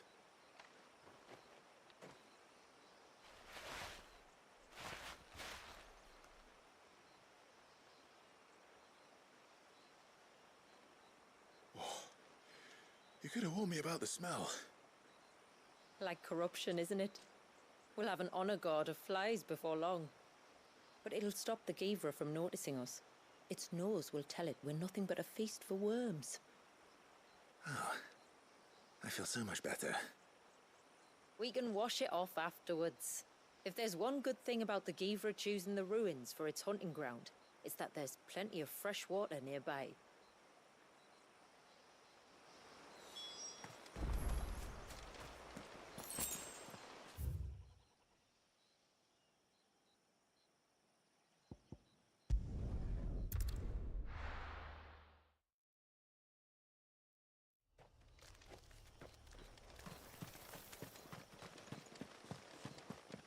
Where should we lay the bait?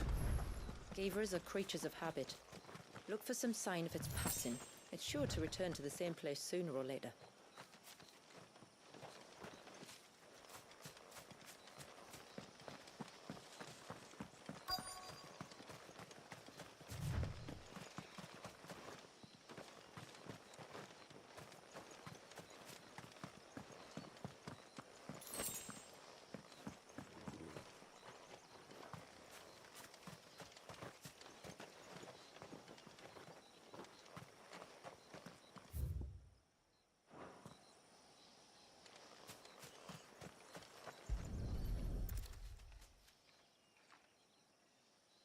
A fresh kill. But not a Givras. The wounds are too clean, too small.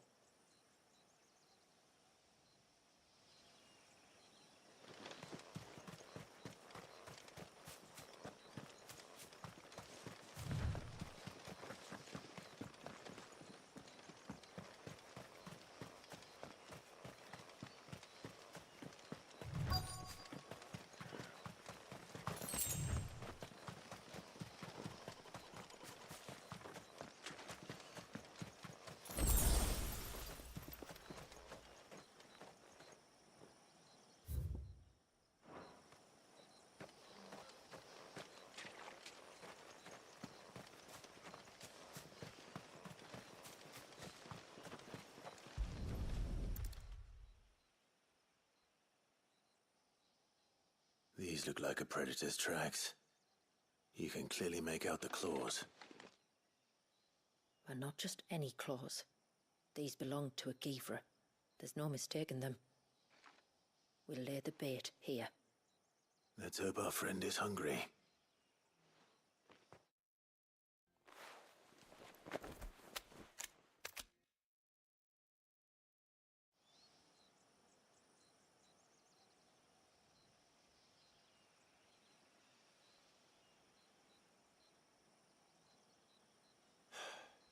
Still no sign. Patience, Clive. Hunting's not something you can rush. Have you stalked these beasts before? Once. Givras are fast, so the job called for a bearer. But even with my knack, it was a close-run thing. Not many leaders would take such risks for their people. Says the man who battled an icon to save a boy he barely knew. It is the way of the moats of water to use what gifts we've been given for the good of all. And I gather it's your way too. It was Sid, the man whose name I bear. He fought for his people and their future with every fiber of his being. I'm just following in his footsteps. In many ways, you remind me of him. Me? You're confusing daring with desperation. Quiet. Something's coming.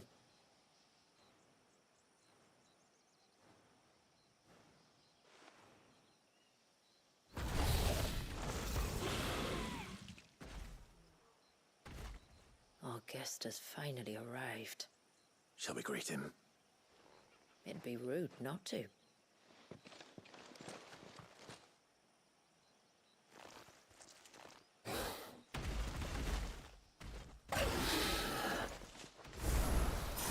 Don't let it escape.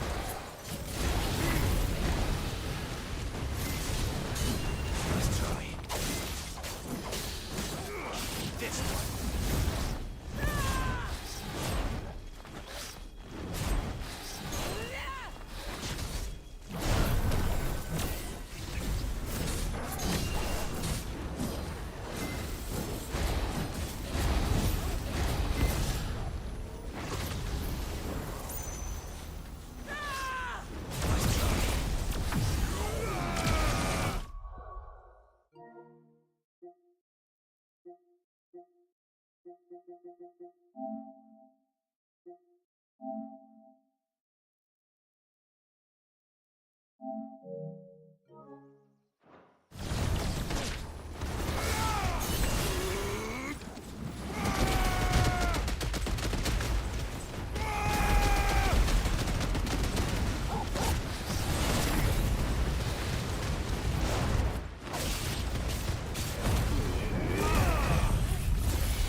weren't exaggerating when you said they were dangerous.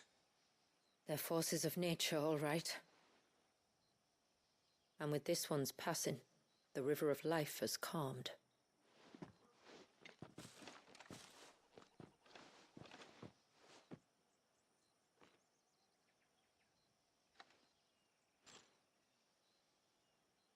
O roaring torrent, son of storms, may your spirit run free in the open ocean.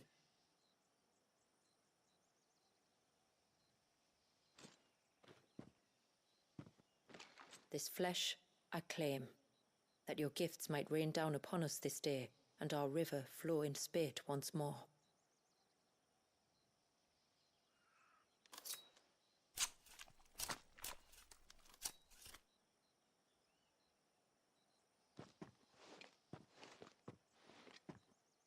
Well then, let's return to the village. We must get this tongue to Yamila before it spoils.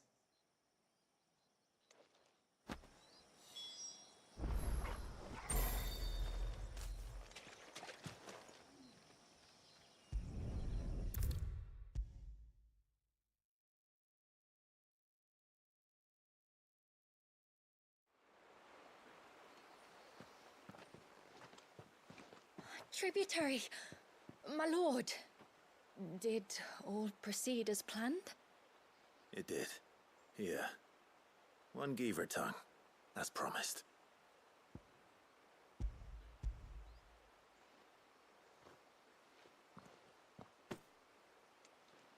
Oh, thank you. I shall add it to the broth at once. By your leave, Tributary. If there is anything else that we can do to help, you need only ask. No, no. You've already done more for my family than I can ever repay.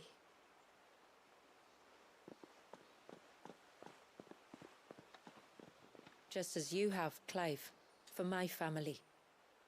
I only regret that I have nothing to offer you in return but my gratitude. It's more than enough. Besides, I'm no less grateful to you. For what? For welcoming my friends and I into your midst. For showing us how your people live.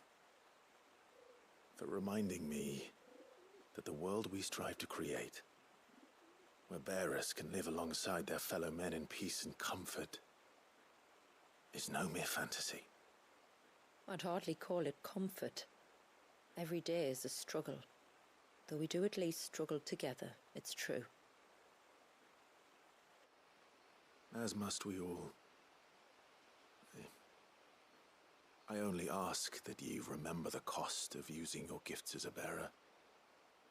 I know that you feel it's your duty to do whatever you can to help your people. But you have a child to think about now. And Wallis has lost enough. I shall bear that in mind. That's all I ask. Oh, and if there is anything else that we can do to help, well, you know. Thank you. Truly.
This should be the path to Witchdrop. Hungry, Toggle?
Here's our welcoming party.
Looks like that's the last of them.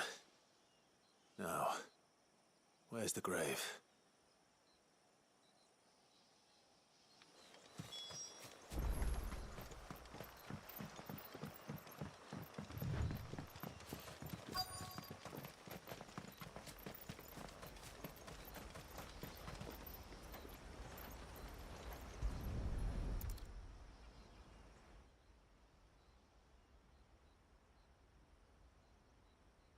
This must be it.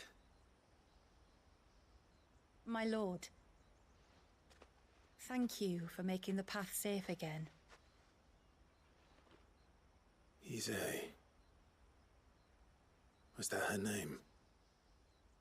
Yes. Hardly the most fitting tribute for a dominant, is it? a rough-hewn stone with naught but a given name engraved on it. But my ancestors had only been here a matter of weeks when she passed. Every day was a struggle to survive. They had neither the time nor the energy to devote to a more elaborate memorial. Yet they spared what they could to grant her wish, that even in death she might continue to watch over her home. She lived down there then? In the ruins? That's right. They were once the living quarters for those who served up in the temple. When the Northern Thanes sent her here to weave her spell, this was where she and her retinue stayed. There were priests, handmaidens, and a knight sworn to shield her from harm. Of course, they were all gone by the time my ancestors arrived, fled or dead in the Western Wars. All except Isay, who remained till the end. Alone. Indeed. At least, that is the story as it's been handed down in Haven. But there is an epilogue to the tale. One known only to Lady Shula and myself. Some years after Isay's passing, you see, my grandmother came here to tend the grave, and found a stranger kneeling before it. A knight, dressed head to toe in plate. She asked of him who he was and whence he had come, but received no answer. The only words he spoke were, "Tell me true, whose grave is this?" So she told him of how her people had met and cared for Isay, and how she had died. His only reaction was to stare up at the air of hours in silence. Then he left, never to be seen again.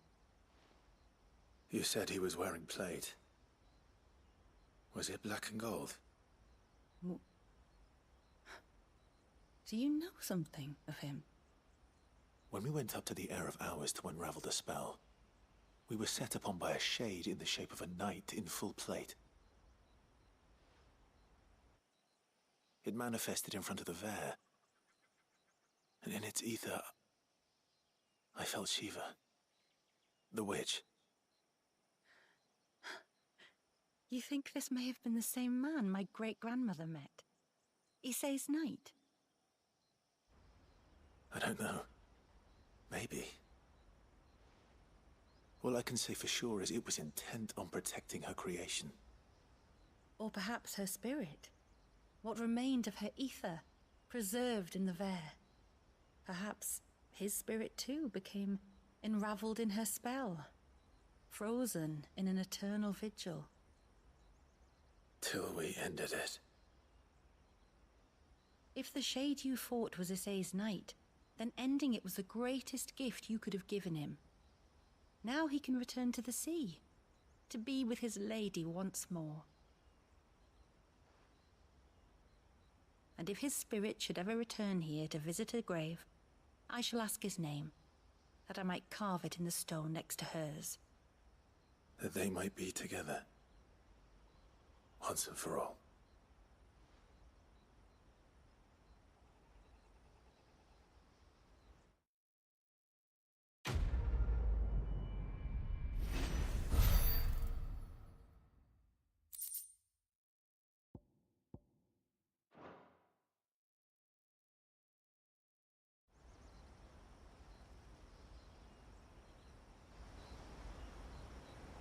Thank you, my lord, for reuniting them.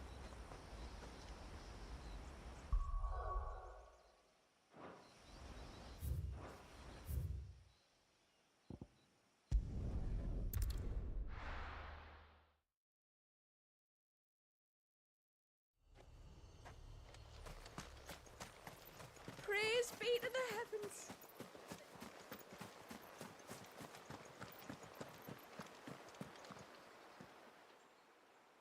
No, it has to be him. What has to be who? If you, don't mind my asking. It's not your asking, I mind. It's my explaining. But I don't see any other way round it. You see, when a baby is born here, we hold a ceremony to welcome them. The rite of immersion, we call it. But I don't know whether Wallius was ever afforded that courtesy. What is abundantly clear, though, is that my ancestors never welcomed him as one of us. And I want to change that. The problem is, the ceremony requires 3 ministrators, the baby's parents and a witness.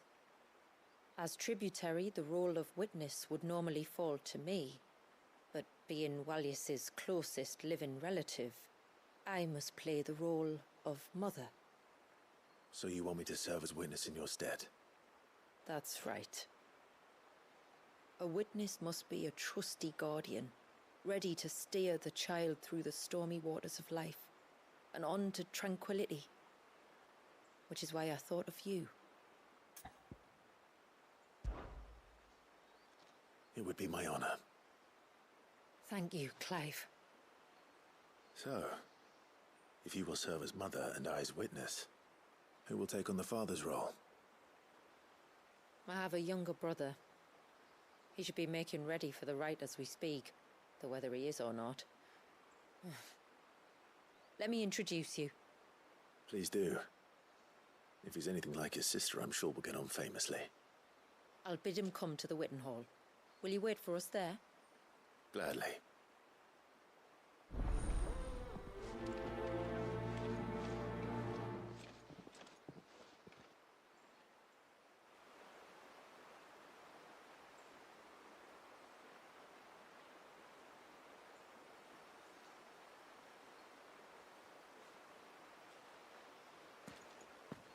It is good to have him back.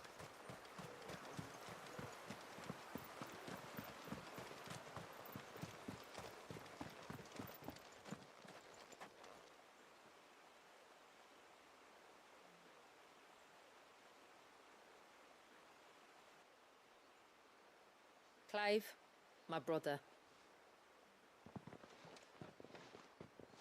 If it isn't my old mate Sid!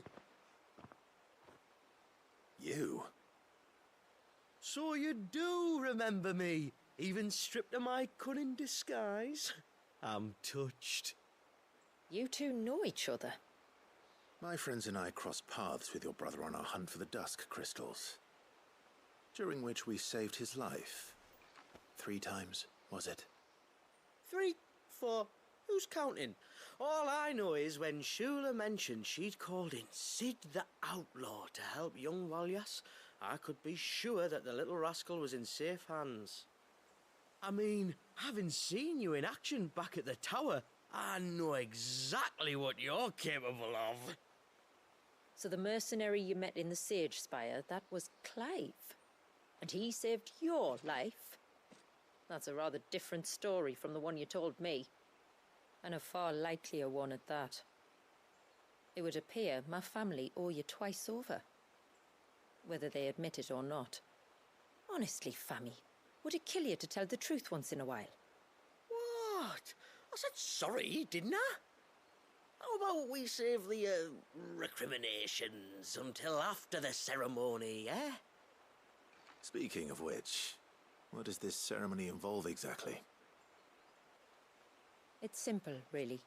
We each say a short prayer and anoint the child's head with holy water.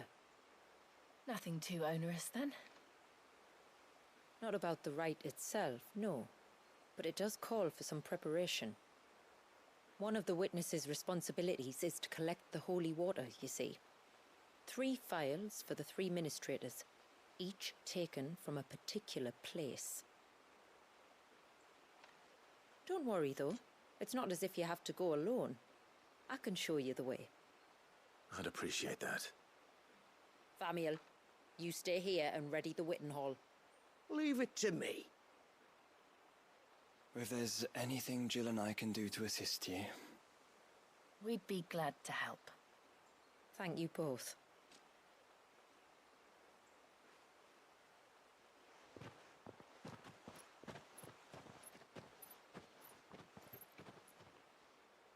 All right then, let's get started, shall we?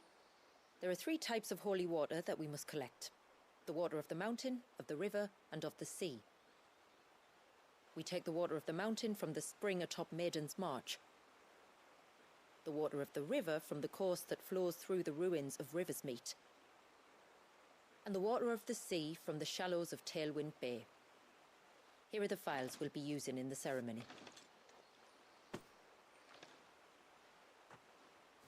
I'm ready to leave whenever you are.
Stay back! I'm warning you! Someone's in trouble. Come on.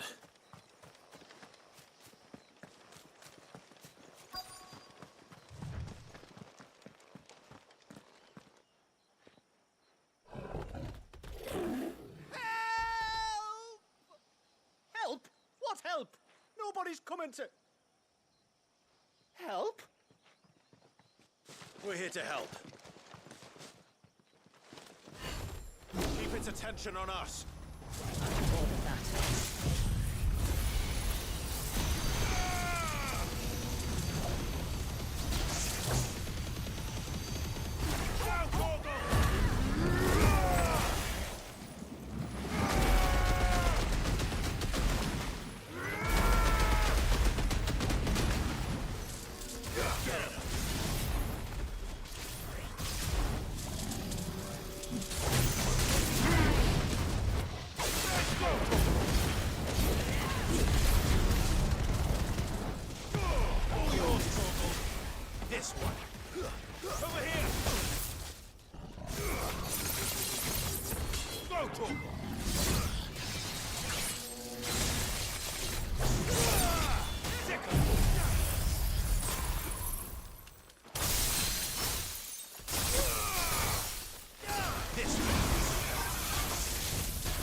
I'm warning you. Someone's in trouble. Come on.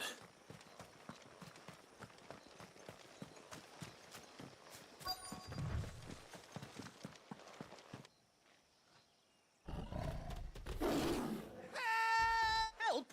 What? Help? We're here to help. Keep its attention on us.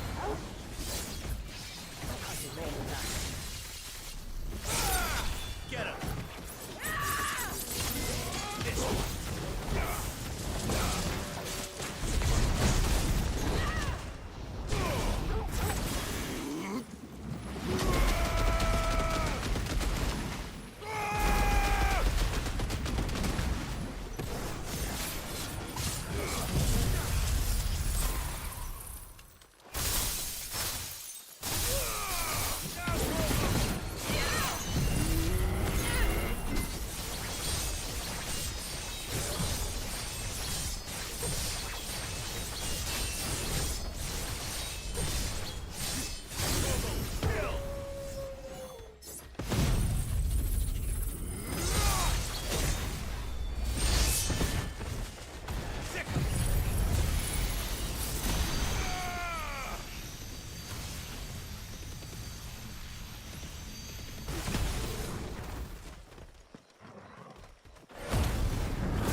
Is anyone hurt?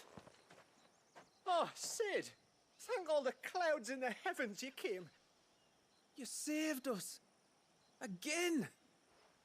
Would you two care to explain what you're doing up here? The chief sent us to fetch incense for the ceremony. So, the Witten Hall smells nice. For the little Ben. You mean to tell me you braved this den of deadly beasts for some tree sap? You don't have to do everything he says, you know. Or if you must, at least have the good sense to ask one of our hunters to accompany you. We're sorry. It's fine. Just go back to the village before you get yourselves into any more trouble. Right you are. Oh, and thanks and that.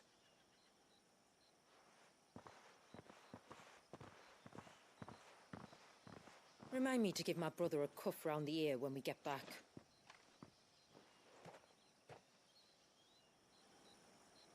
Right then.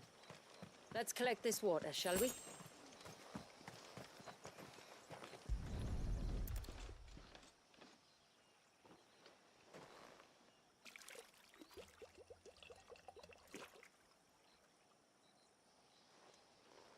The rain that falls on the mountain emerges here, in these springs.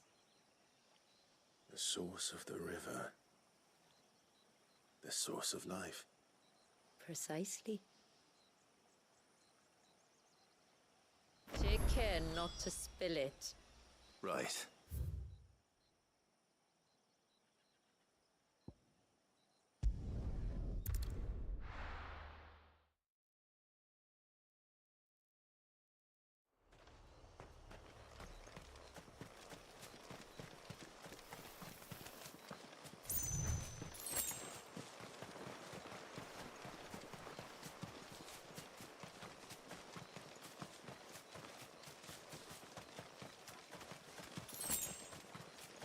We can collect the water of the river from here. All right.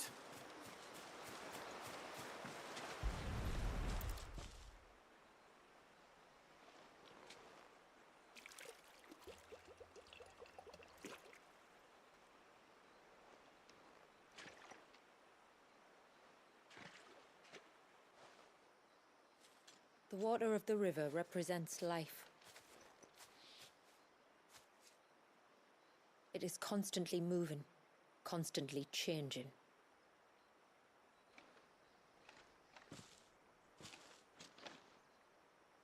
And though its course may twist and turn or branch into 1,000 separate streams, it always flows in the same direction, from source to sea, beginning to end. Like time. What of Wallius then? When your ancestors froze him, did they remove him from the River of Life? They did. Like an ice-bound pool that didn't thaw for 80 summers. But now he's free to flow again, to live. And you and I shall flow with him, for we are all but drops of water in the great river of life. I find that thought oddly reassuring. Go on. A drop of water might seem insignificant on its own, but as a part of a torrent, it can cleave a path through the hardest rock. It makes me believe we humans might just stand a chance. I believe we might. Just one more file to go then. Nearly done.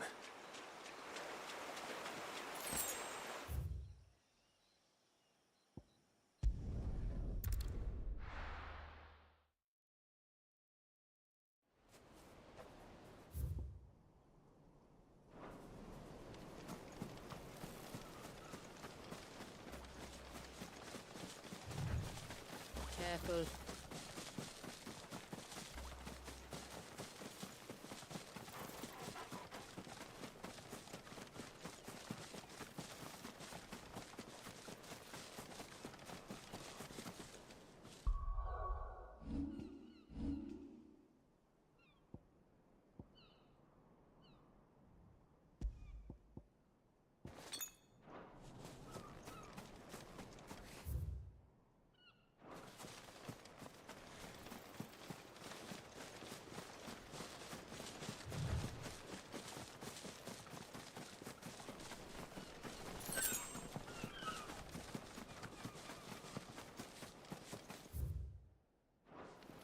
This path leads down to the coast.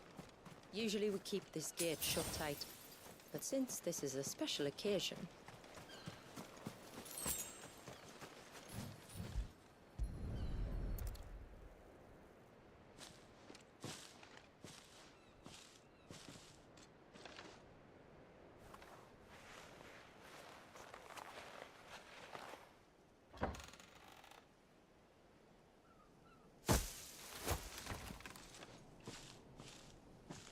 Thank the tides the weather held.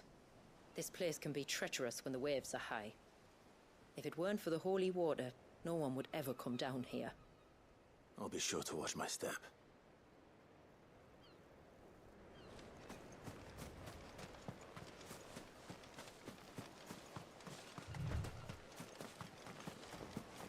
Water flows to the sea, then rises into the clouds. Just like life, the end is not the end. Only a new beginning.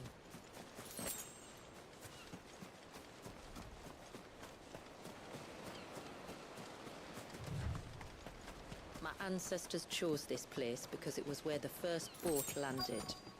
And it's a good thing they didn't land closer to the surge. Quite.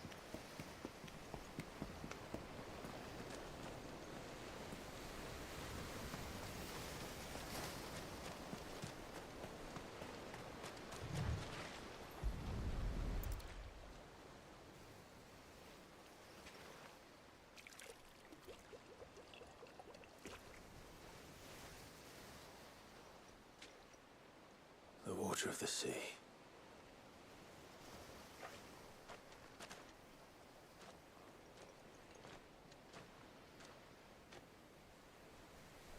I still can't help but be awed by it. Oh? All that wave ever made me feel was pity and sorrow for the innocent life trapped inside it. The child my great-grandfather sacrificed to try to change his people's fate. It was wrong, an unforgivable sin. But I often wonder, will my descendants ever forgive me for what I have done? As tributary, I've faced many difficult choices. And though I've always striven to do what's best for my people, here we live in poverty, hidden away from the world. So have my choices denied them a better life, just as my ancestors denied Walyas his? No. You would not forcibly sacrifice one of your people to save the others. You do the best you can for all of them, as do I. We share in their woes, just as we share in their joys. And the most we can do is try to bring them more of the latter. Aye, you're right. And try I shall, to bring all of my people a better tomorrow. Walyas included. Then I wish you luck. If my time with the boy is any indication, he's going to be quite a handful. Then we must start as we mean to go on, and give him the very best welcome we can. Where to next, then? Back to the village, to find out if my brother has made the necessary preparations. Or got his lackeys to do it for him.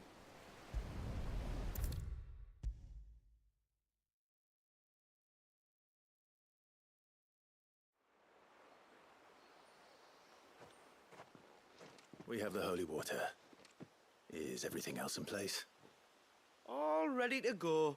Told you could count on me. Then let us begin. Famiel, have your men summon everyone to the Witten Hall. Right you are.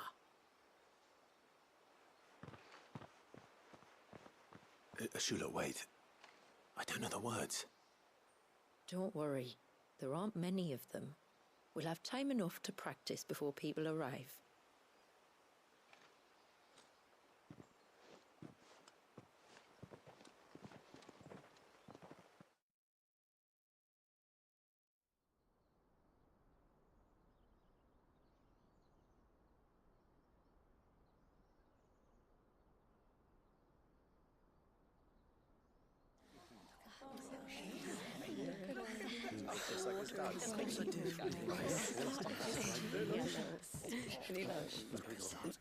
My friends, we are gathered here today to welcome this child into our community by the rite of immersion, as has been our custom since the first reign. As tributary, I would normally perform the rite with the child's parents, but Walius's mother and father returned to the sea long ago. So I and my brother Famiel shall serve as his family, while the one who returned him to us shall bear witness in my stead. Clive, if you would step forward.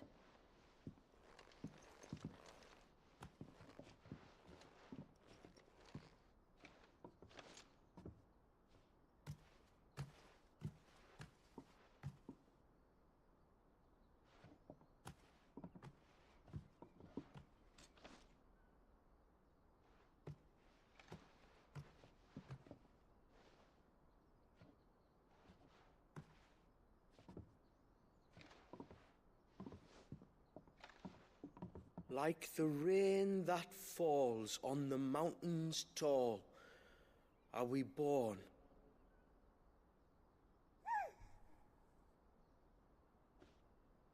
Like the river that flows through the valleys below, do we live.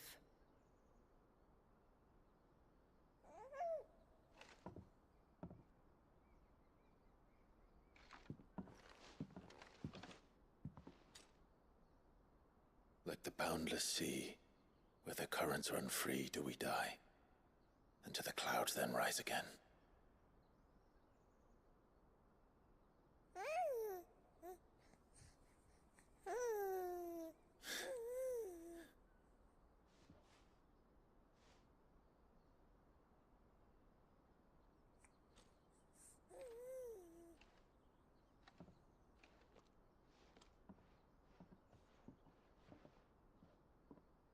The circle of water is the circle of life. And today, from the heavens falls rain anew. This child, Walius, now joins our stream, and he shall flow with us, from the mountains to the sea.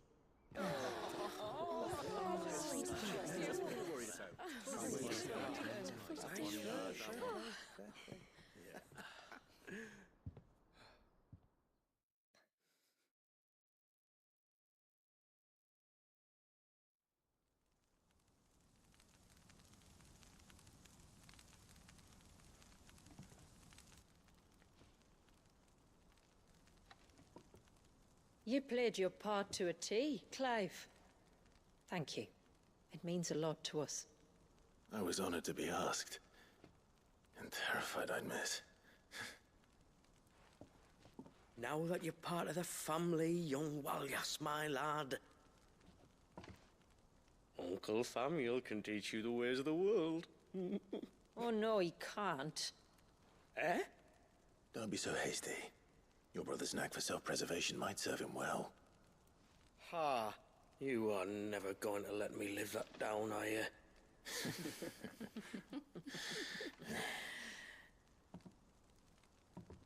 I'm gonna raise Walius as if he were my own. Teach him everything I know about life, our people, and our past. But with all the mother crystals gone, he will grow up in a world without comforts. One where we only have ourselves and each other to rely on. I'd say your people are better prepared than most to survive in such a world, Shula. To thrive, indeed, under your guidance. Only if nature continues to smile on us. If we were to lose her gifts, we'd be left with nothing at all. Yes. But it needn't come to that. Not if we can stop the spread of the Blight. So long as we can save a single patch of soil, we can plant the seeds for a new world. One where we can all be free. Perhaps then we might finally be able to step out from behind our curtain, eh? Till that day comes, I wish you good tide. Thank you. We should be on our way. Well, you be careful out there. Aye, you steer clear of trouble now. Likewise.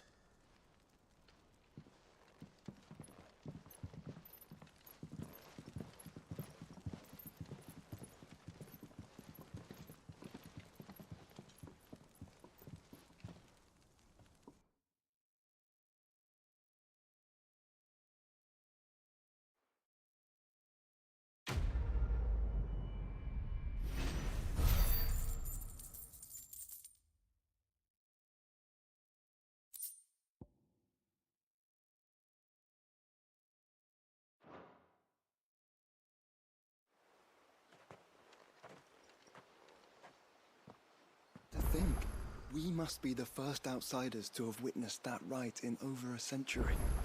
Wallius has been waiting for it for nearly as long. He seemed pleased to be finally rejoining the family. Now all we have to do is save that family. To change our river's course.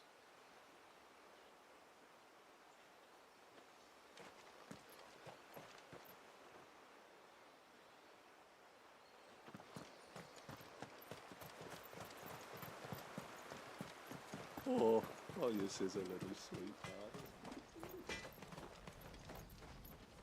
Reckon my steel's just as good as any.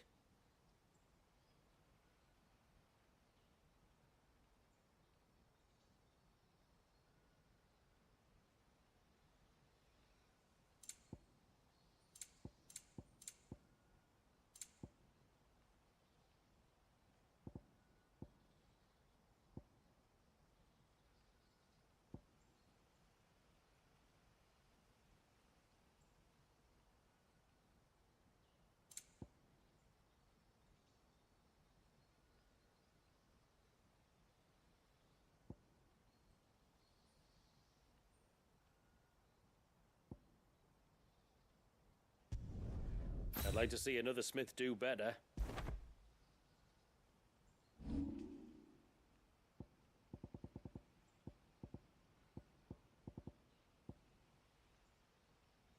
A good tide to you.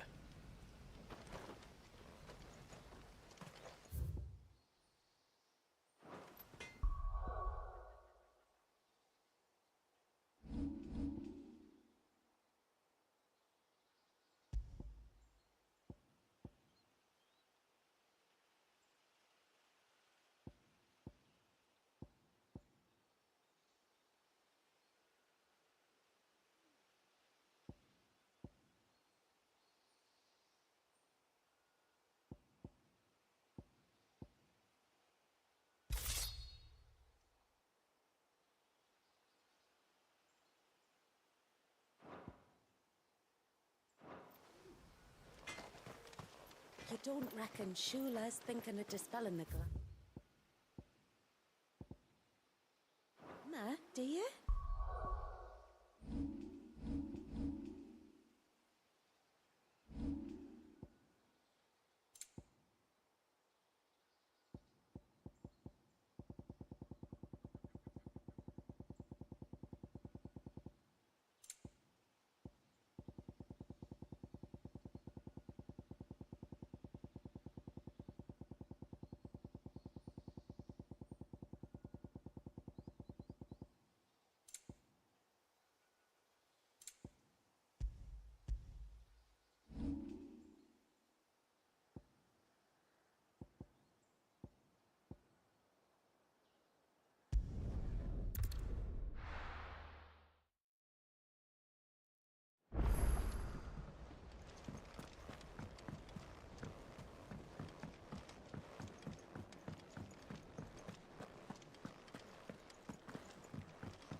What do I owe the honor?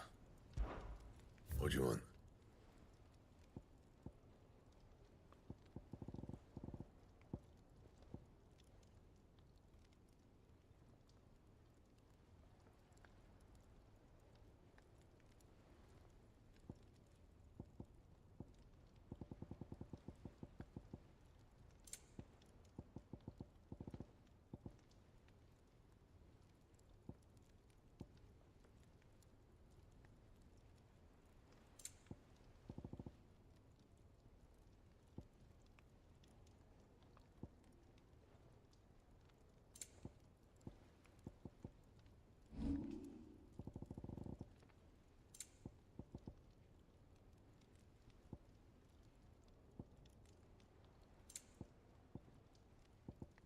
And?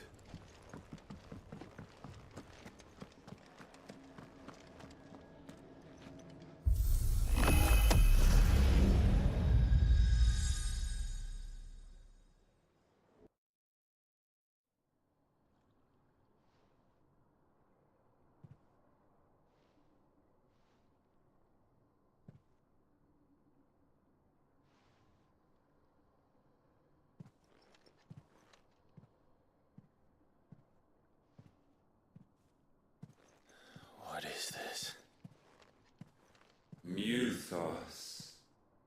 You plumbed the very abyss, yet still you hunger.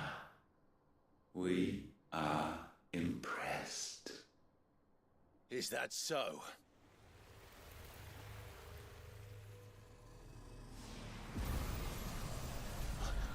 Not again.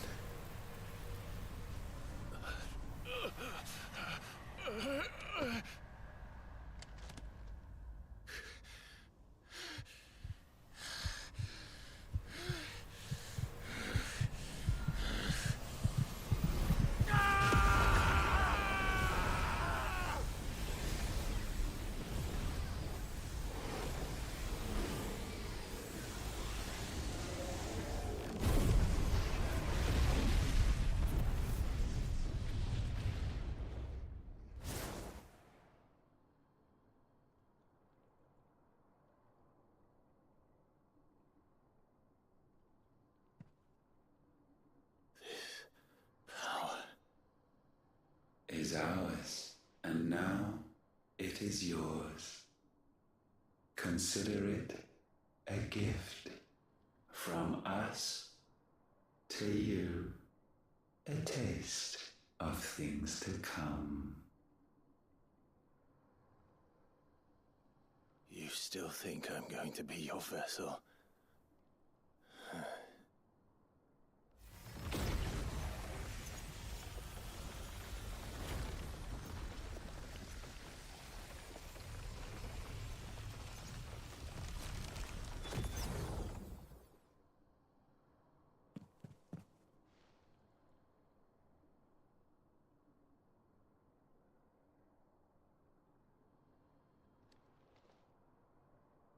I'll take your gift then, Ultima. Just don't expect it back.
against our gifts. Remain all too eager to avail yourself of them. Perhaps you require more time to reflect.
What will it be today?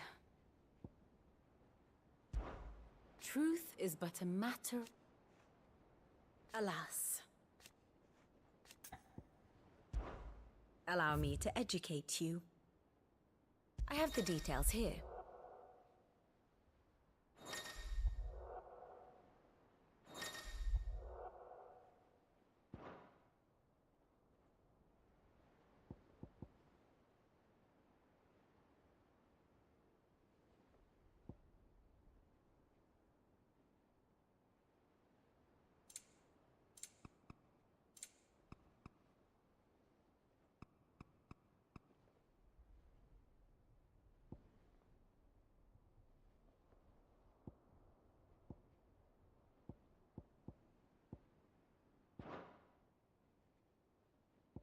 One must understand one's place in the world.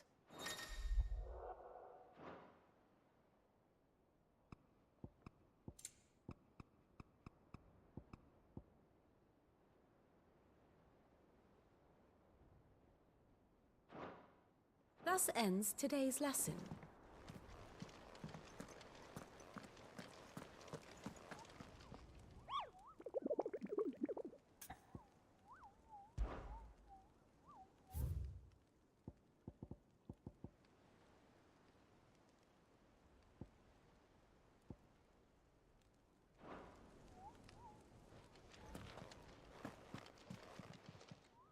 Welcome to the Patron's Whisper. Is everything we've received and everything promised? Come again. I may have more for you. How are you doing? Quick look. Seen enough?